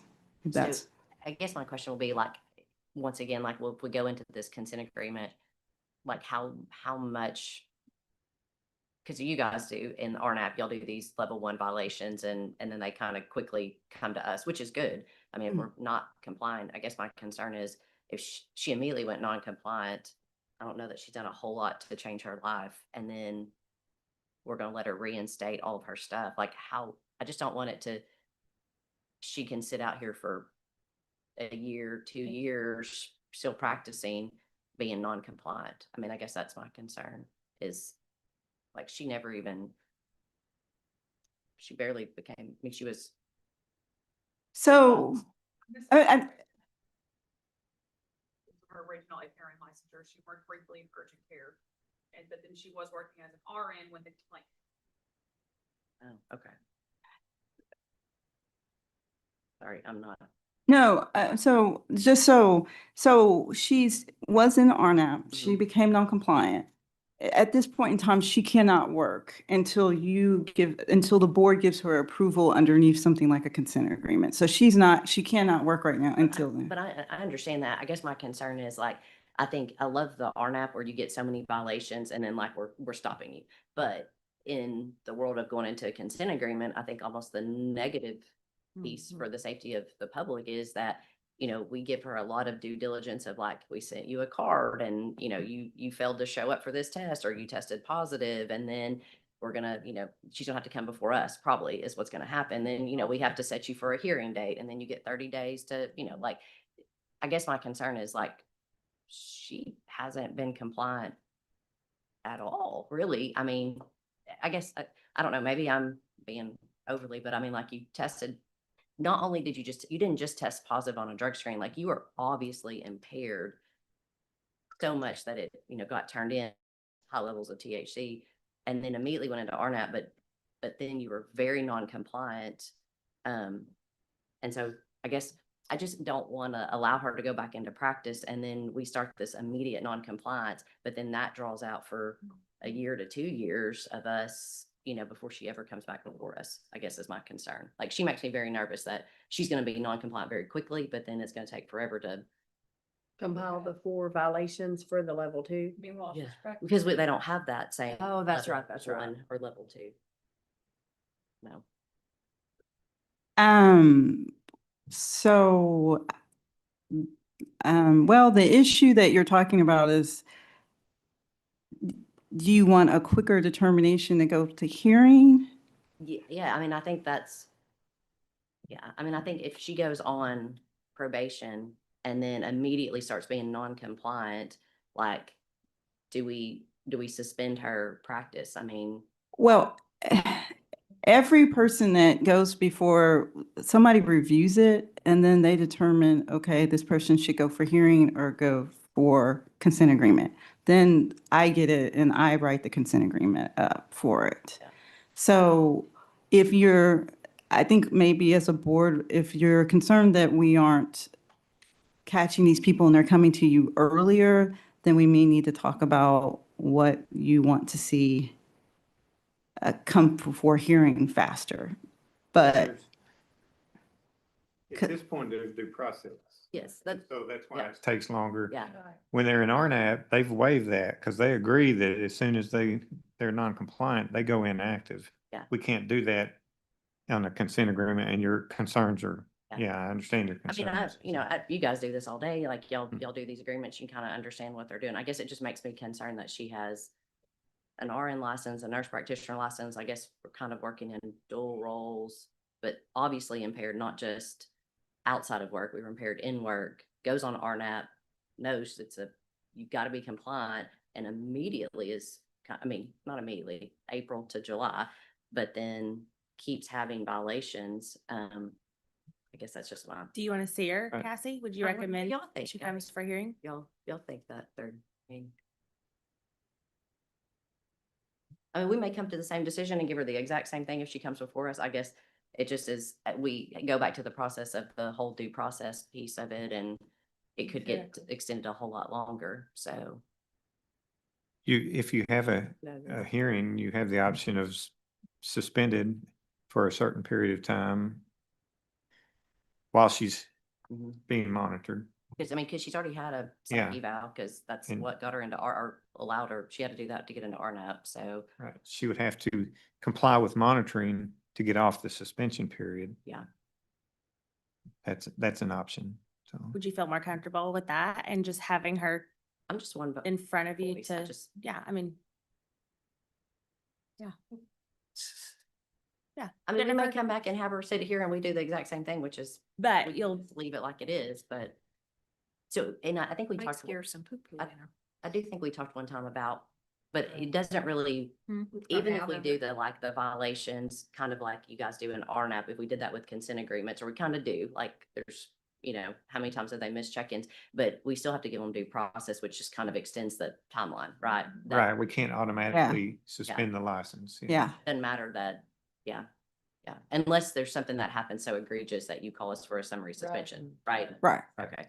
Yeah, so that's what I was saying. So if it's something big, we would bring it to you quickly Yeah. to address it. But for this one, even if we have to do the due process, so it would end up being a consent agreement. This allows us to keep, because the period of time they're not working, if we don't think it's a level 2 immediate hearing, then they're suspended until you get to review this case and then say, okay, we allow them to be put on a consent agreement. So for them to start back up, they are monitored during that time period. So one thing, I guess maybe that goes to Shannon. So when she reapplies for, everything's expired or suspended on her collaborative practice agreement, she'll have to resubmit all of that. So you'll know where she works at, it's a little bit different than, we'll have to know that anyway for her probation as well. Monitor prescribing practices. I'm not sure what's in the terms, but we usually monitor their prescribing habits when they're on probation. And so that And would you, be looked at. and just because she applies for prescriptive authority, if there's something in there that makes you concerned, you do not have to. It can be declined or denied, right? And then in terms of the consent agreement can limit or restrict her prescriptive authority that she can't have it or not prescribe controlled substances if that are terms that, those are terms that you all want. Okay, well, yeah, I mean, we don't even, I guess, know guess what she is prescribing, but yeah, that would just be my concern that she's gonna go back on both. So, sorry, I asked a whole bunch of questions, but. No, that's the whole purpose, is for us to make sure that you'll feel comfortable with these before we accept them. So final, Gonna let it roll and see what she applies for when she comes back for. Is she entering, does she enter into, she enters because she wasn't compliant with RNAP and non-compliant consent agreement, not just a consent, so.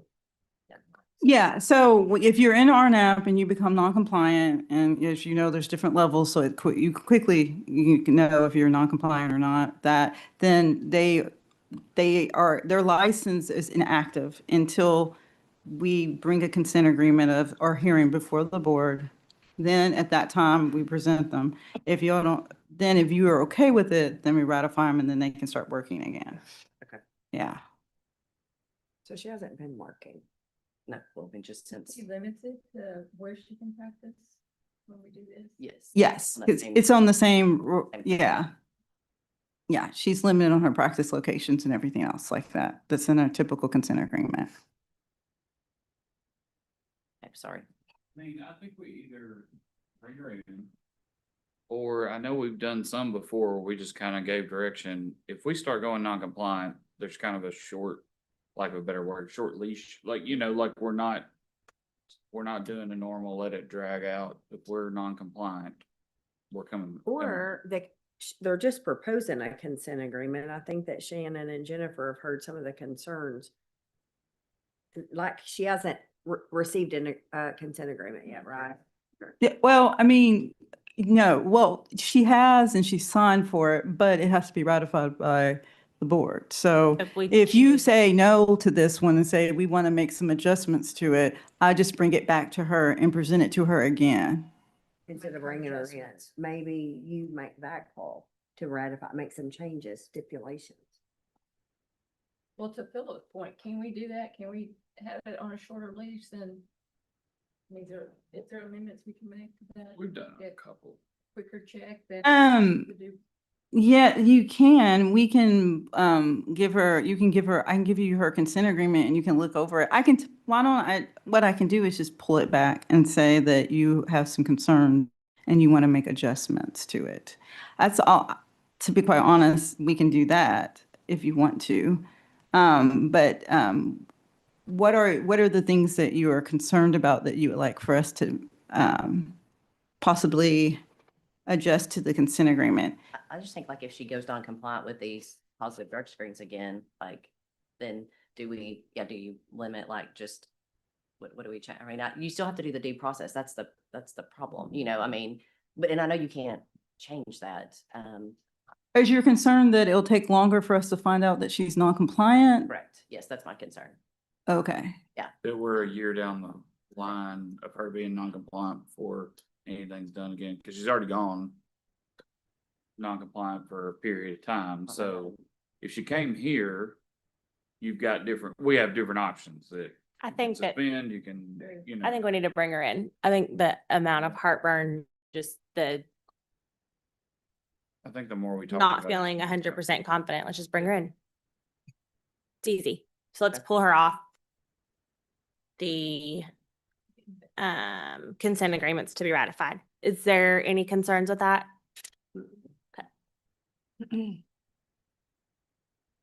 Okay.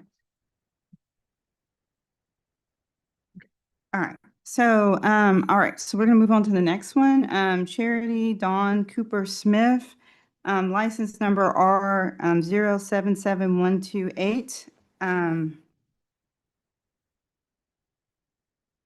Okay, on November 10th of 2013, respondent voluntarily surrendered her nursing license in lieu of a hearing before the board.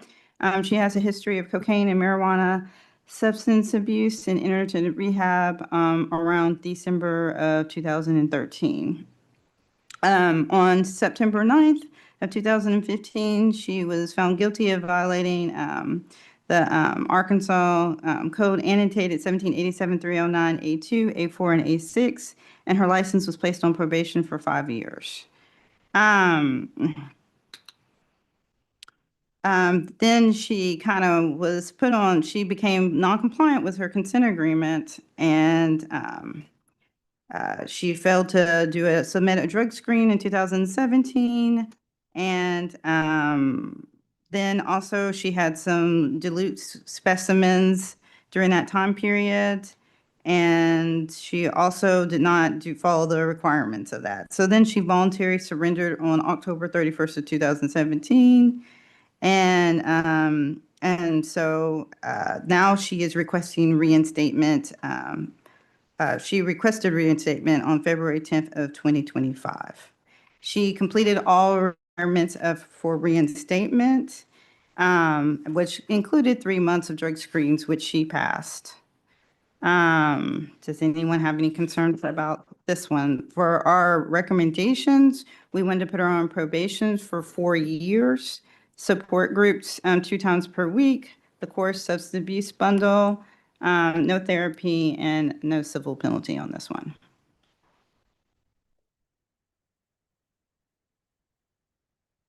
I'm good with that one. Okay. Okay. And then our last one is Lindsay Lee Bailey Webb. License number R087096. On February 1st of 2023, she started a 3-year probation consent agreement and she became non-compliant. She failed to show for drug testing 13 times. She failed check-in with the board-approved support group 93 times. She failed to provide 7 treatment provider reports and 7 personal reports. And she still had a balance remaining of $1,399 of the civil penalty. So she is kind of a complicated case. For her, the issue, we had a slight issue with her drug testing. Apparently, the place where she drug tested, they're having some problems with that hospital. So she's saying she's going in for drug testing. However, we can't fully confirm that. So because of that, we still consider that to be non-compliant because we can't confirm that that she showed up or not. And so we can't get the results from that. So we can't confirm it. Do we know where she's going? Yeah. Yes, we do. All right, Kelly, come on up. Yeah, this one's a little different, so I kind of told Kelly to come down because I thought it was going to be partly an issue. Yeah, the site is Washita County Medical Center in Camden. And So when she, So the monitoring company's just not getting results from them Right. at all. from the CRL labs, any results from those tests. And Affinity reached out to her and she said she was going to test. And when Affinity tried to contact Washita County Medical Center, they stated that she needed to sign a waiver with them before they could speak with them, with Affinity or with us. I had tried to call too. So reached out to her to say, you need to sign this so that we can speak with them and Affinity can speak with them. And that never happened. So in the meantime, she continued to Sign a go. release in their agreement. Says they agree to release all records. I mean, we read it every time. There's a lot going on down there right now. That is I what I, agree. yeah. There's a But- lot going on with that hospital. But can we not send them whatever agreement she signed? Cause it should, I mean, I think all of ours have. They it in don't there. accept that apparently. They needed her to sign So specifically. we with- need our lawyer to contact their lawyer, Yeah, exactly. Mr. Dawson. Because I mean, that's a legal, we've requested it. It's coming.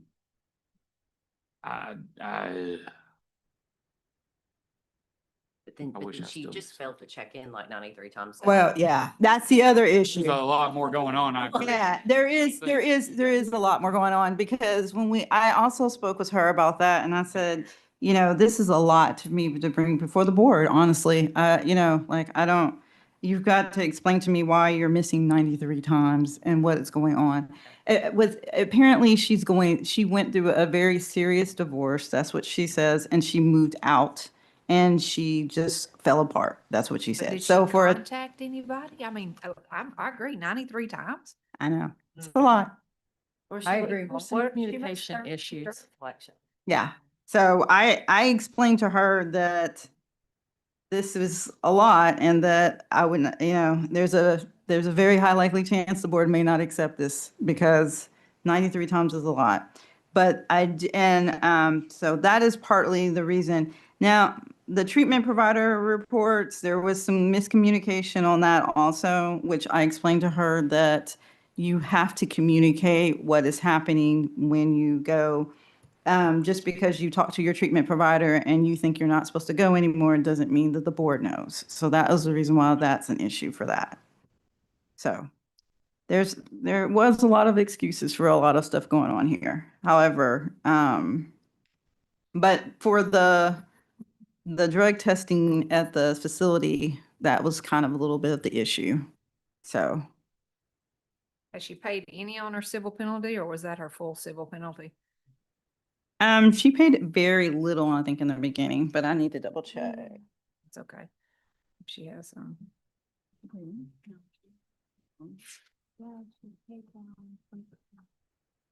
Looks like another So one. if Camden is an issue. Yeah, she did pay. She's paid some on, she has 2 previous civil penalties, so the combined amounts. So she's paid off. How much she had one that was 2,500 and now she's got $399 left.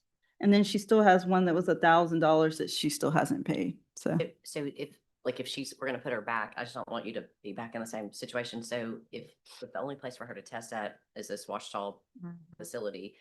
oh, yeah, we did talk about that. Okay, so the Washita facility, and then there was another place that's opening up that she can use for that too. Also, I spoke with her and I said, look, it's your responsibility if this facility is not working for you to go to another location.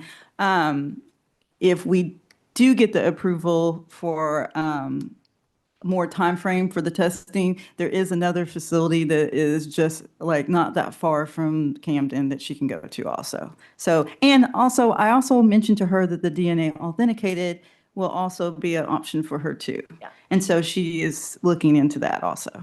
But I also told her that, look, I mean, life happens, but also you're on this consent agreement and you agreed to this. So, you know, like, we understand that you may have had this problem, but you need to communicate better what's going on. And then also, like, Can her consent agreement also include that she signs a specific release for Washita? Or any places that she's gonna test at? Can we do that? Part of the standard work. it is part of the standard Well, but consent they agreement. won't take that, apparently. Can we Yeah. make her? Well, Can part of the, Want their form. yeah, so can we make her do that for the 2 facilities she's gonna test at, or at least for Washita? Right now, we've removed that as an option for her. to Yeah. test. Oh, you aren't even gonna let her go there? Yeah, we told her she can't even go there. Okay. never mind. Yeah, so we're trying to avoid this problem happening again for that. And we made it clear to her that the issue is that we consider it non-compliant if you don't test, regardless of the situation. So even though, that's why we have on here that she missed those tests, even though she's saying she did them, because if we can't get the records to us, that's considered to be you missed it or you didn't do it. It's concerning about Washita Regional, but it's also concerning because that's part of her agreement that she signed, that she will execute all releases. I mean, it says in here, we shall execute any release necessary to give the board access to records, including da, da, da, da, da, da. Like, she is responsible. She signed that she will execute all releases. And if she doesn't, that's further non-compliant Right, yeah. with her agreement. So, whew, I'm like, sure you have. non-compliance ones are hard. I'm Yeah. sorry. Yeah. I mean, yeah, I mean, Something. yeah. I mean, we give them receipts every time they come in for a drug test, so at least you could, that would help your She wants a proof sheet of paper. if you wanted to prove that. I would be finding then, that's fine. Checking. I'm a little worried about anyone else trying to use that spot. Well, I mean, yeah, they've got some major issues going on there, but you got Texarkana close, you've got El Dorado, you got, oh, there's a bunch. Sorry. Oh, yeah. So for the recommendations, I don't want to forget to put those in. We have her for 2 years. The course, ICRS upholding the standard professional accountability in nurses, partly because she has done the other course that has to do with substance abuse in the past, and she's on therapy. She is not doing substance support groups because she has had bad experiences with those in the past. So that's the reason why we're not putting that on there too. And no civil penalty because she's already have the balance for the other two. So is that okay? Mhm. Okay. All right. So I will inform Ms. James that she needs to come before the board and we'll set that up. Right. Okay. We're done. Is that everybody? Uh-huh. Okay. Can you mark her out and say, okay, thank you. Yes, ma'am.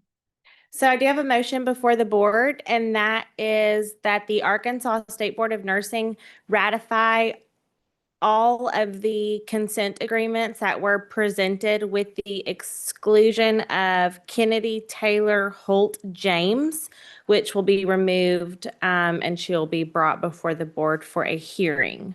All in favor? Oh, excuse me. Tabby, did I hear a second? Second. And all in favor? Any opposed? There are no abstentions. The motion will carry. And we will now also recess for lunch until 1 p.m. I apologize that it's short.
This will come in and you'll get your money for your visit.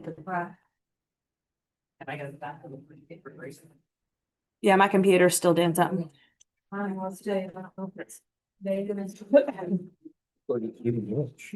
Man, that was quick deal. I know. We wanted to have full agenda, ask and you shall receive, and now I'm like, can we go back to the 2 and 2? Oh, well. Do we have any other respondents here? Yes. Yes, this first one, I think. Is gonna- Okay. So we've got Cooney and Henley. And I guess if Potts doesn't show up, then we can move that till the Lots end. won't show. Okay, so we'll do Cooney first. Lots in it. They represent them, huh? No, they're just, that's sometimes for us. No, it's gonna be fun because you're gonna no limits. I'm so glad.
Where I'm at?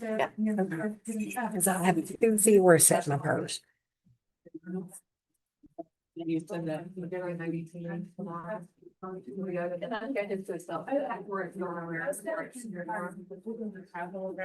Yes.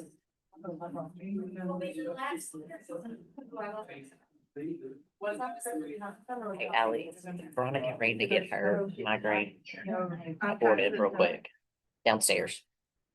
We'll be in. Thank you. Oh,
Okay, good afternoon.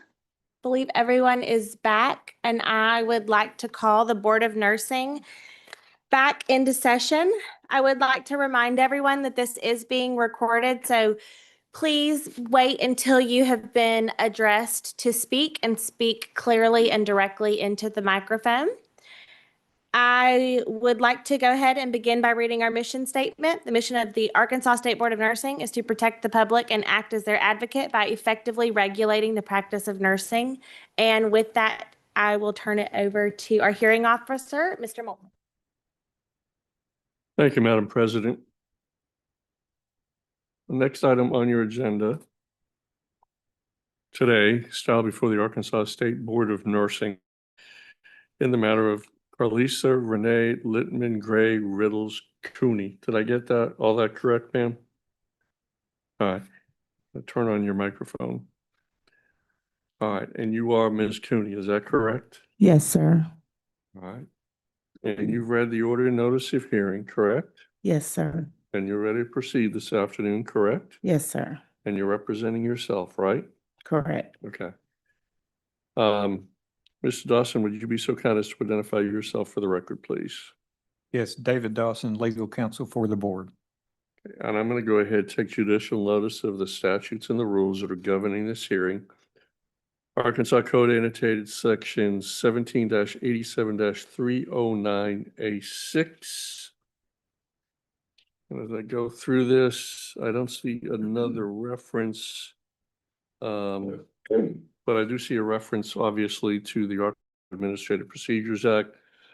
Arkansas Code annotated sections 25-15-201. That sequence. It is, for the record, it is May 6th, 2026. It is approximately 1:15 in the afternoon of May 6th. This matter was set for 1 p.m. So we're about 15 minutes tardy. The hearing is being held in the offices of the Arkansas State Board of Nursing located 1123 South University, Suite 312, Little Rock, Arkansas. And obviously, since she identified herself, the respondent is present. Let's take care of some housekeeping matters. First off, ma'am, have you ever been in an administrative hearing before? No, sir. Okay. Let me give you an explanation, if I could, on how the process is going to work, all right? Mr. Dawson represents staff, and it's his job to prove the allegations of fact and the conclusions of law that are contained in the order of notice of hearing. And it's also his burden. He's got to prove that by what we call the preponderance of the evidence. That means more likely than not, the things that he's alleged actually occurred, okay? In order to do that, it looks like you get two witnesses up there. He's going to call those witnesses. He'll examine them, ask them questions.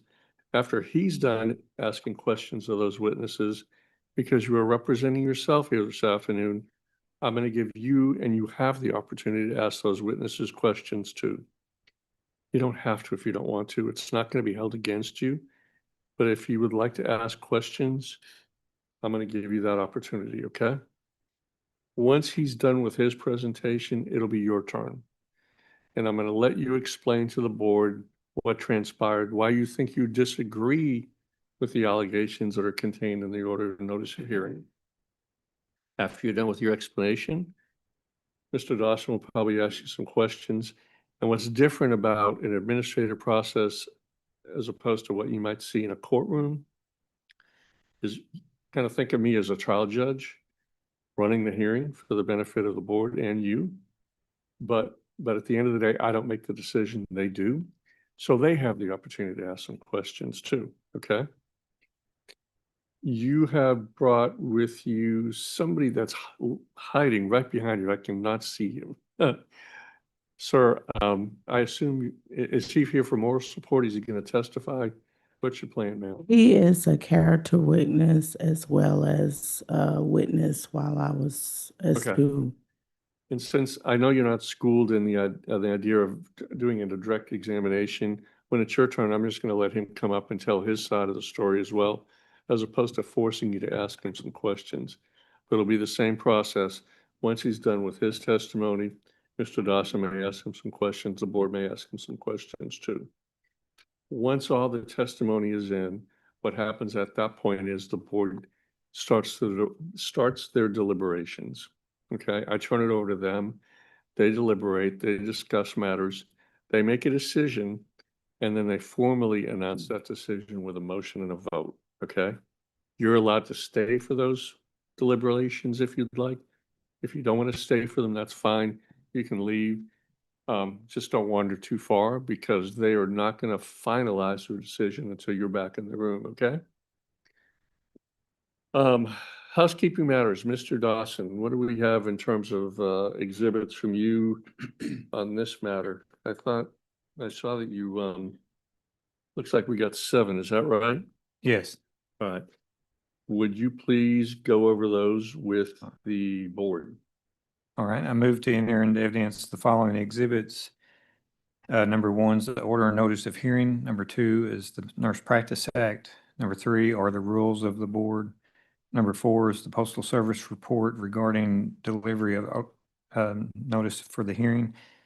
Number 5 is Mr. Udell Ward's hearing report. Number 6 is Mr. Terry Kirkendall's investigation report. And number 7 is the respondent's nurse portal message dated October 11th, 2022.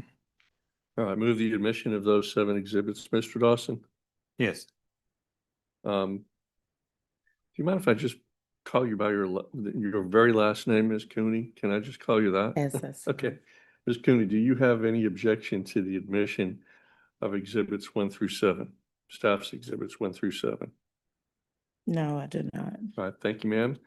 Without objection, staff's exhibits 1 through 7 are admitted. And Ms. Cooney, I was handed, looks like a packet of information. It must be from you, is that correct? True. All right. Yes. I'm going to go ahead and mark that as respondents exhibit number 1. Mr. Dawson, do you have any objection to the admission of respondents 1? No. All right, thank you. Without objection, respondents 1 is admitted.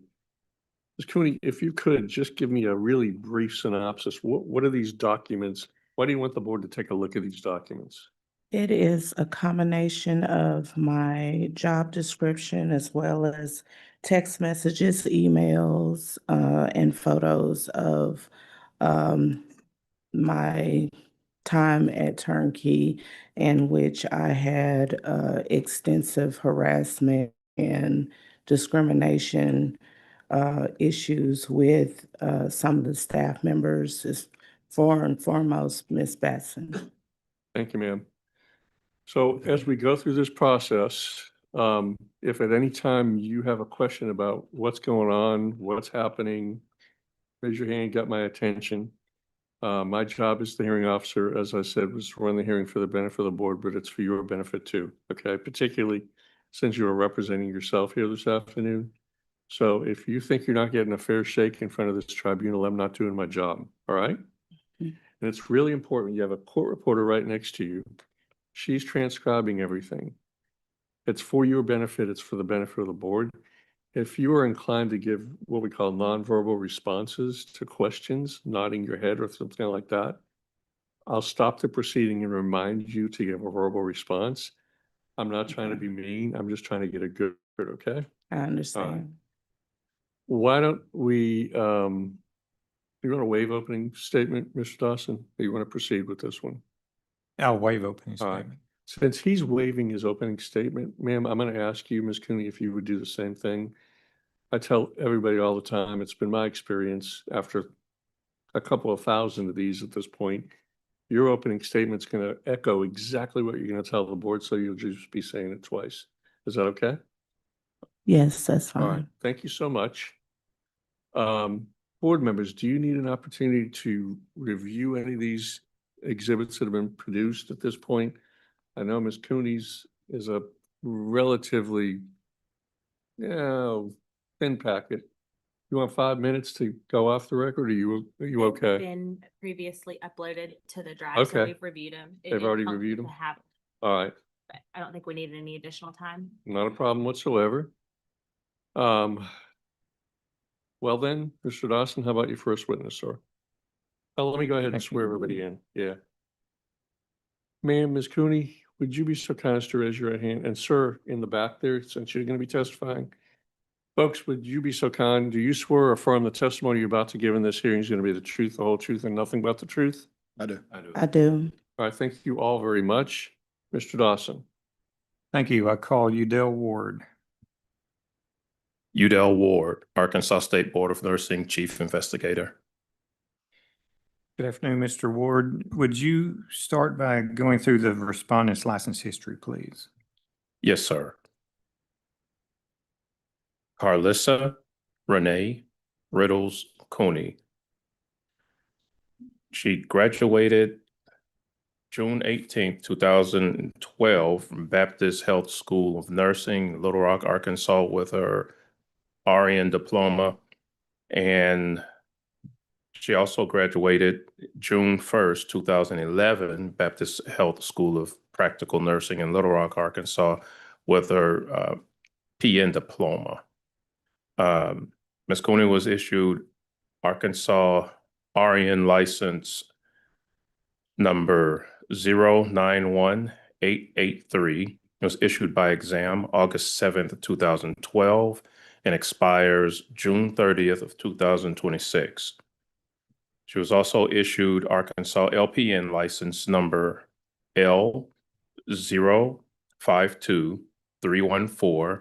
It was issued by exam October 19th, 2011 and expired June 30th of 2014.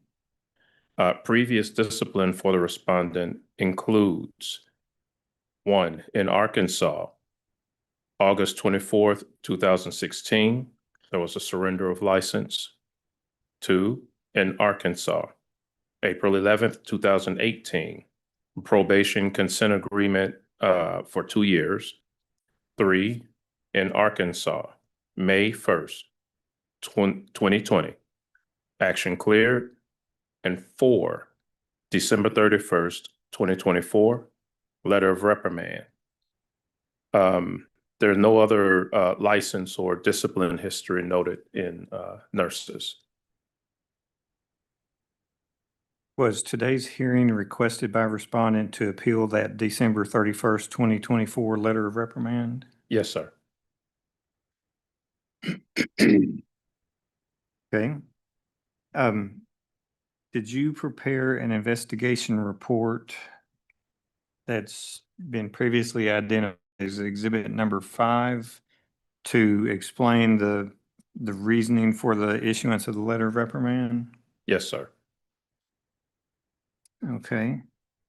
If you would, read the first section of your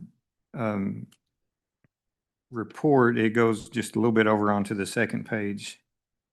Please. Yes, sir.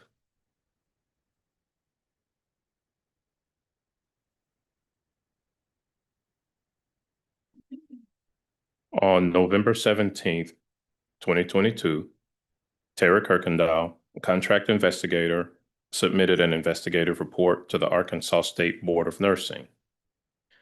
The investigative report was reviewed and it was determined respondent violated the Arkansas Nurse Practice Act, Arkansas Code annotated 1787309A6, and the Arkansas State Board of Nursing Rules, Chapter 7, Section 4, A6I, now codified as 17 CAR 126-102-8I, which state, the board shall have sole authority to deny, suspend, revoke, or limit any license to practice nursing or certificate of prescriptive authority issued by the board or applied for in it in accordance with the provisions of this chapter to otherwise discipline a licensee upon proof that the person is guilty of unprofessional conduct, and specifically leaving a nursing assignment without notifying appropriate personnel. Okay. The next section in your narrative has to do with a drug screen, but that just identified prescription drugs that the respondent was taking, correct? Yes, sir. So that was not listed as a violation in the letter of reprimand? No, sir. All right, so the letter of reprimand was issued on December 31st, 2024. If you go down to where it says attachments 1 through 11, and it goes over on the second page, it may take a little bit, but since she's appealing the letter of reprimand, we need the entire thing into evidence. So if you would read that section of your report, please. Yes, sir. If you refer to exhibits 1 through 11, on December 31st, 2024, excuse me, the Arkansas State Board of Nursing issued respondent a letter of reprimand based on the following findings of fact. Respondent is the holder of Arkansas RN license R091883, issued by exam August 7th, 2012, expires June 30th, 2026, and Arkansas LPN license L052314, issued by exam on October 19th, 2011, and expired June the 30th of 2014. On November 29th, 2021, respondent was employed as a quality control, quality improvement, infection control nurse, also known as a CQI nurse with the Pulaski County Jail, excuse me, in Little Rock, Arkansas. Respondent was assigned to the position by Turnkey Health. On July 7th, 2022, respondent left the facility after handing the administrator a note stating, "I'm headed out." The note didn't offer any explanation, and respondent didn't inform others of her departure. Records provided shows respondent clocked out at 11:47 a.m. on July 7th, 2022. On July 8th, 2022, respondent was a no-call, no-show and did not respond to calls and or text messages as she was the call nurse for the following weekend. On July 11th, 2022, respondent failed to respond to a code red in the juvenile unit to care for patient JJ at approximately 3:37 p.m. During the incident, it was discovered respondent left the premises without informing anyone or appropriate personnel. The time card provided shows on July 11th, 2022, respondent clocked in at 7:51 a.m. and clocked out at 10:25 a.m. A note on the time card shows respondent was scheduled to work 8 a.m. through 4 p.m. Respondent's failure to inform appropriate personnel resulted in delayed care for patient JJ. The chart note for patient JJ states, presented to unit after patient found on the floor after altercation with another patient. JJ reports he blacked out and had a seizure after knocking his head on the floor during the altercation. There's a knot to the back of his head. He reports diminished vision with a hook in the field of vision. The vision is grossly intact. The reports that the incident was unwitnessed and there was not camera footage that covers the cell where the incident took place. JJ denies nausea, vomiting, or headache, and JJ reports mild dizziness and in addition to vision changes in the left eye. Bertha Lowe, HSA, provided a statement via email dated November 16th, 2022. The email states, on July 11th, 2022, I was asked by DON Catherine Bastian to ask Nurse Carlissa Riddles to go to juvenile detention. I sent her to juvenile detention. I was not notified by Nurse Riddles when she left that facility, nor am I aware if or whom she notified at the time that she left the facility. On July 13th, 2022, a personnel action form indicates respondent's employment was voluntarily terminated.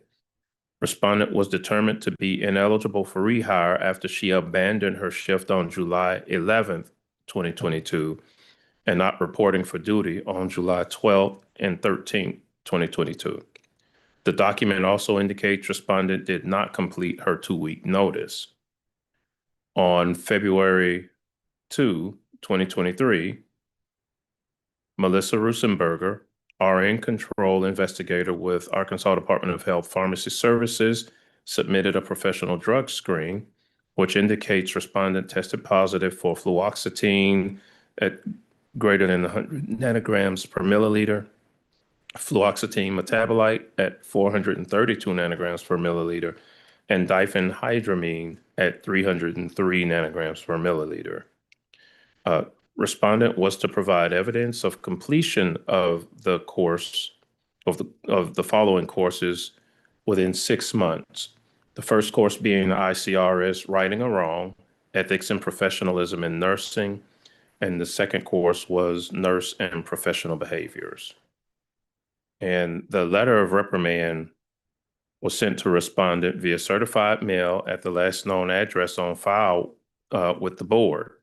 Certified mail was returned to ASBN labeled Return to Sender, unclaimed, unable to forward on January 27th of 2025. I just want to clarify that last paragraph that you read on the reasons for the issuance of the letter of reprimand mentioned, once again, a drug screen conducted by Melissa Rusenberger. That was not a basis for the violation that was stated in the letter of reprimand, was it? No, sir. That's prescription medication she was taking, correct? Yes, sir. Okay. And so after the letter of reprimand was issued on May the 23rd, 2025, did respondent submit a request to appeal the letter of reprimand? Yes, sir. Thank you. That's all the questions I have. Thank you, Mr. Dawson. Ms. Cooney, do you have any questions for this witness? I do. Please proceed. The first letter was not received and was returned to sender. Did I receive an email? No. No, one wasn't sent in the nurse portal. When did I receive the respondent to the current appeal as for the hearing today? Based on what was told to me in our phone conversation, you were informed by a coworker that your name appeared in in one of the nurse update magazines showing that there was a letter of reprimand. The medication that I was taking during that time frame, was it a part of the investigation? It came up as part of the investigation. Why was it not considered if it was a part of the investigation? Well, there was no determination that you were impaired on the job. I have no further questions. Thank you, ma'am. Mr. Dawson, any redirect based on those questions from the respondent? No. Board members, any questions for Mr. Ward?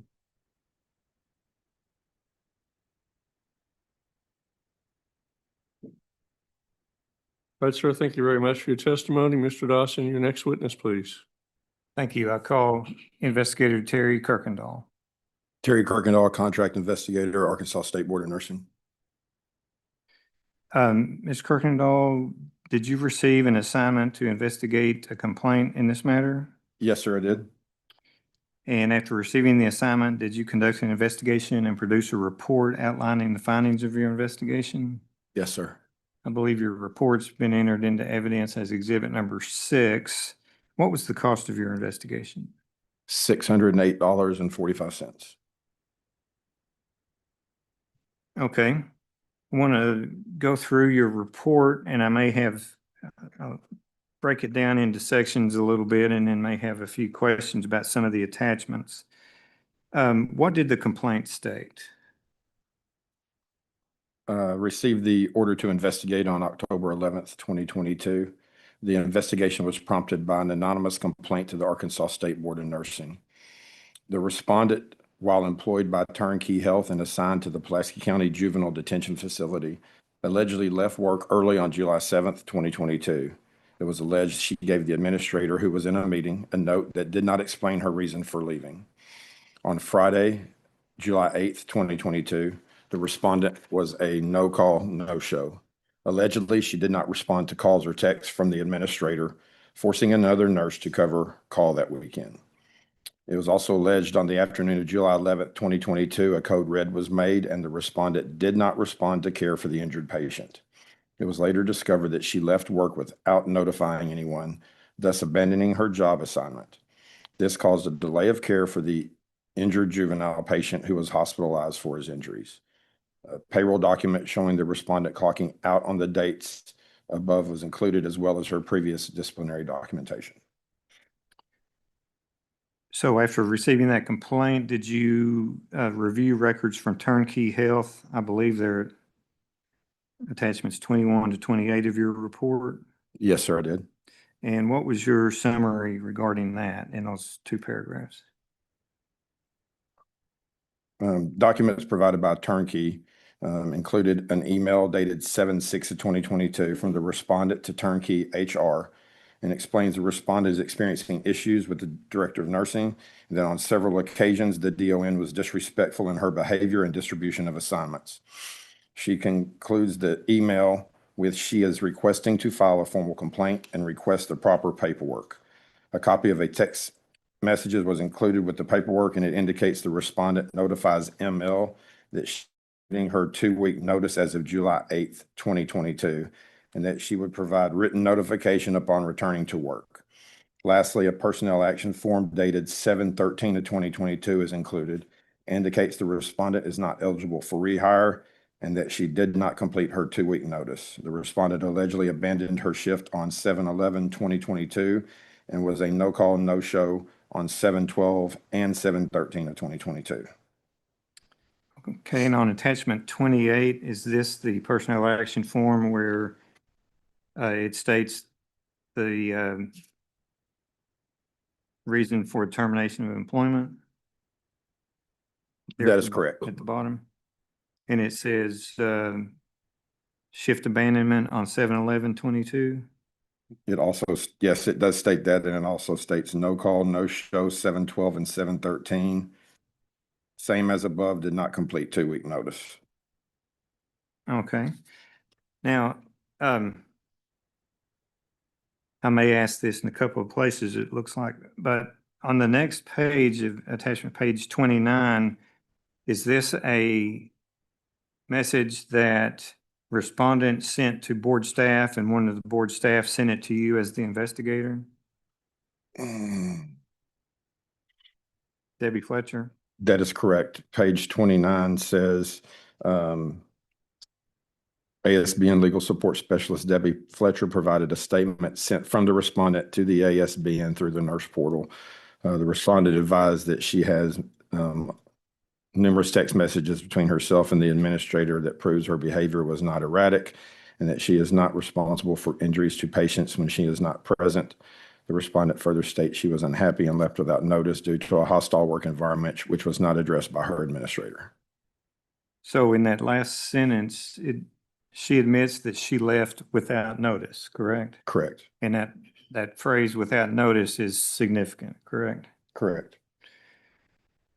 Okay. The remainder of your report contains information from the respondent as well as certain individuals who worked at Turnkey. If you would go through the remainder of your report, and then I may have a few questions about some of the attachments. Yes, sir. Respondent provided a response, work history, and numerous supporting documents, and they were received on October 15th of 2022. And the respondent denies the allegation in their entirety.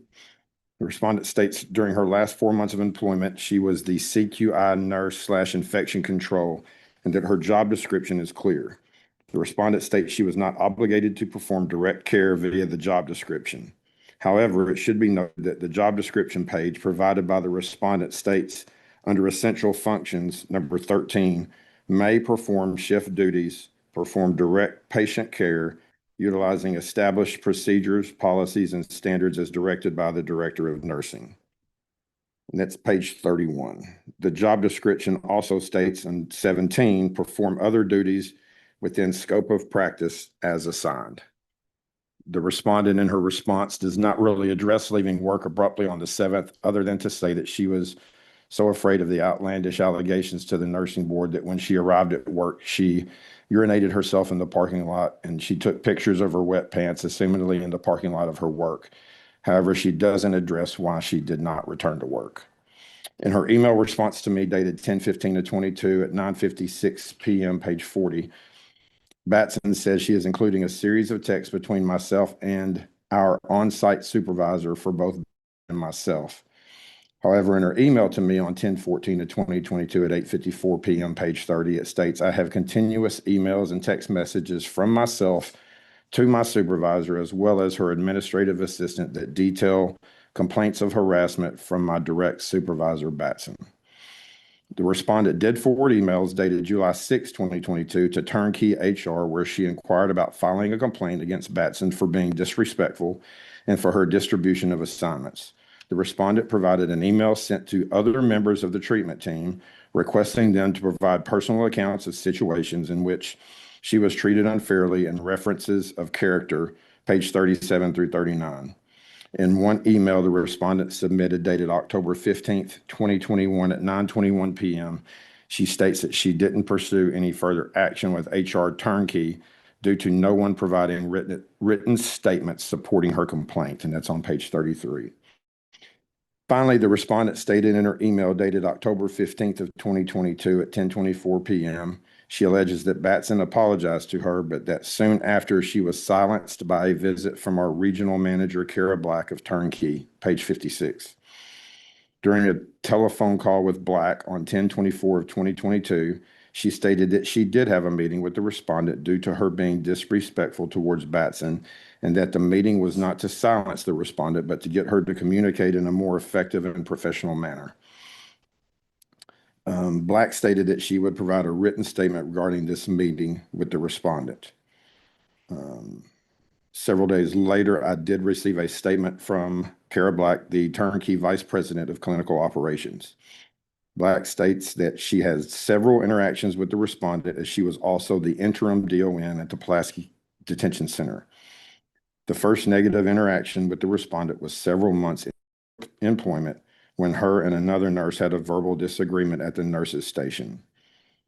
In the middle of the day-to-day operations, Black continues that the respondent was yelling, cussing, and acting very unprofessional while patients were around, and it is not something that was going to be tolerated. Black states she verbally reprimanded both parties due to it being their first discipline. Black states on July 11th of 2022, respondent was asked to go to work juvenile due to a call-off that occurred with the nurse that was scheduled to be there. The respondent was very vocal in her disagreement in doing so. During the middle of the day, a medical emergency call was received from the juvenile facility, and another nurse went to evaluate the patient while the DON, Batson, investigated where the respondent was. It was discovered that the respondent passed meds at juvenile, attended doctor call with the provider, and then left work. According to Black, the respondent gave no report and no notification that she was leaving the facility, which is dangerous.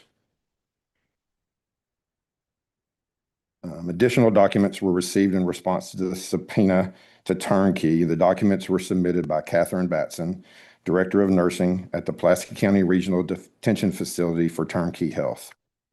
The documents include text messages previously submitted by the respondent, a signed job description that includes direct patient care as one of her primary responsibilities, and highlighted portions of their handbook with the attestation that she reviewed and agreed to follow Turnkey corporate policies before signing. An outline of instances of insubordination leading up to a disciplinary meeting that was held in April is also included. An email from Danny Honeycutt regarding insufficient evidence to conduct a formal review of hostile work environment complaint is also included. A timeline of the respondent's work issues were emailed by Catherine Batson to Kara Black on 4/17 of 22. A few of these issues include 324, insubordination after the respondent refused to assist in an urgent situation where restraint checks or assistance with intake was needed. Respondent yelled, "You're not my boss. Tilly ain't my boss. I'm my boss." Checks were done by another nurse and intake was covered by the DON. A meeting with Tilly to discuss chain of command and clinical delegation. No call, no show on 4/11 when she was expected to orient new PA. DON completed the task. 4/14, DON entered respondent's office to find her on vacation. Booking website pulled up on her computer and a video phone call, but told DON she was too busy to assist with TB skin test plants. On 4/15, respondent refused to assist department when no sick call, task, or intake nurse that morning. Included in the documents is a turnkey health quality assurance infection control nurse essential function document signed by the respondent on May 31st of 2022, acknowledging that as stated in number 13, may perform shift duties and perform direct patient care. An email from General Counsel Danny Hocutt to Catherine Batson dated 11/4/22 is also included. In the email, Honeycutt summarily explains the outcome of the complaint as follows. Respondent initially reached out to my office to file a complaint regarding a hostile work environment on July 8th of 2022. In an email on the 11th, the respondent stated that she is collecting information to support her claim. However, she never provided such documentation. The respondent's personal action form dated the 13th, terminating her position for voluntary resignation / job abandonment, outlines that the respondent failed to appear for her assigned shifts July 11th through the 13th. According to Honeycutt, with her failure to provide support for her claim prior to the end of her employment, there was no way to properly investigate her claim. I can say the evidence provided by the site through you and the HAS, Ms. Bertha Lowe, indicated that the probable outcome of the complaint would have been unfounded. A witness statement was received from Bertha Lowe. Lowe states on July 11th, 2022, she was asked by DON Batson to ask the respondent to go to the juvenile detention. Lowe states she sent the respondent to juvenile detention and that she was not notified by respondent when she left the facility and is not aware if or whom she notified at the time she left the facility. Okay, so the description of the event from Kara Black that you requested, that's attachment page 72, correct?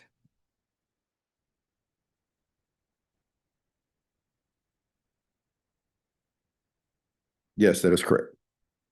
And also, I've mentioned this again, but I think it's very important.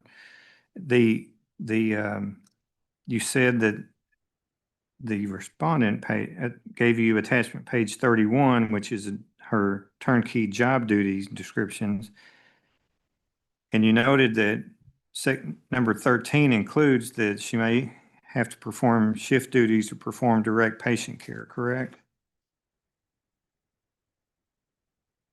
Yes, sir.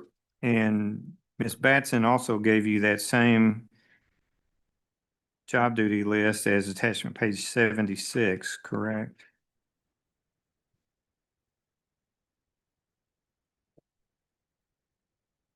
That is correct. So it is, one is signed and one is not, though. Right. One looks like just a blank form that shows the essential functions, and the other one had been written on as if it came from her file. Okay. But I guess the relevant information on that is she had told you that she wasn't supposed to do direct patient care, but the job duty list that both she and her supervisor provided says that that is part of her job duty, correct? It is listed as an essential function of the job of the quality assurance, quality improvement, infection control nurse. Now, on attachment page 82, it was mentioned in the letter of reprimand about when she clocked out. This is just the time card that indicates she did clock out at 10:25 a.m. on July the 11th. That is correct. And then the next page 83 was that provided by Ms. Batson to try to show that some chart notes for the patient that was, that needed care that afternoon? And where Ms. Batson said that it was delayed care for the patient? No, page 80, did you say page 83? Yes. No, that was, I believe, supplied by the DON Batson. Yeah, yes. I'm sorry, I may have asked the question incorrect badly, but that, yeah, Ms. Batson said, what does she say on the bottom? I mean, she provided this note, but she put a little note on the bottom. Right, I understand. Correct. Yes, that page states delay in care due to leaving without telling anyone. Okay.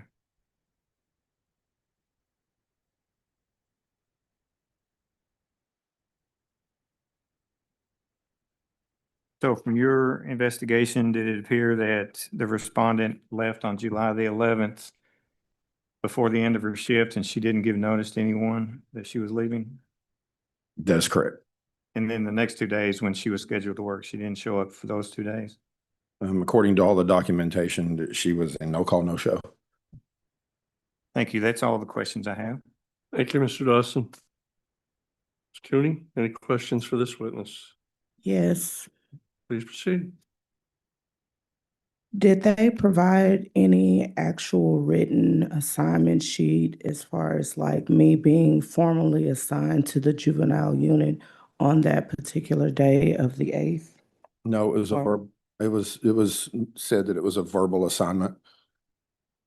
But it was not in writing, correct? No, I do not have anything in writing.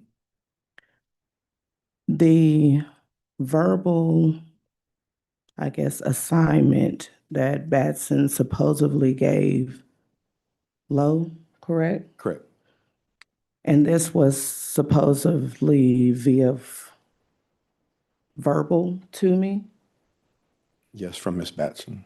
from Ms. Batson through Ms. Lowe. Correct. Okay, and Ms. Lowe said that she tried to call me at that point? At which point? At the point when they were supposedly, I was assigned to the juvenile unit.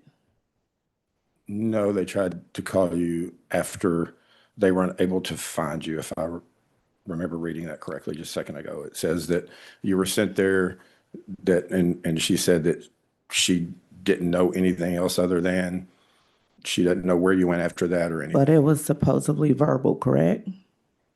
Yes. Okay. Did they indicate to you that on a regular basis with my job that I was supposed to inform them when I was clocking out? Who could you be specific? Who is they? Was I supposed to give a report as to the patients that I saw and the things that I accomplished that day, and verbal or written information as to when I leave for the day on a daily basis? They didn't specify if you were supposed to notify them that you were leaving every day. No, I didn't check into other days and the normal function. What was concerning to me is that you were directed to go to a juvenile facility. I was when they tried- verbally, supposedly, allegedly Jack, directed. no, let him, if you ask him a question, please let him finish his answer. He's right, Ms. Cooney. When you ask a question, you gotta let him respond before you cut him off. If you. I will. Yep, that's fine. Based on their statement, you were directed to go there, and then that's what followed. Okay. I, on a regular basis, had a 8 to 5 job description, correct? Is that what they The said? specific day that I looked at, it said that specific day was 8 to 4. I don't remember, but from what I understand, yes, you normally worked a daytime position. Okay. Did they tell you specifically hours wise as far as like on a regular basis for those 4 months in which are in question from the April to July? No. did Kara provide any kind of indication as to what my actual job hours were? Not that I recall. Did the job description provide any kind of indication as to when my hours were? Actually, it does. It says expected hours of work. This is a position in a setting that is open 24 hours a day, 365 days a year. Rotating shifts as well as holiday work during inclement weather may be required. Okay. So in a hospital setting or this particular position, it is supposed to or expected for me to be at my desk as a quality assurance nurse 24 hours a day? That's not what I read by that statement, no. All right. Did you receive pictures and information from me when the complaint was initially made?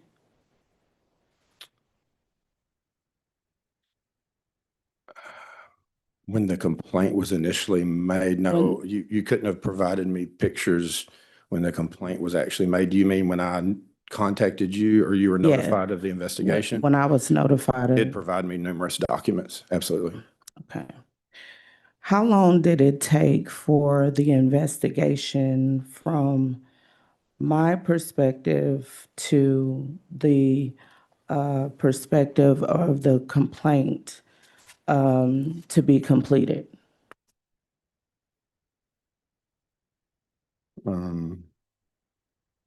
I received the notice to investigate on October 11th of 2022. That is the date the investigation began. I sent them a subpoena on October 11th of 2022. They responded with documents on October 24th of 2022. I also sent you notification through regular and certified mail on October 11th of 2022. You sent a message to the board on October 14th of 2022. I received your documents personally received on 10/15 of 2022.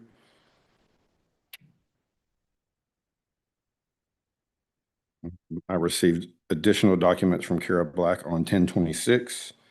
Additional documents from Catherine Batson on November 8th. And a witness statement from Bertha Lowe, which is what I waited for, was 11/17 of 2022. And the investigation was closed on 11/17 of 2022. Okay. All right.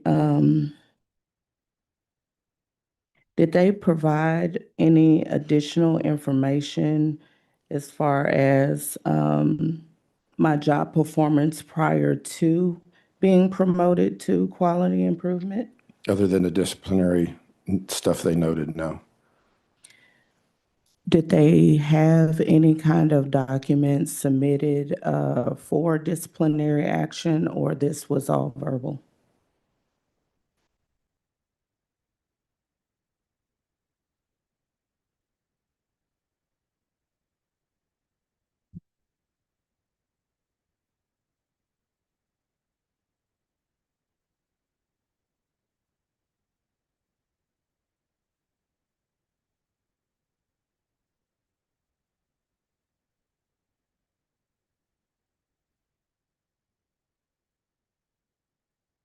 There was a personnel action form dated 11, it looks like 12 of, no, that's, I guess that's your hire documentation from what I can tell.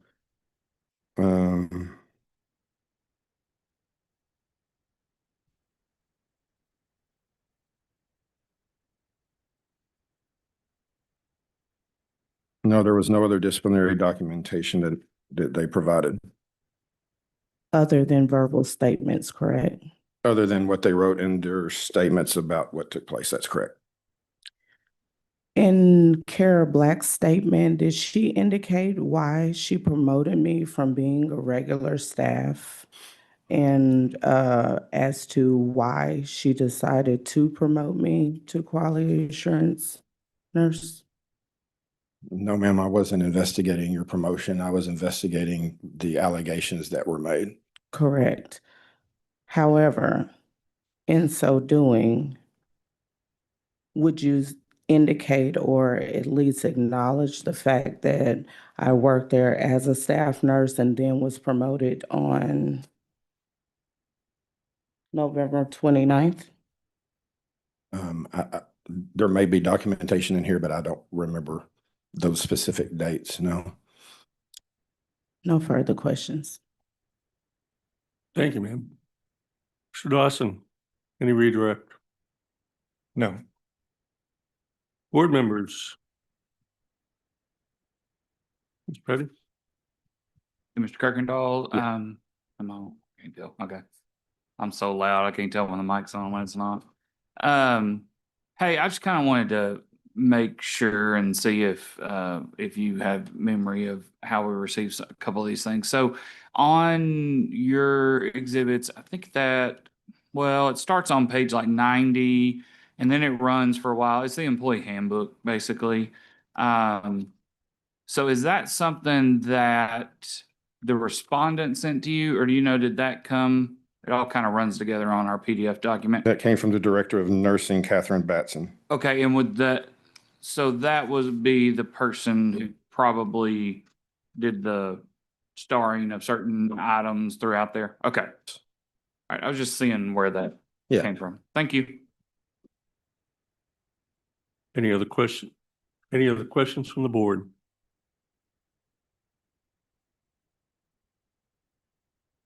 All right, based on that question from the board, any follow-up, Mr. Dawson? Not from this witness. no. Ms. Cooney, based on that question from the board, do you have any follow-up for this witness? No, sir, I do All not. right, thank you, ma'am. Mr. Dawson, your next witness? All right, I have no other witnesses. Will tell the board, I contacted Ms. Batson to possibly come provide testimony today, but she's running a clinic now and had patients scheduled all day long and was not able to. But she, after interview, she was going to testify consistent with the information that she provided Mr. Kirkendall. And so I think anything she would have said is already in evidence. And I do not have any other witnesses. I rest. So, All right, Mr. Dawson, do you rest? yes. Ms. Cooney, it's your turn. So go ahead and explain to the board your side of the story. And it's really helpful to the board, and it's helpful to you if you have that order and notice of hearing in front of you. Yeah. All right. So there are only a set number of allegations that are listed in there that Mr. Dawson had to prove. And if you have those in front of you, those kind of act as a roadmap in terms of why you agree or disagree with what's been alleged. So I'll go ahead and turn the floor over to you, ma'am. Go ahead.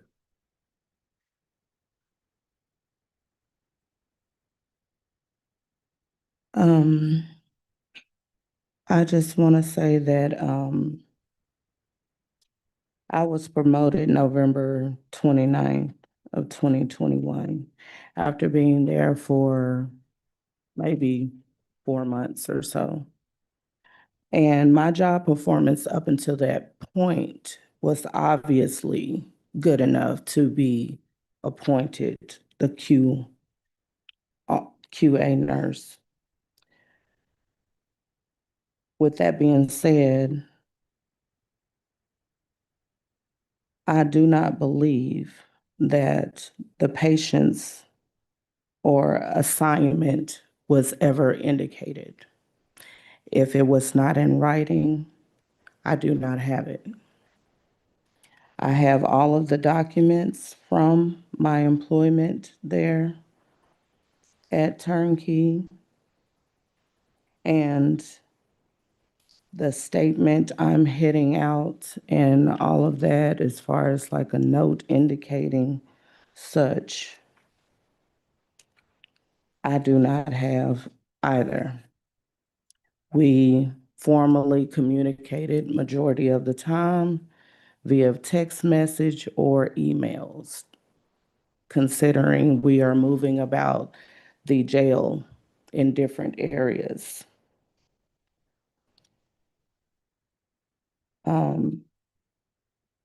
As far as the experience that I had with Turnkey and how it initially started was very different. I initially started my employment at the state hospital, and I was recruited by Care Black to work with Turnkey. Now, the indication that I first had issues with Batson, and I'm sure she has advanced her career much in the past 4 years, considering she was in APN school when we were there, was on April 15th. And it pretty much took a turn from there. But if you could look at the dates, times, and the experience that I have there, I would not want to be eligible to rehire there. So the fact that I am ineligible to rehire there, I would not want to be rehired there. And I would never recommend anybody be hired there. With that being said, I have been at with St. Vincent for going on 4 years, and it has been a great job. I even got Employee of the Quarter in 2025. I'm not going to read or indicate all of the text messages and things to you. However, I will address the July 11th issue. I was never assigned to the juvenile unit.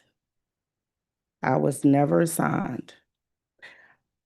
I am under the understanding that the only way you can be responsible for somebody is if you're assigned to them. And just because somebody says it doesn't mean that you can hear them. It could be in passing, you may forget about it or anything. But if it is not in writing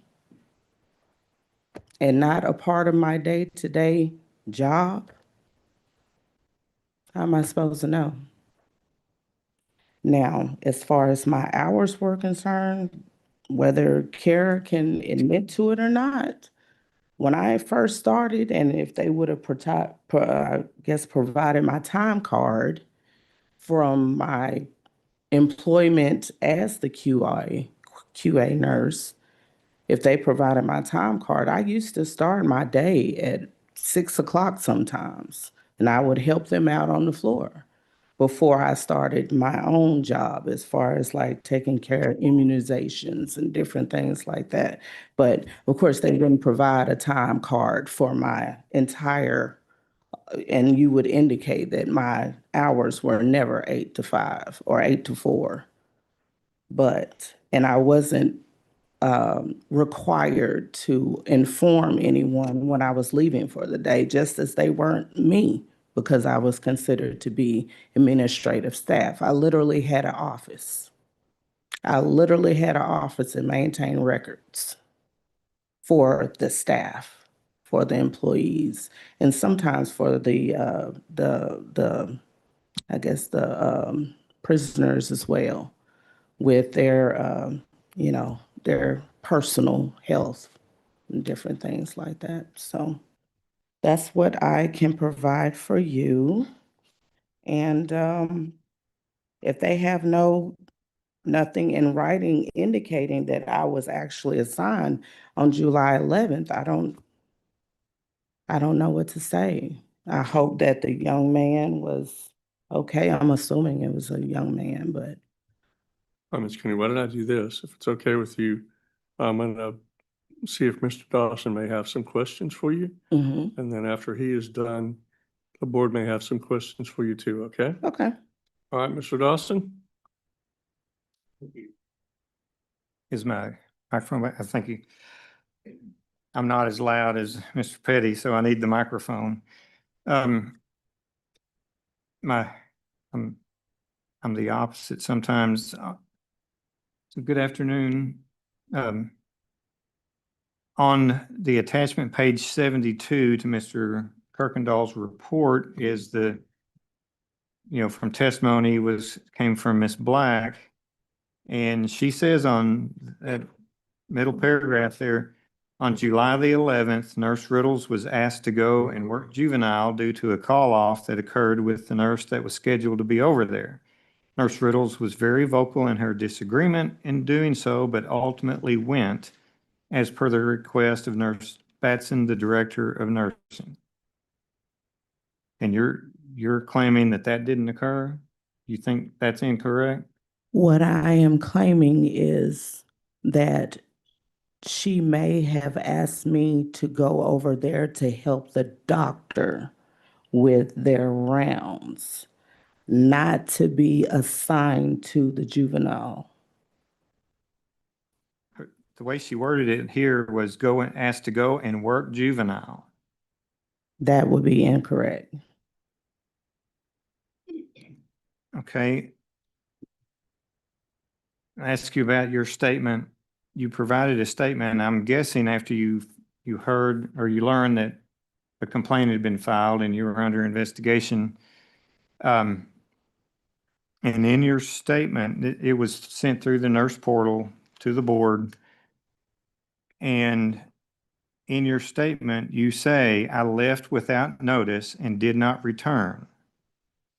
And then you claim it was because it was of a hostile work environment, but you admitted that you didn't give notice when you left that day, right? Is that a question Yes. or a statement?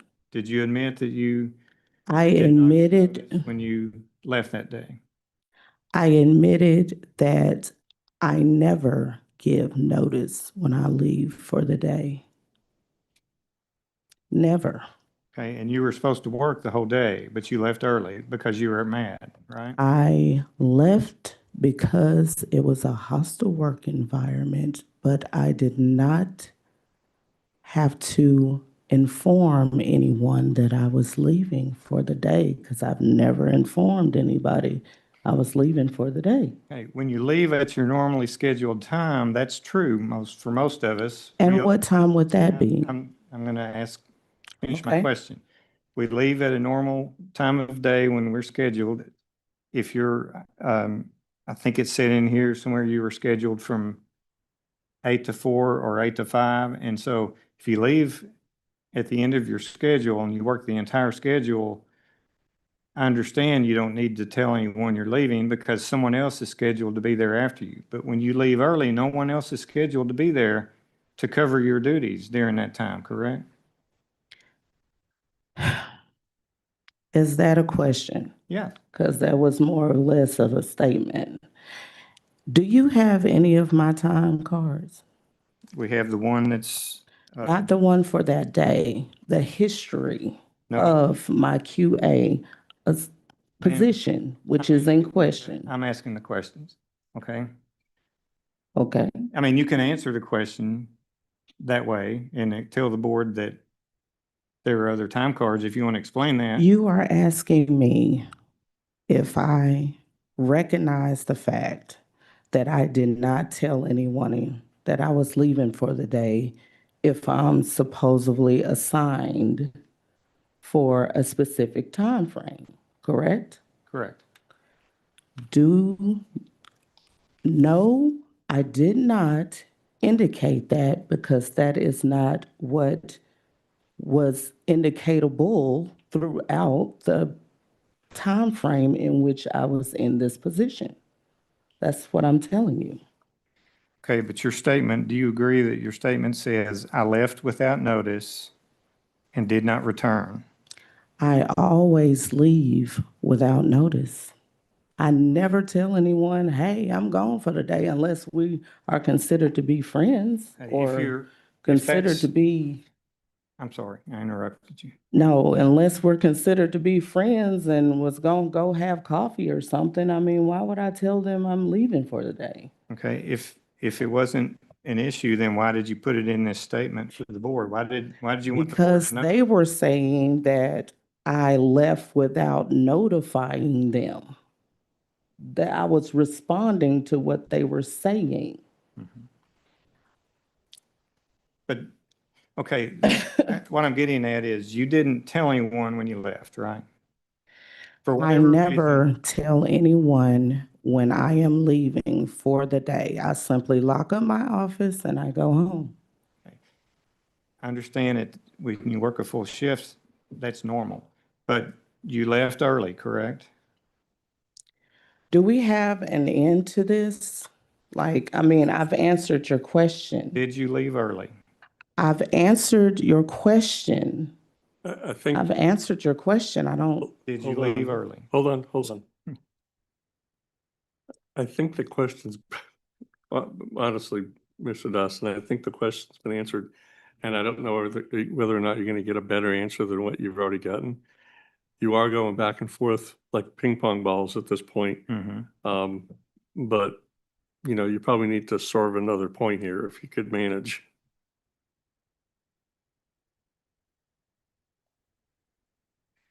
The board's rules state that it's considered unprofessional conduct to leave a nursing assignment without notifying appropriate personnel.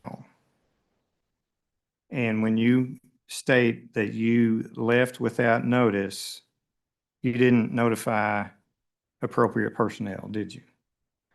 I never notify anyone.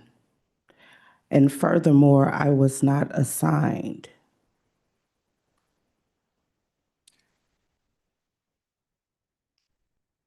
Have you, the letter of reprimand had some classes that were on there. Have you done those classes by any chance? I realize you're appealing the letter of reprimand, but sometimes people do the classes anyway. Have you done those classes?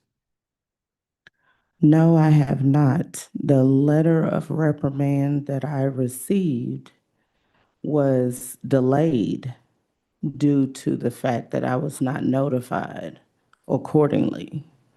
By the time I was notified accordingly, I appealed it, and here we are today. Now, the letter of reprimand, from what I understand, has already been attached to my nursing license. It's already there. I saw it on the website this morning. So, no, I have not taken the classes because I didn't know I was supposed to take the classes.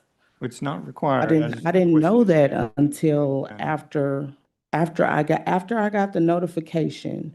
I started seeing what I needed to do to complete the task to make sure that I was in compliance with the board. You said you're working currently. Where are you working currently? I'm currently with St. Vincent's Infirmary, Little Rock, at 80's Behavioral Health Unit. Thank you. I have no further questions. Thank you, Mr. Dawson. Board members, any questions?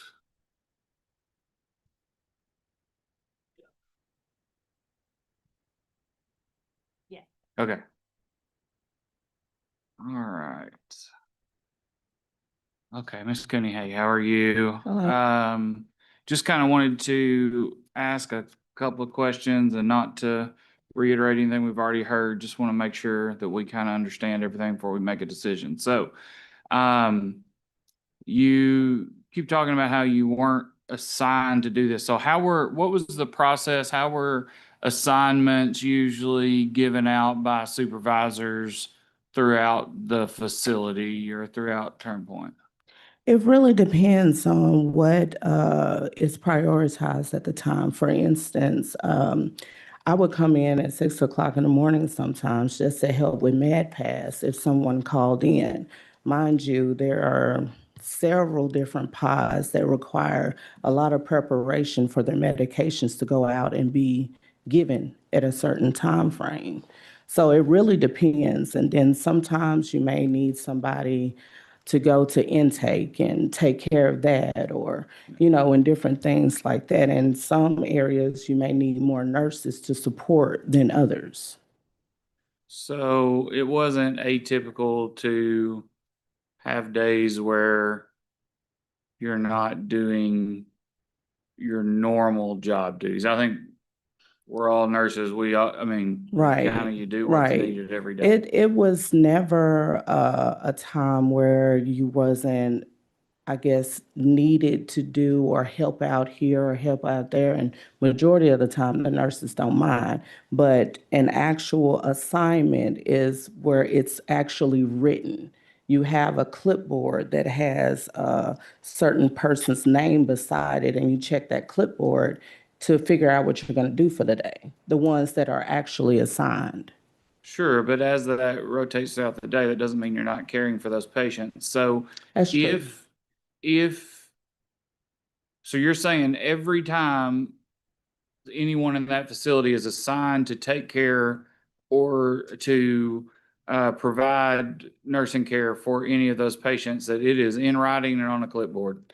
Not necessarily. Well, for the department heads, which was considered to be myself, Batson, I believe Taylor, Jenny Taylor, Spencer, and Lowe, we would have different responsibilities that we had to complete on a daily basis. For instance, I had to do a lot of interviewing and hiring for CNAs and different things like that, and maintaining policies with immunizations, clinics, and different things like that that we run throughout the day. Now, that doesn't mean that if I got a break in my schedule in between interviews that I can't go and help out in, for instance, juvenile for a moment, but that does not mean that I'm assigned to that area because there's already someone assigned to it.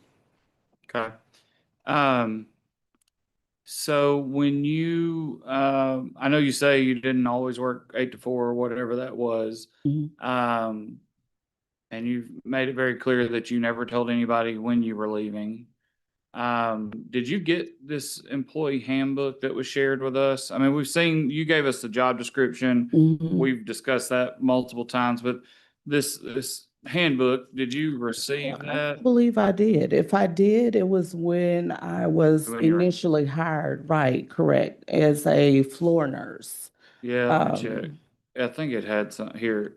It's looks like there's an acknowledgement. It's 11/22/21. I'm not sure when you started, but that was on there. But I just want to point out, it does say on here on in our packet, it's page 91 or exhibit 91. That point 4 says each employee is to be at work when scheduled. For example, to attend work regularly, not to arrive late, not to abuse leave or lunch periods, and not to leave early without appropriate approval. So I know I hadn't quite asked a question yet, but do you believe you had appropriate approval to leave early that day? The thing of it is I never asked for permission, and I know we just had this question answered, but the way that the department heads are, they're in their office, they're conducting whatever job that they're supposed to do, but Lowe don't tell anybody when she's leaving for the day, or Batson. If we do, it's considered to be a courtesy as opposed to anything. But if you would look at some of the things that I feel like I endured, and I sent emails asking for help and showing that I have been dealing with this for a while. And by that time, I just wanted to get out of there. I was already, urinating and all of that. My history with the board, okay. And this was back in 2016. I was the victim of gang stalking, okay? And during the process of that, I was so stressed out. And by that time, I had gotten this DWI and all of this other kind of stuff, and I could see my life going like this. Mind you, when the board got the information, I was fighting for my son and my nursing license at the same time because my ex caught wind of it. Mind you, my family member was the one who helped him with it. Okay, when I was fighting for my child and fighting to maintain my nursing license at the same time, I voluntarily surrendered for that year to get myself back together.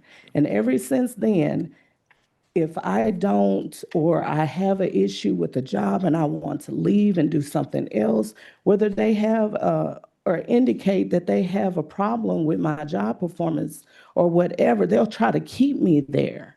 And when I decide to leave, they'll throw all these accusations at me, just like youth home and all of these other places talking about I'm abusing kids and stuff. I literally had to go to DHS, CPS, and they had a whole formal complaint and they investigated and I had to submit it to the board so that they wouldn't think that I was out because they put a complaint in with the board then too. Like I just want to be left alone. I finally found my job. I'm good at 8 East and I'm happy with that. I just want, and that's it. I know I'm not. I was just done at that point. And I didn't feel like at that time, I didn't feel like I had any kind of patients that I needed to report on. And if I did need to report on all of these patients, would they even acknowledge that I did? Because they definitely didn't acknowledge that I was going through all of these issues and stuff. Like would they even acknowledge that I had, or better yet, was that just the one patient that I would have had to report off on? Or would I had to report off on all the juvenile kids over there? You know what I mean? So, to hold me responsible for a child that I never actually formally was assigned to, let alone the whole juvenile facility, just because that instance happened and I wasn't there, So that day before you left, did you go to the juvenile unit at all? I went over there to help with a favor. One of the doctors was over there doing the clinic work and just to check on the kids or whatever. I went over there, helped her out, and I went back to my office and I just couldn't take it anymore, so I left. Okay. And mind you, this was earlier the day, about 11 or so. So if they didn't see me go out the door or whatever, but like I said, I had to have gone back to the jail in order to clock out to begin with. But to tell them or to report on all of the juvenile kids, is that what they're saying? That I abandoned the whole post over there or whatever? And if that is in fact the case, and I am supposed to be there within a certain amount of time, where are my time cards?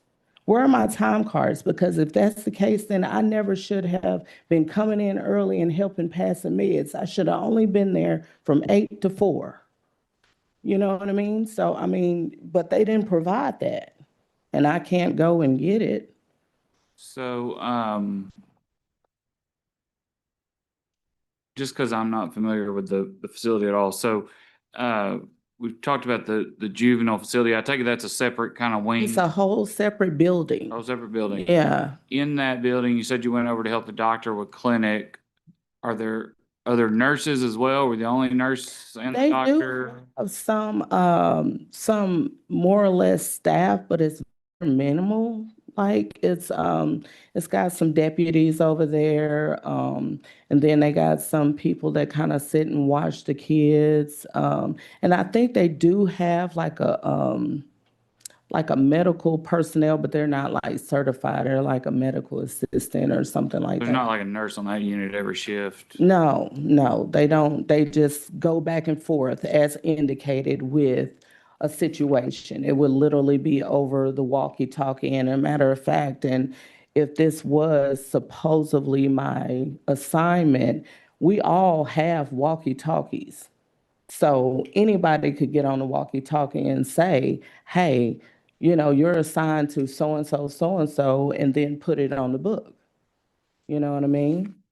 So I mean, it's not like it shouldn't have delayed care at all anyway, because there are other nurses that are there besides me.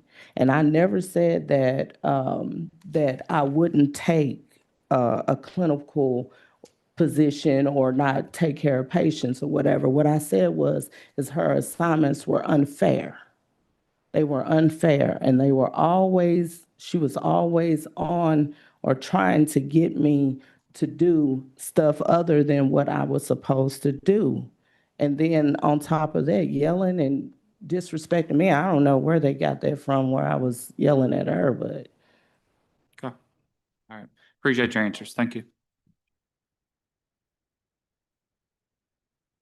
Any other, excuse me, any other board members with questions?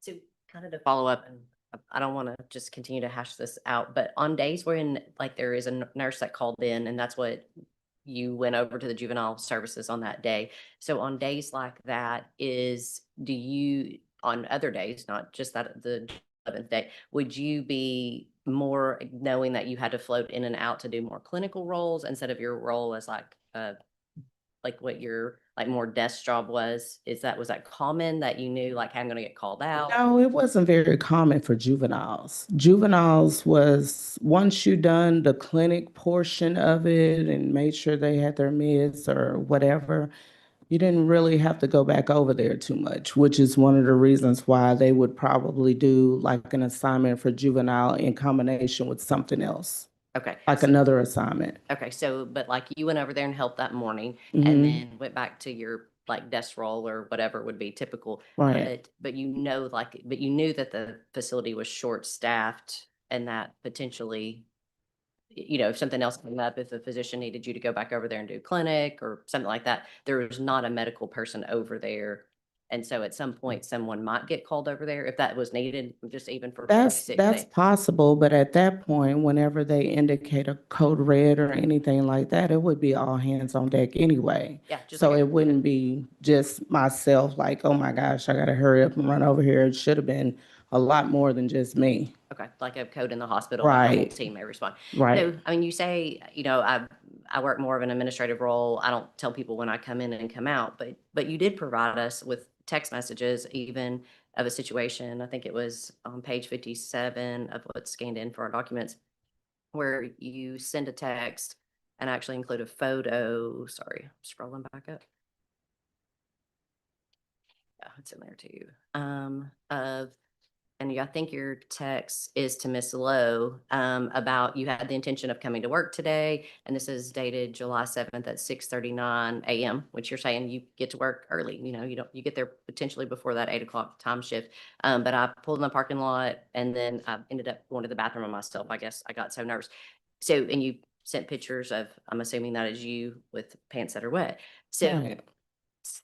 but that day you felt like it was a responsibility that you had, that you notified somebody of like, hey, I'm not coming to work today. Did you read any of the other texts that I sent? I did. Because I also said in previous texts that I did love my job. I did love my job, but it just got so just tumultuous and it felt like it was just always something all the time that I dreaded going. It wasn't the patients, it wasn't even the work. It wasn't that.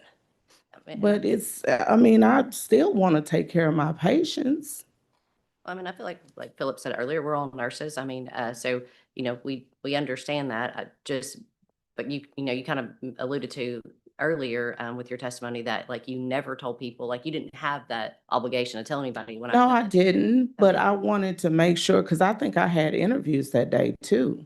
So nobody needed to do or complete my interviews for that day, because I had people that were scheduled to come in for CNA positions, since we were always hiring for that and screenings and stuff. So, I guess I mean, my concern is like you knew on the day that you came in on July 11th that they were short-staffed. Like your facility was short-staffed, which is. no, I didn't know until I got there. Well, yes, but when you got there, because you took over this role of juvenile services that you didn't normally.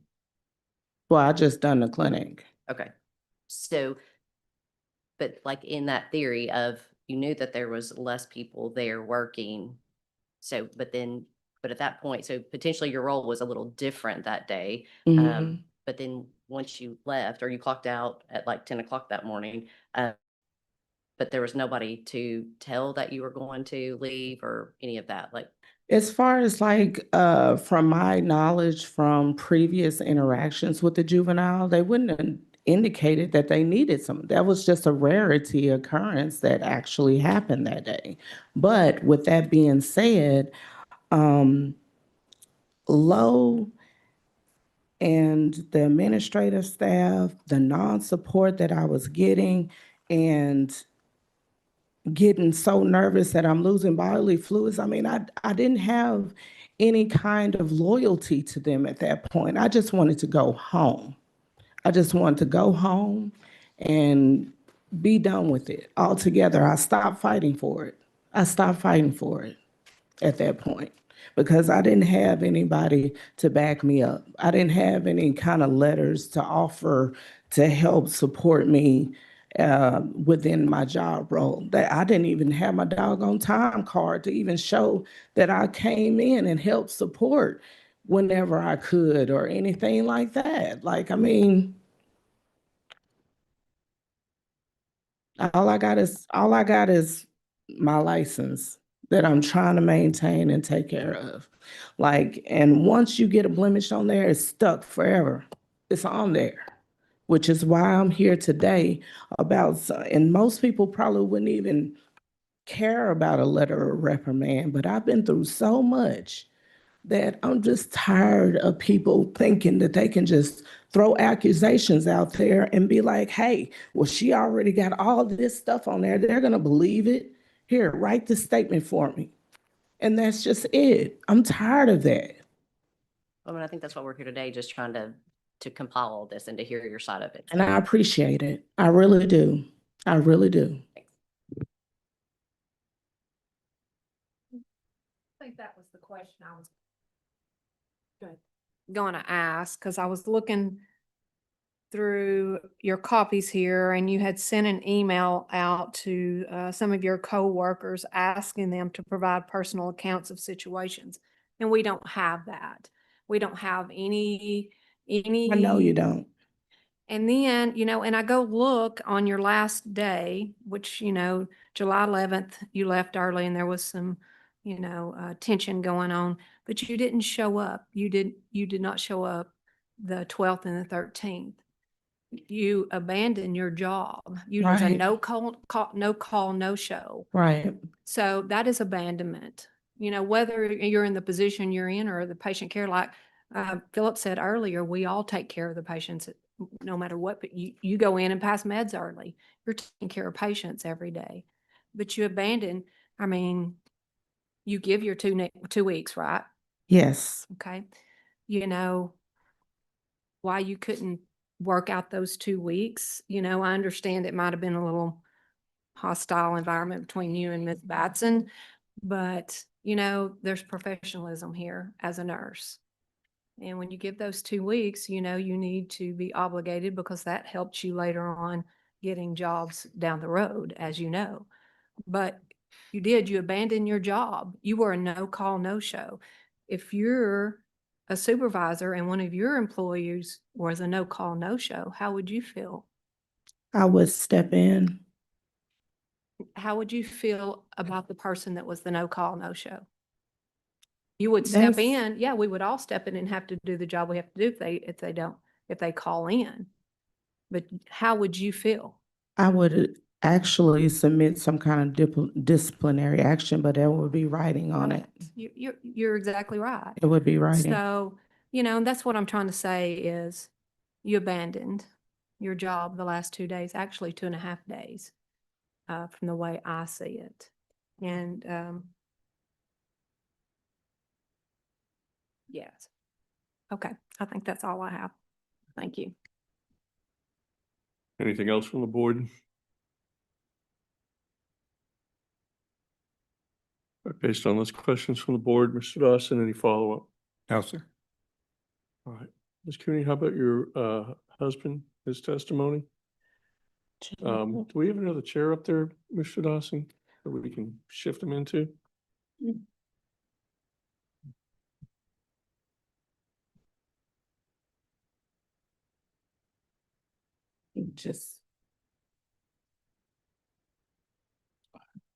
I just want him to tell you about my experience after I got that job.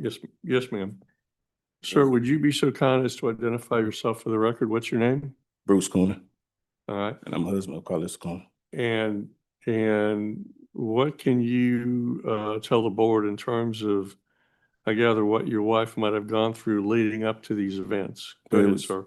I'm sorry about that. I didn't mean to talk over you, but I had been told her to go ahead and leave that job because it was changing her. You know, it was days she'd come home, she'd be crying. She would call me on lunch, she'd be crying. And it changed her. She was having nightmares, and it was mainly about coming up here to the board because she's already been here before. So she was just worried about the accusations that was placed on her and how she was reaching out to people and she wasn't provided the help. So it just kind of changed her. Had got to a point, I guess it boiled over. And she loved the job. She actually was people there that worked with her, that worked at the state hospital at that time, that I knew, that worked at the jail. And they all spoke good about her, but it just mostly changed her. Can you give the board a time frame on how long this was going on? Months. I want to say about a few months. Right. And when And- I'm sorry, go ahead. I'm sorry, go ahead. And when she sent me that picture of urinating on herself, as a husband, I told her she needed to go ahead and leave because that was just too much. Anything else you want to tell the board, sir? No, that's it. All right. Mr. Dawson, any questions? No, sir. Board members, any questions? All right, sir, thank you very much for your testimony. Anything else you want to add, Ms. Cooney? No, I don't. No, sir, I don't think it'll. All right. I'm good. Well, with that, Mr. Dawson, how about a closing statement? Yes, thank you. I apologize, I may be a little bit scattered. I was making a few notes. I was just trying to just hone in on what's relevant here. I think what's relevant is whether she left an assignment without giving notice. The issue is not whether she was harassed and they treated her unfairly or whether she couldn't take it anymore. The issue is whether she left without giving notice. And so a couple of things I just want to go back through the evidence to point out is on page 72, attachment to Mr. Kirkendall's report was the statement from Kara Black, who says Nurse Riddles was asked to go and work juvenile due to call off that occurred with the nurse scheduled to be there. She was very vocal in her disagreement in doing so, but ultimately went as per the request of Nurse Batson, the director of nursing, and then later in there it says that she couldn't be found, and she left and didn't notify anyone. There's also her own statement, which is Exhibit 7, or also attachment number 29 to the and her testimony today that she left without notice. She didn't give notice to anyone. Now, she claims that she wasn't supposed to, but that's not on a case when you leave in the middle of your assigned hours and you don't tell anyone and no one knows that you're not there. With regard to that, if you look at attachment page 2, the time card that was provided that shows the day that she clocked out early, and then the testimony was on the 7th, she also left early. Those on the attachment 82, it shows those two, but on the 2 days before that, she worked an 8-hour shift. 3 days, I think it was. No, there's one was holiday. So the two days before that was an 8-hour shift. So she left early, and I think as a couple of board members mentioned in their questions was no one knew you were gone. You left and you didn't let anyone know you weren't there and you weren't able to do your duties. So I think in this case, it's clear from the evidence that she just got angry and she left and she didn't notify anyone like she's supposed to. And that's a violation of the Nurse Practice Act. The last thing I'll mention is on questioning from board members, she made a couple of statements that's consistent with that. One was, I just couldn't take it anymore, so I left. The other one was, I didn't have any loyalty to anyone at that point. And she didn't care about the facility on that particular day. And that's what we're looking at is July the 11th. Did her actions constitute abandonment? And was that a violation of the Nurse Practice Act? I think the evidence shows that it was. Thank you. Thank you, Mr. Dawson. Ms. Cooney, you got another shot at this. Anything else you want to tell the board?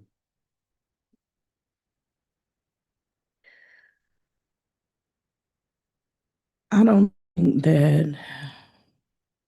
think that it really even matters about the actual nurse and what they go through. So at this point, it just is. Thank you. All right, ma'am. Thank you. With that, I will call the testimony aspect of the record to a close. I will go ahead and turn it over to the president and board for deliberations and a decision. Madam President. Ms. Kinney, I also want to let you know that while we're in deliberations, there will be no further input from anyone other than the board, and you're welcome to stay seated and listen, or you may step out. However, if you do step out, don't go far because a member of the staff will come and get you once a decision has been made. Board is now in deliberations.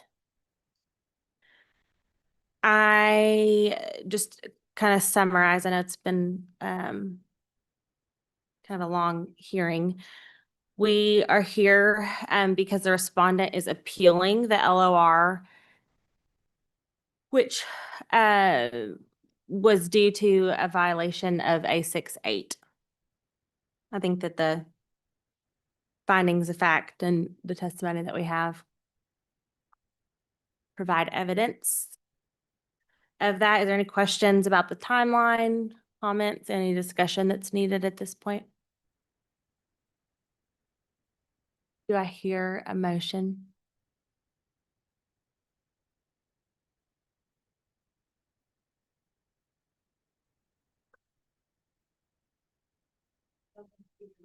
Yeah, sorry. I'm kind of mumbling to myself right now.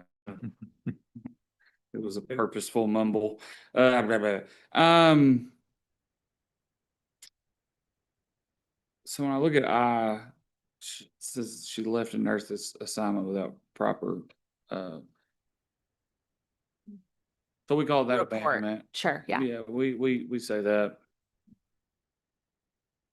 Some of the way she answered those questions, I mean, I understand she left. And so I don't know that she truly had an assignment of patients.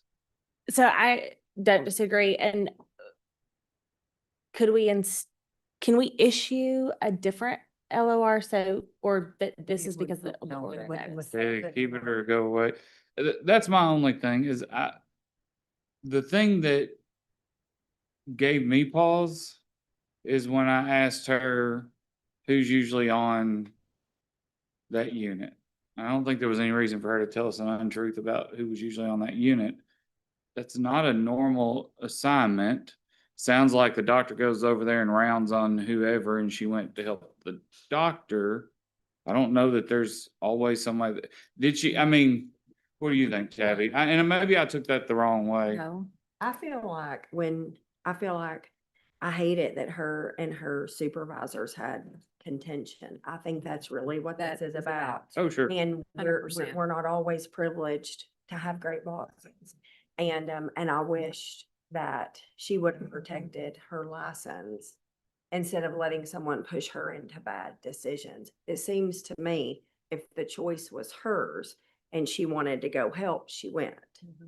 If someone in authority that she had conflict yeah. asked, that was a problem. And I feel for if her boss didn't listen or if her supervisors were not great supervisors, but I feel like she allowed that anger to push her into a bad decision to leave at 10:30, you know? It was boiling. Well, Yes, and the and I hate timeline, it.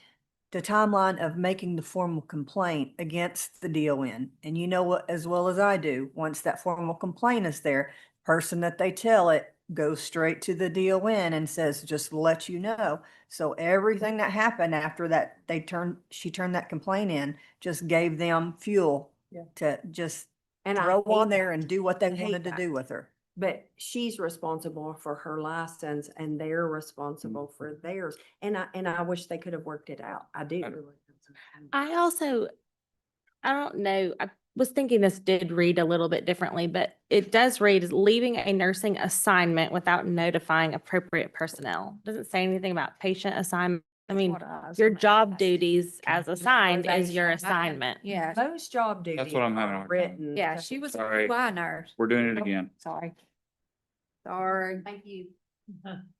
Saw Dr. But what about the next 2 days where there was no call, no show? Even if we're unsure about that very day, there was still a call in. If you, I have great sympathy for where she works and what all she put up with. But then but she did abandon the next 2 days and the call for the weekend. So let's be honest, I'm torn. I feel for her. So do you hold her to that? I don't Deal know. is I'm a little more upset with her leaving early. I've been in management a long time. When someone shows up for work, a supervisor knows in the back of their mind who they've got, who they can pull, who's available if in need. If they never show up at all, they're not on your radar. You're going to work with what you've got. I tend to lean the opposite direction. I'm a little more about whether you call it patient abandonment or not, duties as assigned within your scope of practice is going to be under almost every nurse's job. And that's description. also what, We know that from class to hitting the floor. You don't work outside of your scope by any means, but you are available to do anything that you have the competency to do. And you're there for your time frame. You don't, like David said, you don't have to let someone know when you leave on time. But you do let someone know If in you leave early. management. And if you go back and look at the text, she wanted to argue about who her boss was. Was it Schiffke? Was it Batten? Was it this? Was it not? I think there was a lot of hostility and you're not my boss, so I'm not going to listen to you. And I hate that. I hate that. Maybe the supervisor wasn't great, but I feel like the letter of reprimand Needs to should be stay. upheld. She has past history. None of this decision for me has anything to do with her past history, but she probably already has a flag. I don't know that keeping the LOR as is going to look any different on a nursing license than what it already looks like. And she has a job she loves right now with that on there. Yes. So So that's me, and y'all may disagree. do I hear a motion? Uphold the LOR. What do you think? The report. I can't. You're not him on over there. go ahead. Yeah, I Philip, mean, what do you no, I don't disagree with anything that's been said. I don't think anything was handled right on either side, probably. I Right. mean, you know what I mean? I'm just trying to wrap my head around, is that leaving a nursing assignment? I It feel like is. It is. But yeah. I mean,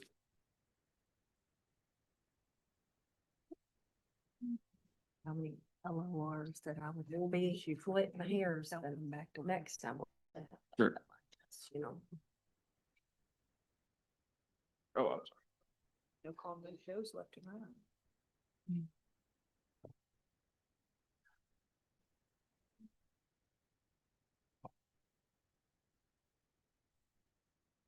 Just kidding.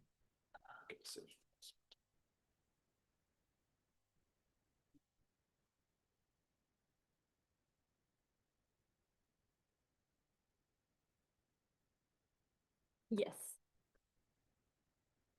That LOR also included those two courses. Right? Correct. hadn't been So we completed. need to keep those two. You just either hold or rescind. It's not a, Oh, that's right. We can't change it. it's already been done. We just keep it or.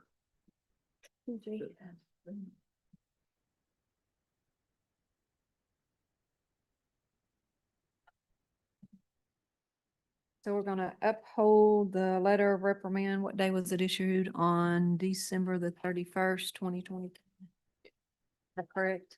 Somebody tell me if I'm wrong. I'm looking. I have December 2024. December 31, 2024.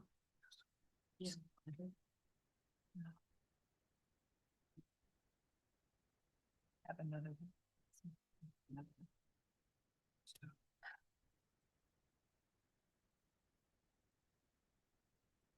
Okay, so we need to add in the box to, No, you don't have to add anything. we don't need to add anything. Because it'll just be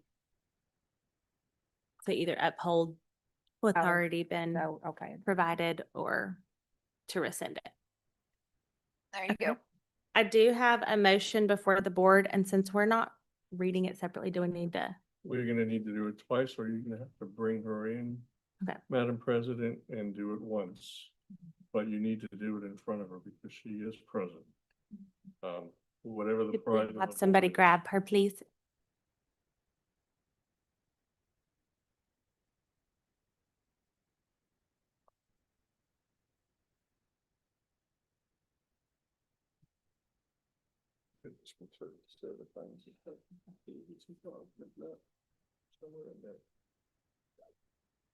Okay, let the record reflect that the respondent is present and the board is now out of deliberations.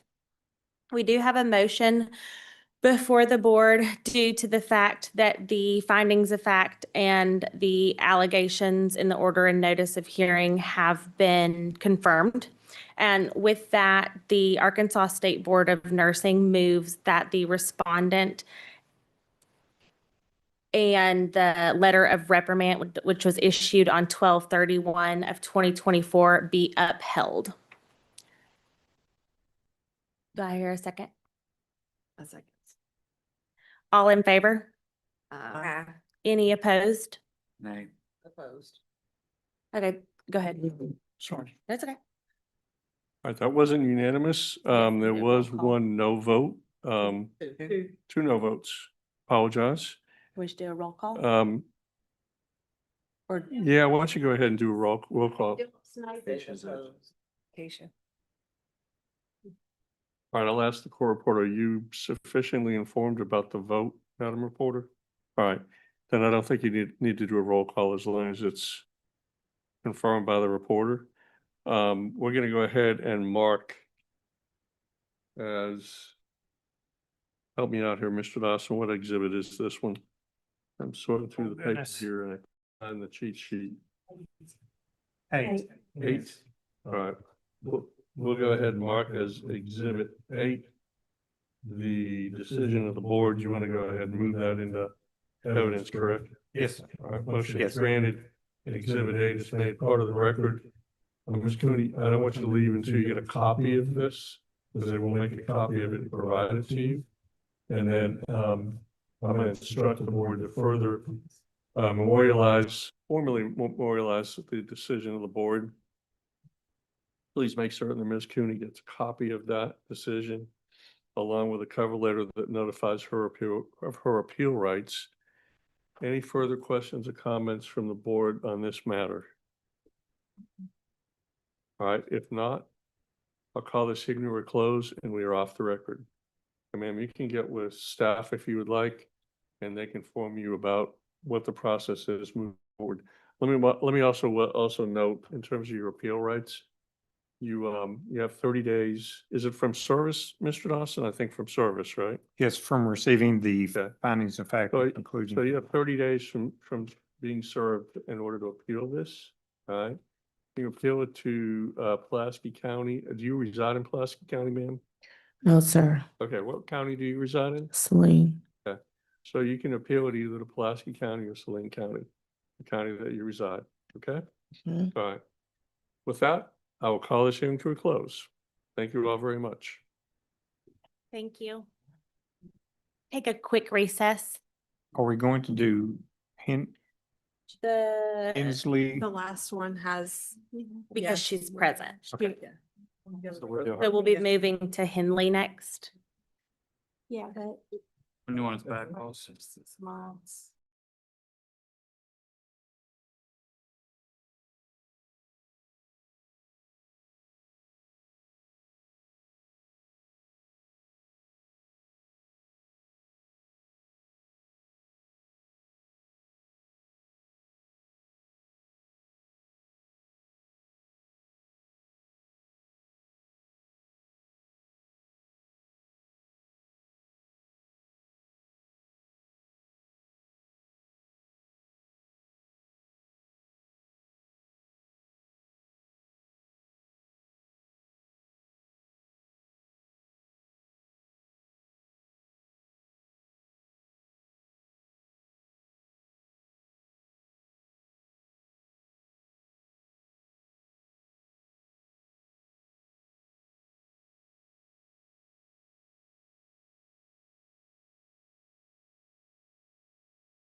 All I right. need to repeat I'm gonna, everything? no problem. I'll go ahead and easily repeat it all, no problem.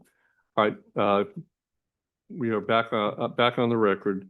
Again, this item is filed before the Arkansas State Board of Nursing in the matter of Amy Leanne Freeman Henley, NCSBN ID 24267782, RN license number 215626. You are Ms. Henley, correct? Yeah. All right. You seem very soft-spoken, ma'am. Let me make certain that, yeah. All right. So let me ask you again, you are Ms. Henley, is that correct? Yes, All right. And you've read the order and notice of hearing that's been provided to you, correct? yes, And you are ready to proceed this afternoon, correct? yes, And you're representing yourself, is that right? yes. Okay. Mr. Dawson, would you please identify yourself for the record? Yes, David Dawson, representative of the board. All right, I'm going to take judicial notice of the statutes and the rules that are governing this hearing.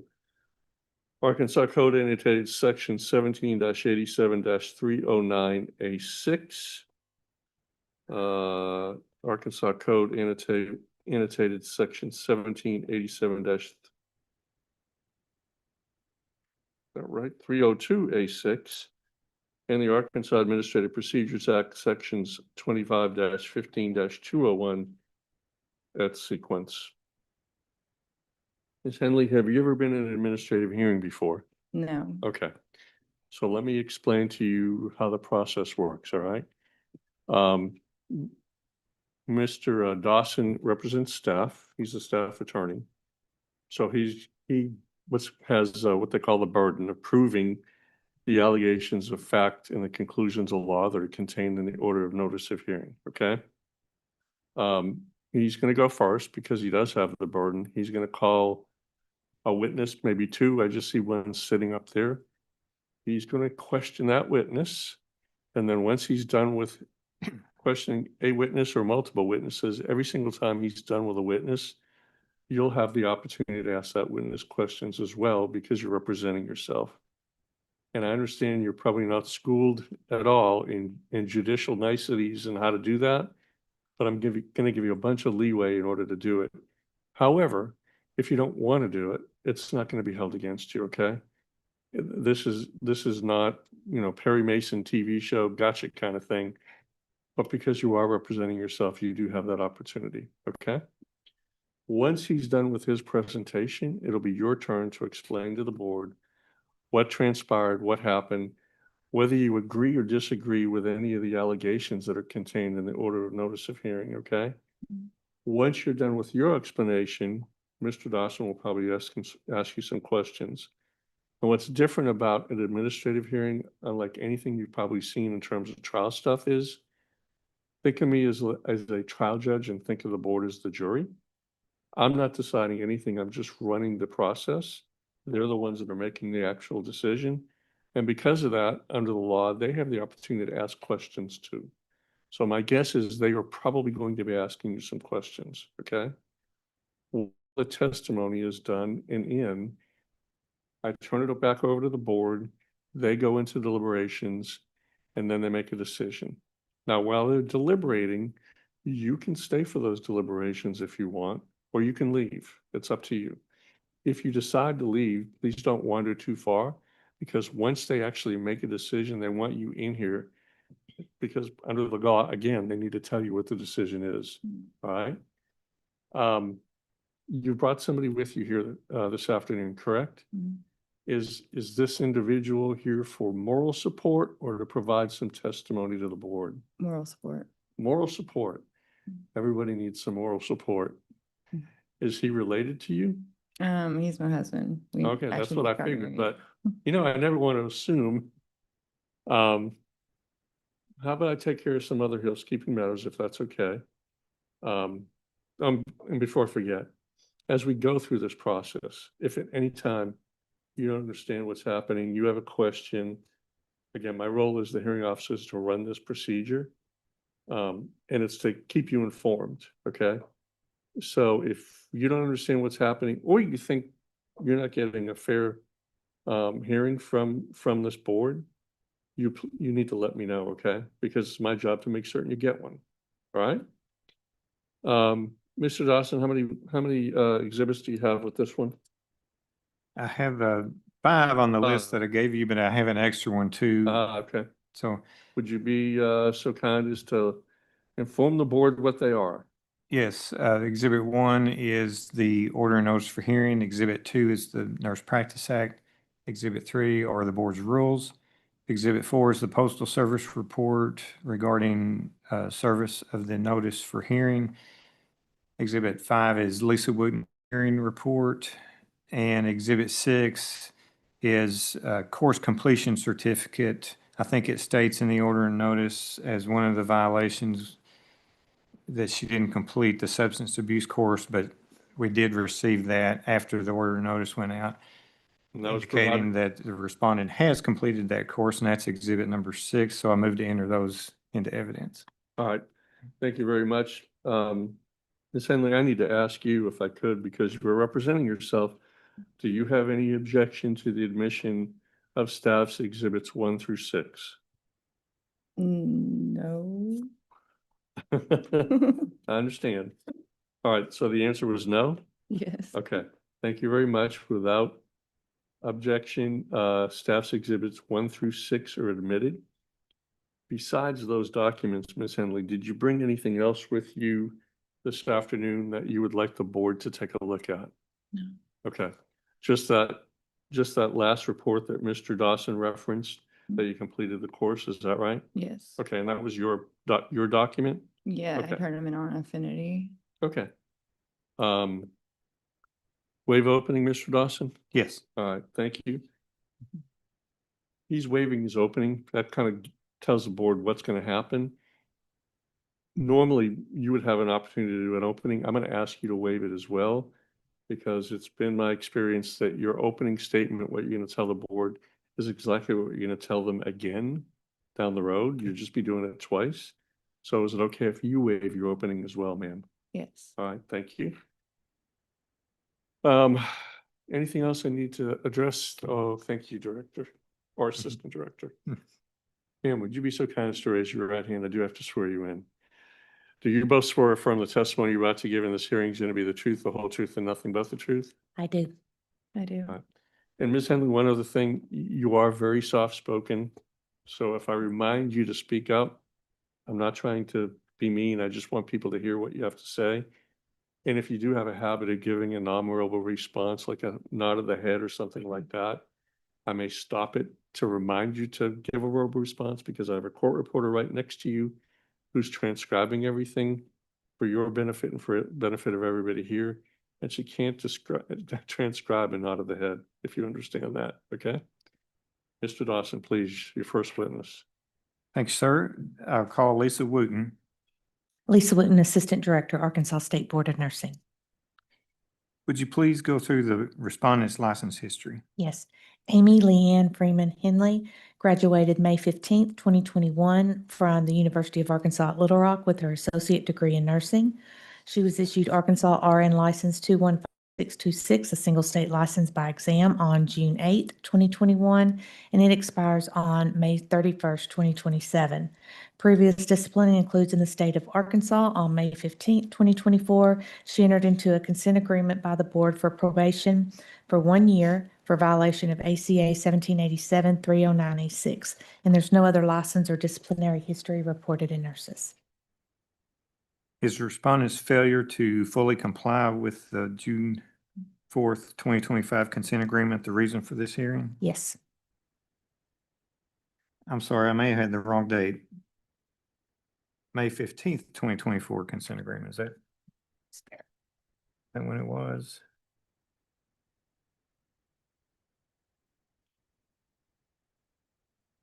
June 4th, 2025. June 4th, okay.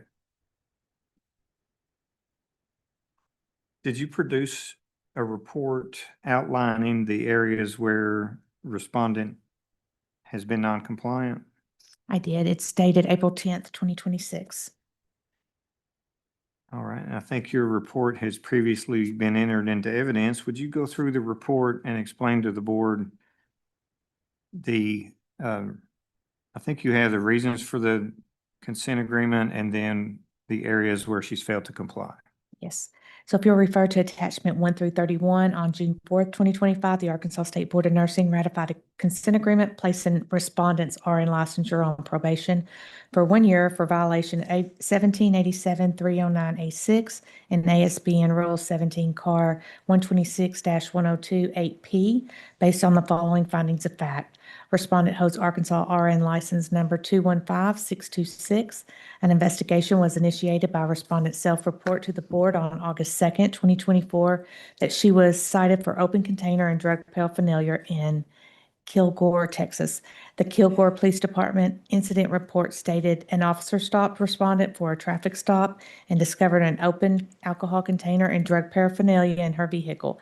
However, the Kilgore Municipal Court in Kilgore, Rusk County, Texas, dismissed the charges of open container and motor vehicle passenger and possession of drug paraphernalia on September 9th, 2024.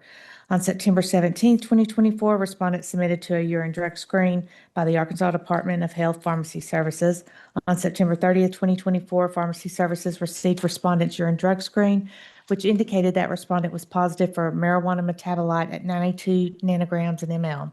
Respondent did not have a medical marijuana card at that time. A review of respondent's prescription activity indicates from August 25th, 2022 to August 15th, 2024, the following prescriptions by 2 prescribers were dispensed from 2 pharmacies: Mucinex D ER 6-6D 60 milligram tablets, number 18, hydrocodone acetaminophen 5-325 milligram tablets, number 15. Respondent was evaluated by Sydney Thesis and Benjamin Silber, PhD, and their recommendations are in the order. On June 6, 2025, the ASBN sent respondent a compliance packet via the nurse portal and USPS certified mail to her last known address on file with ASBN. The certified mail was signed for by respondent on June 24, 2025. Respondent viewed the document sent through the nurse portal on June 11th, 2025 at 12 a.m. and September 8th, 2025 at 02:25 a.m.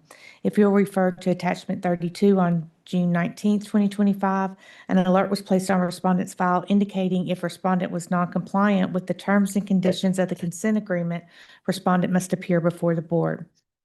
If you'll refer to attachments 33 through 62, the non-compliance report from June 1st, 2025 to April 31st, 2026, respondent is non-compliant with the following terms and conditions agreed upon in her consent agreement. Respondent submitted 1 dilute specimen for drug testing on September 22nd, 2025. The creatinine was 19.3 nanograms in ml, which is low. Specific gravity, 1.002 nanograms in ml.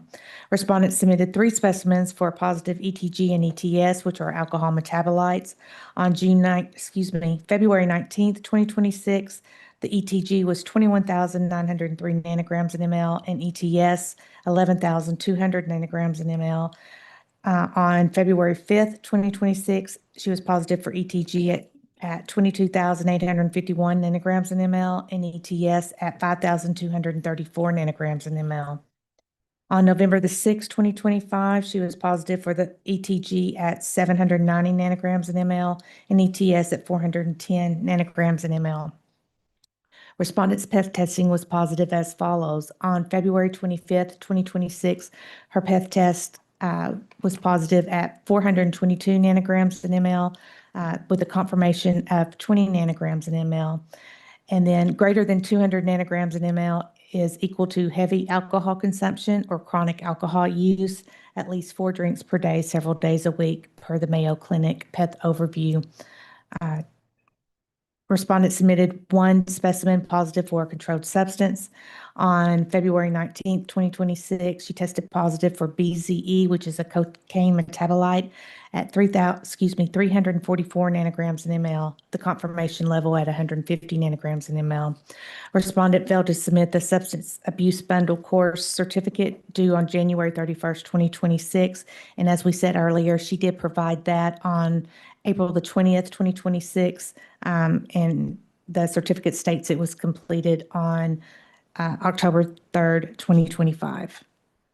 Respondent has been notified of each noncompliance issue and is aware of her noncompliance. She was sent a notice of hearing scheduled through the ASBN Nurse Portal and USPS certified mail. She's not viewed the portal. A notice was left at respondent's last known address on file with ASBN to pick up the certified letter. And as of the date of this report, respondent had not contacted ASBN staff. And that concludes my report. Thank you. Under probation monitoring, can a participant, are they allowed to use alcohol at any time? No, it's an abstinent-based program. And that's, participants are told that on the front end? Yes. And on the PEth test, the amount that she tested for was twice the amount that is necessary to be considered heavy alcohol consumption? Yes, greater than 200 nanograms in ml equals heavy alcohol consumption. And her level was 422? Yes. Okay. Thank you. That's all the questions I have. Thank you, Mr. Dawson. Ms. Henley, do you have any questions for this witness? No. Okay, no, I understand. Board members, any questions for this witness?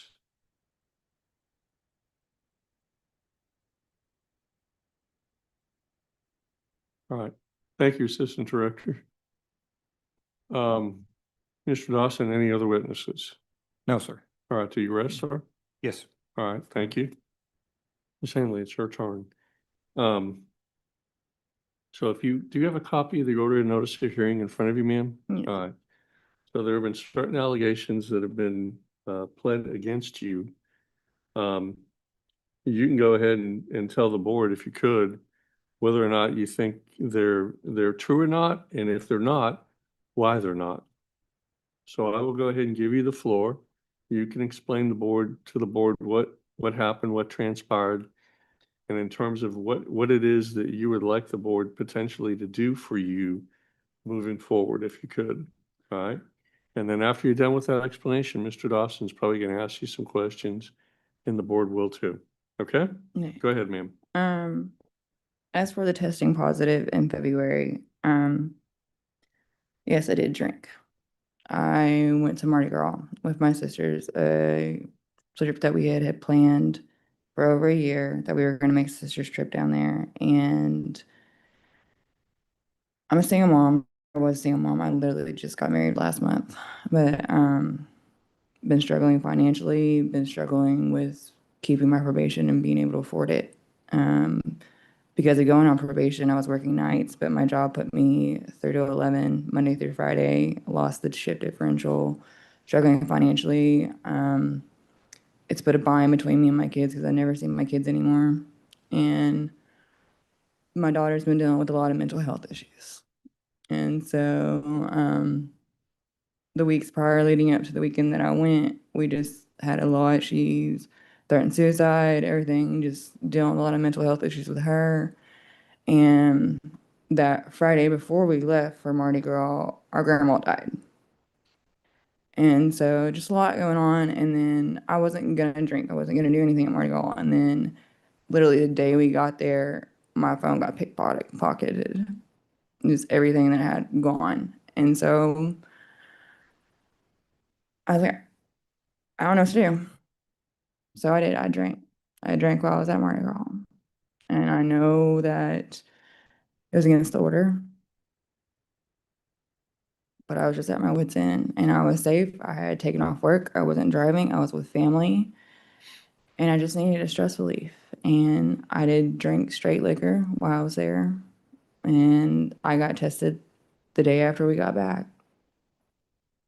I will take accountability. I broke the probation. And I don't have any explanation. I don't have any excuse. I know what I did was wrong. So I take full accountability. As for the cocaine, I had a weekend. I had one night stands, and that was a shocker to me. I did not expect that, and so I really don't have anything else to say. I take full accountability. I've talked with my counselor about it. We're diving deep into EDMR therapy and just coping mechanisms, all that. So Okay, thank you, ma'am. Mr. Dawson, any questions? Yes, so you admit that you didn't comply with the previous order. yes. What are you wanting the board to do about it?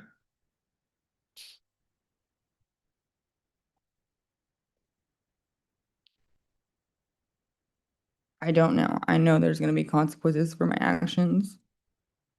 I just know that I can't lose my license because of the way that I support my family. And I love my job.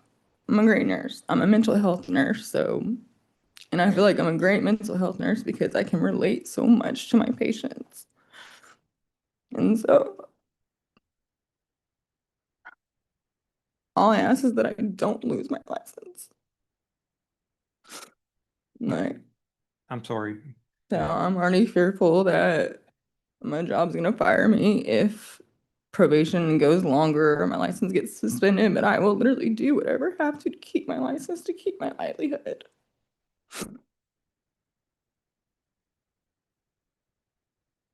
Now, you said that, there'll be consequences. The board's not, the consequences aren't for punishment. It's to assure safety for the patients. So what can you tell the board now? I mean, you had an incident happen and you drank. Life happens, it's going to happen again. And so when you have incidents in the future, what can you tell the board to assure them? What do you have in place to say, I'm not going to make those decisions like that again?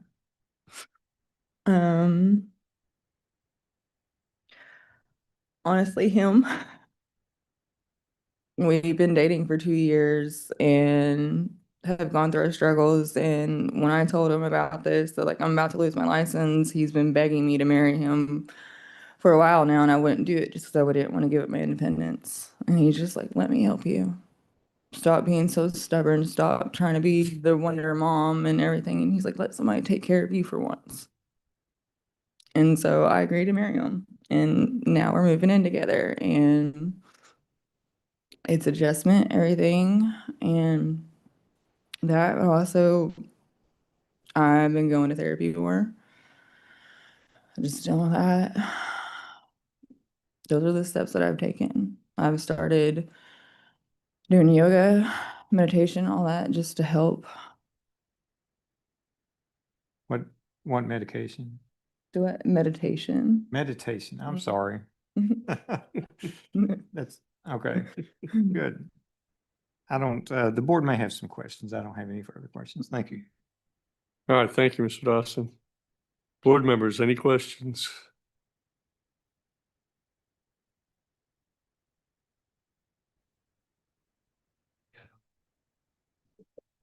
Good afternoon. Can you tell me, we see the positive test for alcohol. I guess my first question is, do you feel like you have an issue with alcohol that will prevent you? I don't feel like I have an issue. My levels of that, so I had a gastric bypass 3 years ago and I lost 278 pounds, but that also almost killed me. I was in failure to thrive twice. Because of that, I still struggle with hydration. I still struggle with eating and throwing up even to this day, and it's been 3 years out. My body, because it's literally in survival mode all the time, holds on to everything. So just levels are so high, but no, I don't think that I have a problem. When's the last time you had a drink of alcohol? February 19th. That was the last time. And what about any other drugs? No. The date of cocaine, like when was your? I didn't do any cocaine. I did have sexual relations with people, and I know that that was around in the environment, but I never did. Okay, thank you.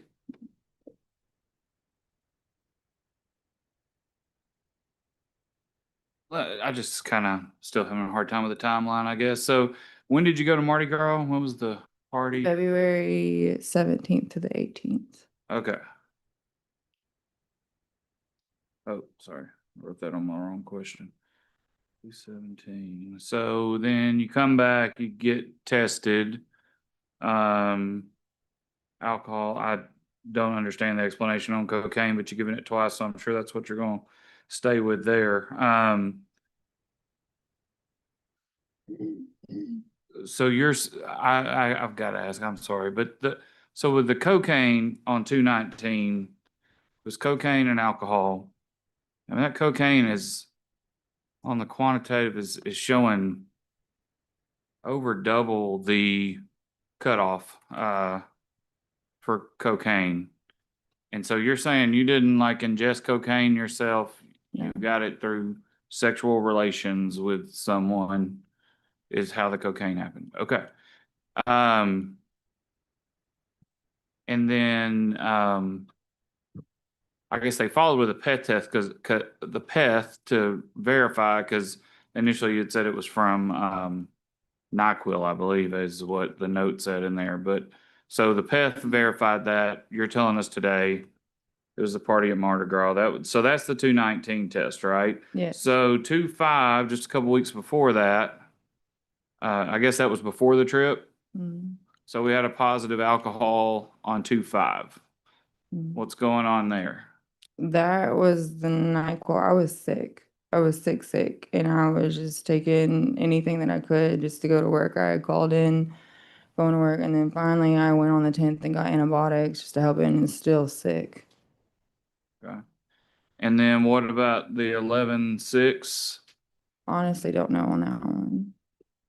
I was shocked by that one. I haven't. I mean, you're a nurse. You understand alcohol just doesn't enter your system. Mm. You take it in. So I don't know how we're not knowing what's happening with these. And you're on probation. You know you're going to test. If you're using alcohol and while you're on probation, you would, I would hope, be very aware of what you're doing there. Okay, so you said you're a mental health nurse. Yeah. Where do you work? Arkansas Health Center. At where? I'm sorry. Arkansas Health Center. Okay, all right. And what you work at health center? What do you do? You work the floor? Or what's your job there? 311 supervisor, off Okay. shift supervisor. Okay.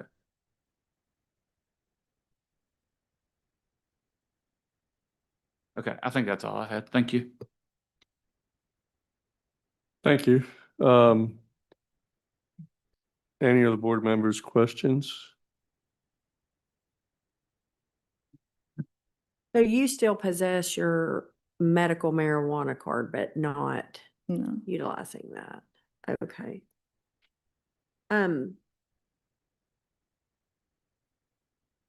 Would you go back and do any of this differently? Wouldn't drink. I wouldn't have taken the CBD gummies when I got tested the first time. That would have been differently. If, I can't say what exactly we're gonna do, but most people under non-compliance, I just take an opportunity to say this because, I feel like you need to know there's only one way to get out from under a consent agreement or a non-compliance agreement. There's only one, and it's comply. Because you'll get another year tacked on, 2 years suspension. It's a progressive thing. You've got to make your mind up if we decide to extend this, that you commit to it. A lot of times people think for whatever reason, the punishment's not fair, it's unjust, I don't deserve it. And when people are carrying that, they're less likely to comply. However you feel about the discipline that was issued, however you feel about what happens today, if you're given another chance, you've got to comply for you. For you, you have to make abstain from all of these things because it is the only way you'll get through this. It is the only way.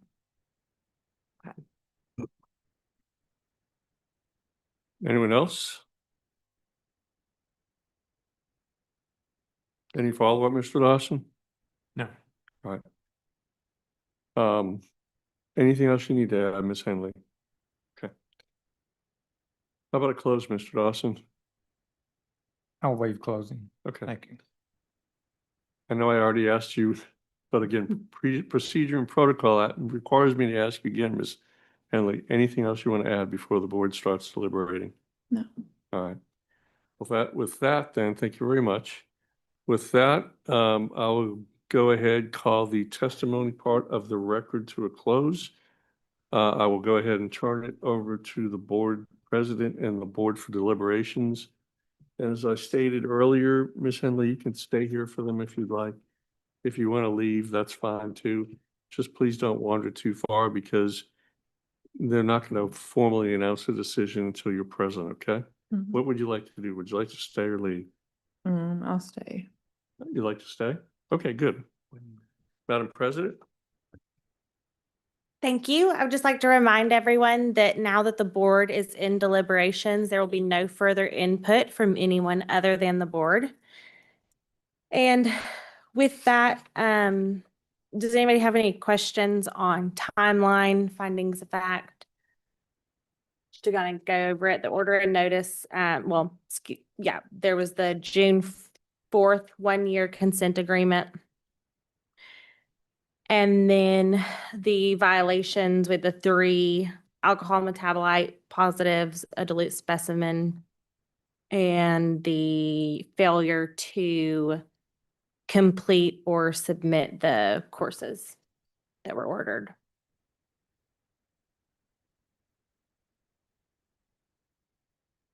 I think our last, I know we've got the February 19th and then the February 2026, the PEth test. Do we have any, there's no other results There was a dilute.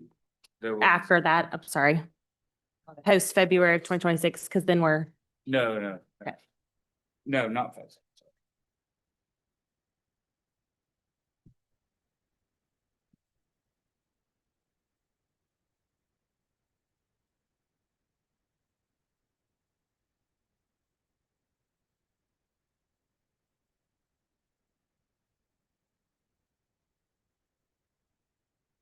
Current 1 year, correct?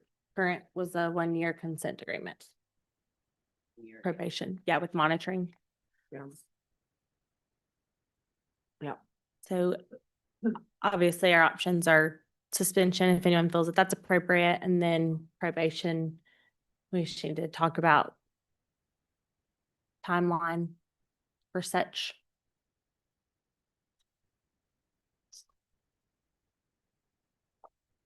How long did you propose? 1 year. What'd you say, Veronica? I'm sorry. Cassie was saying a year. Another year of probation. Another Do year one. of that. I was thinking 2, I could maybe do 1. I was thinking 2, but 1. I think I don't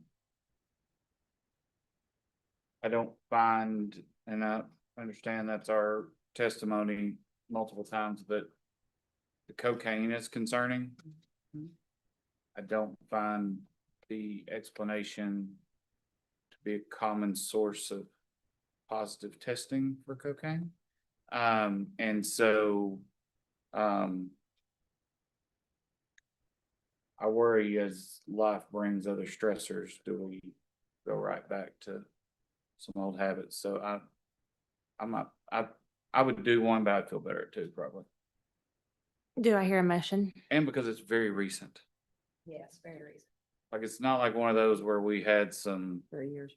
problems last year and Mhm. we've We're been just good for a little while and missed check-ins. Now, these are all pretty big ones, so.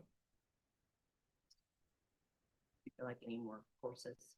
She completed all on 10/3/2025. Do your mic, I can hear you. She What'd you say? did complete them? She did. She did. Oh.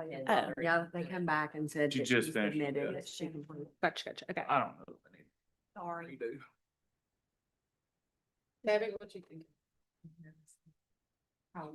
We were all talking and he was telling us the court reports. Just a reminder, that's all. You know, I was thinking too, I kind of like the cocaine, the, NyQuil. You look at that NyQuil number and the alcohol number, that's a lethal dose of NyQuil. Okay. Lethal. So I question that too. I still think it, still alcohol. Lethal. How come, this is a question that I just mostly out of my own personal curiosity, but how come one of the samples show that it was an ETOH metabolite, but the other two don't indicate that? It just is the ETG and what was that on? Because one was a PEP and the other two were regular. Thank you. They did Wait, the what? PEP as a follow-up. I think in the notes it said there was a follow-up because she said it was from NyQuil, so they said, well, let's do a PEP. Now that you're saying that, I don't think, hang on, let me see. Where was that at in the investigation report? So, yes, and it's on page like. It's like it's got it's got a little table with the 3 and then the 1. Yes, page 60 is the first. So were there only 2 samples that weren't a PEth that were positive for alcohol? Yes, but the 219 one, I believe, was positive for alcohol and cocaine. And Yeah, okay. Mardi Gras Yes. or the weekend. No, there were 3 because there was one in November. So there was a November of 25 and there were 2 February of alcohol. Why does only one of them say ETOH metabolites indicated out to the side of it? What do you mean? I can't find this. So you page, Totery Barb. I don't know if that's just in the actual. On the actual test, and that may have just been an explanation of what ETG ETS was, but on the summary, but on the actual report, it just shows, they all show the same. It just says ETG and ETS separate, with separate. say the metabolite. Ms. Wooten may be able to answer that question, but she'd have to come back on. I think that answers it. Yeah. Been sworn in, but if they want to. Yeah. If they want to hear from her. I think that. And I don't think it has any bearing on the decision. I think summary that is- explanation That was did it. explaining what it was. But thank you. What form are we looking at of probation? Got it, Cassie? Yep. Does anybody, I was about to ask, any additional courses? Civil penalty will be, well, depending on, are you writing it for 1 or 2? So 1,500 and then there was no independent investigation, right? Yeah. Okay. So just 1,500 for the civil penalty. We already have an evaluation. Does anybody have recommendations or discussion regarding support groups or counseling? What are we currently doing? Do we know? Where is the? I'm pulling it. Thank It's, you. um, Oh, there was this. Actual. Right, that should be included. You can have it. you're here.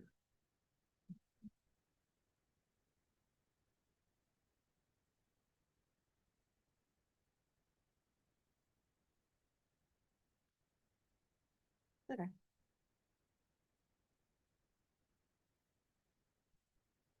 Do you find the current consent agreement? Yeah, I'm looking at it now. I don't know that it says anything about AA and A, anything like that. Sounds like she is seeing somebody, because I think she made reference to some. A therapist. Do you guys want to recommend obtain or continuing with counseling? And then is anybody feel strongly about support groups? No, I think. Confident counts. And then does anybody feel that she needs to appear before the board prior to reinstatement? No. Okay. And then any discussion regarding the standard stipulations for probation? What's her current workplace setting? It is compliant? Works it. It would have State to be, hospital, because she's, yeah. yeah. Excuse me, I'm sorry. Okay.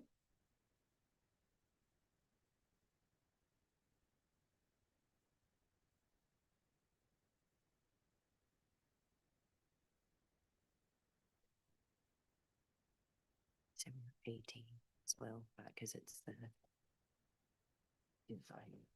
Yes, yes, yes, yes. As well. Okay, let the record reflect that the respondent is present. The board is out of deliberations and there is a motion before the board. That motion is due to the violations presented here today and the findings of fact and allegations that were confirmed, that the respondent be, their license and privilege to practice be placed on a 2-year probation with a civil penalty of $1,500. Respondent shall obtain or continue counseling with a recognized practitioner. Reinstatement through the portal without an appearance before the board, and no revisions to the drug-related probation standard stipulations. Do I hear a second? Second. All in favor? Any opposed? There are no abstentions. The motion will carry. I'm going to go ahead and mark as staff's exhibit 7, the probation form A. You want to move that into admission, Mr. Dawson? Yes. All right. That motion is granted. Exhibit 7 is also made part of the record. I'm going to ask, and please don't leave before you get a copy of this, Ms. Henley, okay? I'm going to ask staff to further reduce the decision of the board to writing. Make certain that Ms. Henley gets a copy of it along with an information sheet or cover letter that notifies her of her appeal rights moving forward. Ms. Henley, what county do you live in? I didn't hear you. No. Hot Springs. Hot Spring, I'm sorry. So your appeal rights are triggered once you get served with this, not this one, but the one that comes in the mail. And you got 30 days in which to appeal the decision if you decide to do so. You can appeal it in the county that you live, which is Hot Spring, or you can appeal it in Pulaski County. All right? Any further questions or comments from the board on this matter? If not, I'll go ahead and call this hearing to a close. We are off the record. Thank you, ma'am. Good luck. Thank you. It's already signed. Please don't. We just need to have it more. Nope, we got it. Waiting on you and then got to do. Don't believe the next respondent's here. Did she leave? I think somebody Wait, walked her okay. out. Or is she waiting to get a copy of it? Okay. Okay, are you guys okay to Alright. proceed with the next case? Okay. Ashley. Okay. Okay. Turn things over to Mr. Moulton. Yes, ma'am. Let me get sorted here just a second. We're doing I pot. think I've got everything. All right, next item on your agenda, or actually the last item on your agenda for this afternoon in terms of hearings, style before the Arkansas State Board of Nursing in the matter of Justin Potts, NCSBN ID 2392-3372, is that a Florida RN? FLRN license number RN 9528579. Mr. Dawson, would you please identify yourself for the record, please? Yes, David Dawson, counsel representing the board. All right. I am looking through here. I'll go ahead and take judicial notice of the statutes and the rules governing this hearing, Arkansas Code annotated section 17-87-309A6. And in terms of the board's rules, 17 CAR section 126-1028T, as well as the Arkansas Administrative Procedures Act, sections 25-15-201 at sequence. I will note for the record that it is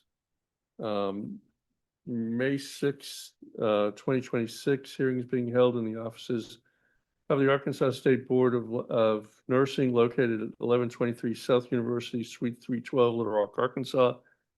This matter was set for 1 p.m. this afternoon. It is 3 minutes shy of 4 p.m. in the afternoon, and the respondent, Mr. Potts, is not present in the boardroom. Mr. Dawson, I've got a exhibit list. It looks like you have 5 of them. Is that right, sir? Yes. All right. Would you be, did I ask you to identify yourself for the record, or did I skip over that? Yes, you did. Okay. It's late, and I've been going for 3 days straight. So would you please identify these exhibits for the board? Yes, I move to enter into evidence these 5 exhibits. Number 1, the order and notice for hearing. Number 2, the Nurse Practice Act. Number 3, the board's rules. Number 4, the Postal Service report regarding the attempted delivery of the notice for hearing today. Number 5, Lisa Wooten's noncompliance report. All right, move the admission of those exhibits, Mr. Dawson. Yes. That is correct. Those exhibits are made part of the record. Waive an opening statement, sir? Yes, I waive. All right. Assistant Director, do you swear from the testimony you're about to give in this hearing is going to be the truth, the whole truth, and nothing but the truth? I do. Thank you, ma'am. Mr. Dawson? I call Lisa Wooten. Lisa Wooten, Assistant Director, Arkansas State Board of Nursing. Would you please go through the respondent's license history? Yes. Justin Potts graduated in August of 2019 from Taylor College in Ocala, Florida, with his associate degree in nursing. He was issued Florida Multi-State RN License RN 9528579, issued by exam on January 29th, 2020, and it expires on April 30th, 2027. Previous discipline includes in the state of Arkansas on December 31st, 2024, a letter of reprimand for violation of ACA 1787, 309A6, respondent's privilege to practice in Arkansas. And there's no other license or disciplinary history reported in nurses. Okay, is the respondent's failure to comply with the requirements of the letter of reprimand the reason for the hearing? Yes, it is. And have you produced a report outlining the letter of reprimand and the requirements and the noncompliance? Yes, it's dated April 2nd, 2026. Okay. If you would, I'm sorry I didn't give you a heads up on this, but I think your first of your narrative explains kind of the reason that the letter of reprimand was issued. The real, I guess, issue that we have today is whether or not the respondent complied with the requirements of that. So if you just, I don't know if you can just briefly summarize the reason for the issuance of the letter of reprimand and then go through the part regarding what he was required to do and whether or not he did it. Oh, yes. As far as notice to the respondent for the hearing today, what information do you have with regard to that? The initial letter that we sent that his hearing was scheduled, he viewed that in the portal on 4/17/26. The letter sent by certified mail was returned to Florida address was returned on 4/15/26, and the one sent by regular mail was also returned with an alternate address that was given in Cabot. So we sent it to Cabot. It was returned, not deliverable as addressed, both of regular and certified on 4/13/26. The order and notice, he viewed that in the portal on 4/17/26, but both of the notices that we sent to the Florida and Cabot address a notice was left, but he has not picked it up from the Postal Service. But he did see both the initial hearing letter and then the order and notice message in the portal? Yes. Okay, thank you. Now, So- if you would go, kind of summarize why the letter of reprimand was issued and then go through the requirements of that and whether or not he complied. Okay. You want me to skip this first part from the? Yes. Okay. So if you'll go to page 2, the second paragraph from the end, respondent was ordered to submit evidence of course completion within 6 months for the following: the nurse and professional behaviors and ICRS course upholding the standard professional accountability in nursing.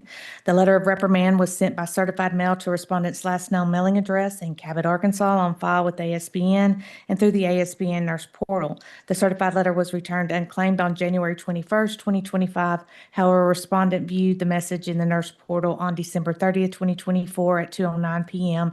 and again at January 12th, 2025 at 12:27 p.m. Respondent had listed a secondary address in Ocala, Florida on his work history, and the LOR was sent to the Florida address by certified mail.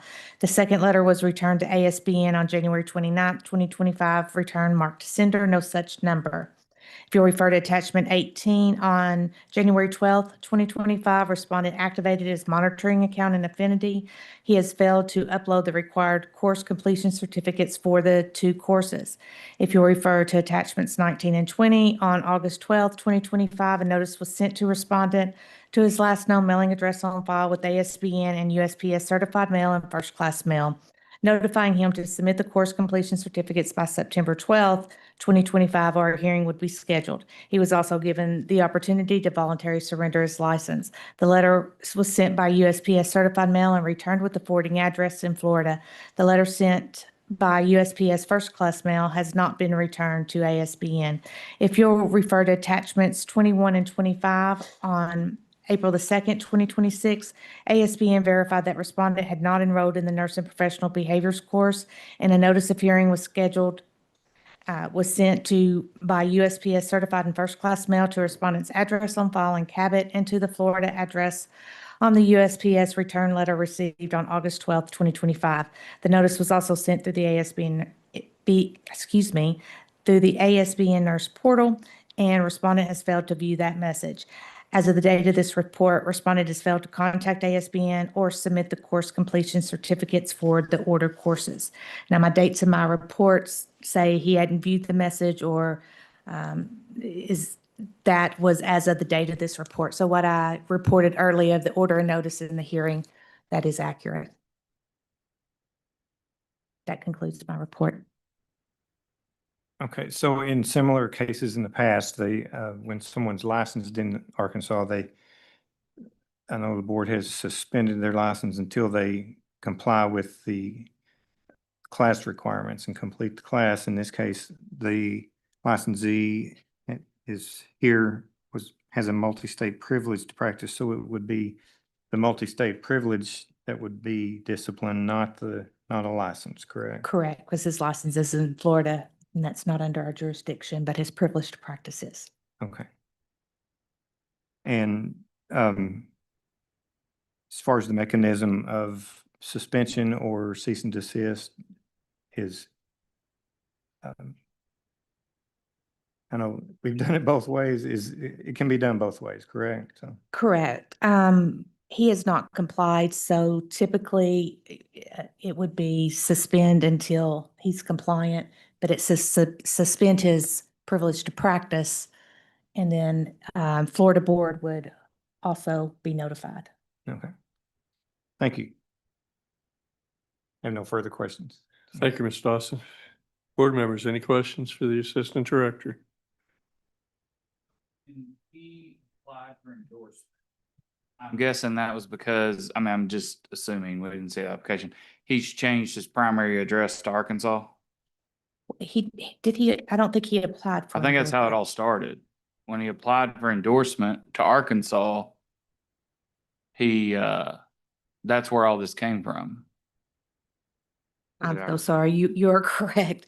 Yes, that's where So I all would this came assume from. he's moved to Arkansas and he's trying to move his Florida license to Arkansas before it expires. So, but we can't suspend his Florida license. Can we? But we can suspend his privilege to practice here. Okay. Sorry, that was not directed at her, but yes.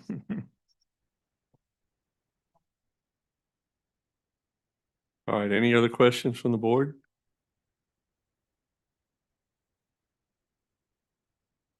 All right, ma'am, thank you very much for your testimony. Mr. Dawson, any other witnesses? No, sir. All right, do you rest, sir? Yes. All right.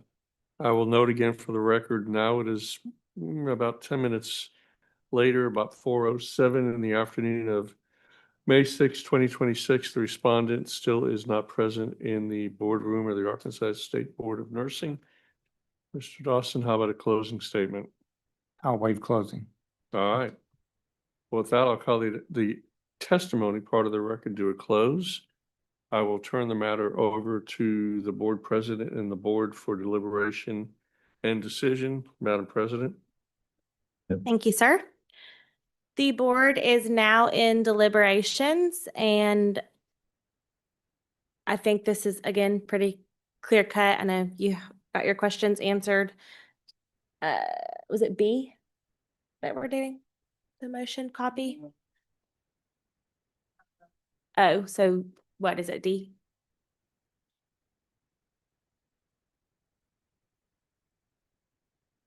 And does D have the, excuse me, kind of the suspend until?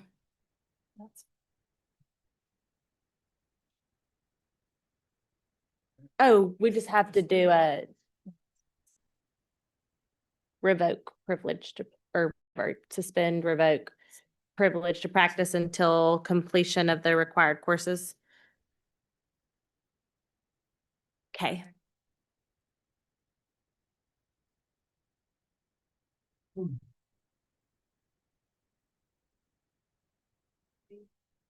And maybe even to make it shorter, could it just say, the suspension until compliance with the stipulations set forth in the LOR?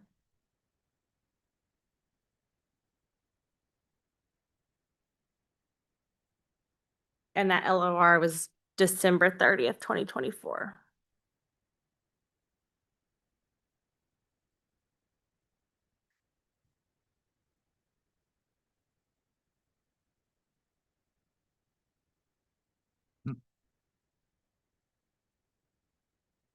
May I speak?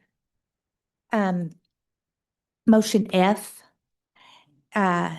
you would find and list the respondent's name, his Florida license number, and then it says has violated the rules AT and suspend the license and privilege to practice. You would just scratch out license and privilege to practice is already there.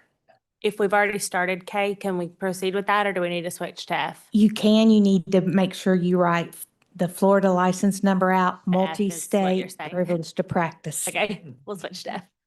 Thank you. Based on that, any questions, additional questions for the assistant director? All right, if not, you're back in deliberations. Yes, sir.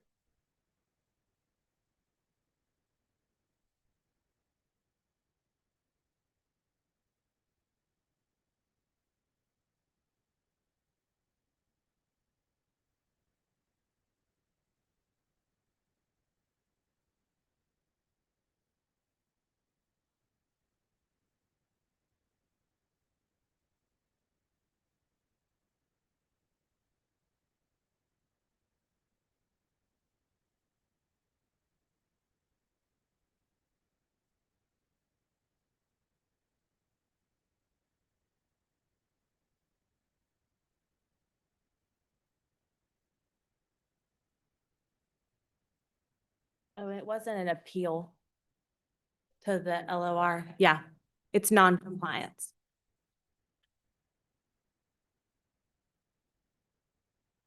Hey, Tabby, here's your copy. Thank you. The board is out of deliberations, and let the record reflect that the respondent is still not present in the boardroom. There is a motion before the board regarding the letter of reprimand that the ASBN finds Justin Potts, FLRN number 9528579, due to the violations that have been found confirmed today. The board will suspend his privilege to practice nursing until the terms of the letter of reprimand are met. Signed by Cassie and seconded by Veronica. All in favor? Any opposed? There are no abstentions. Motion will carry. Thank you, Madam President. We'll go ahead and mark that as staff's exhibit number 6. You want to move admission of that exhibit into the record, Mr. Dawson? Thank you very much.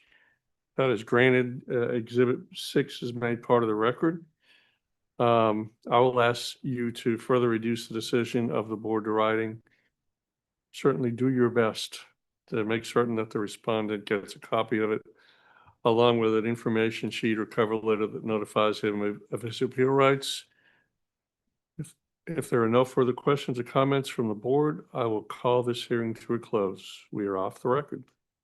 Thank you, sir.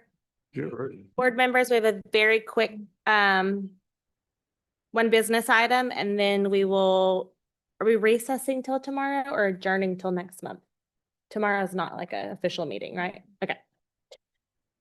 The motion before the board is in regards to what we talked about this morning. So I move that the ASBN make the following change to the established drug-related standard stipulations, drug screening for both disciplinary and RNAP monitoring, to remove the 2-hour window statement and add, if selected for testing, respondent shall submit the specimen for observed drug screening by 11:59 p.m. on the day of selection or within the time and manner designated by the DNA authenticated drug testing laboratory. All in favor? Thank you. I'm sorry. Thank you for seconding, Tabby. All in favor? Any opposed? There are no abstentions. The motion will carry. And with that, we'll adjourn till next month. Thanks, everybody.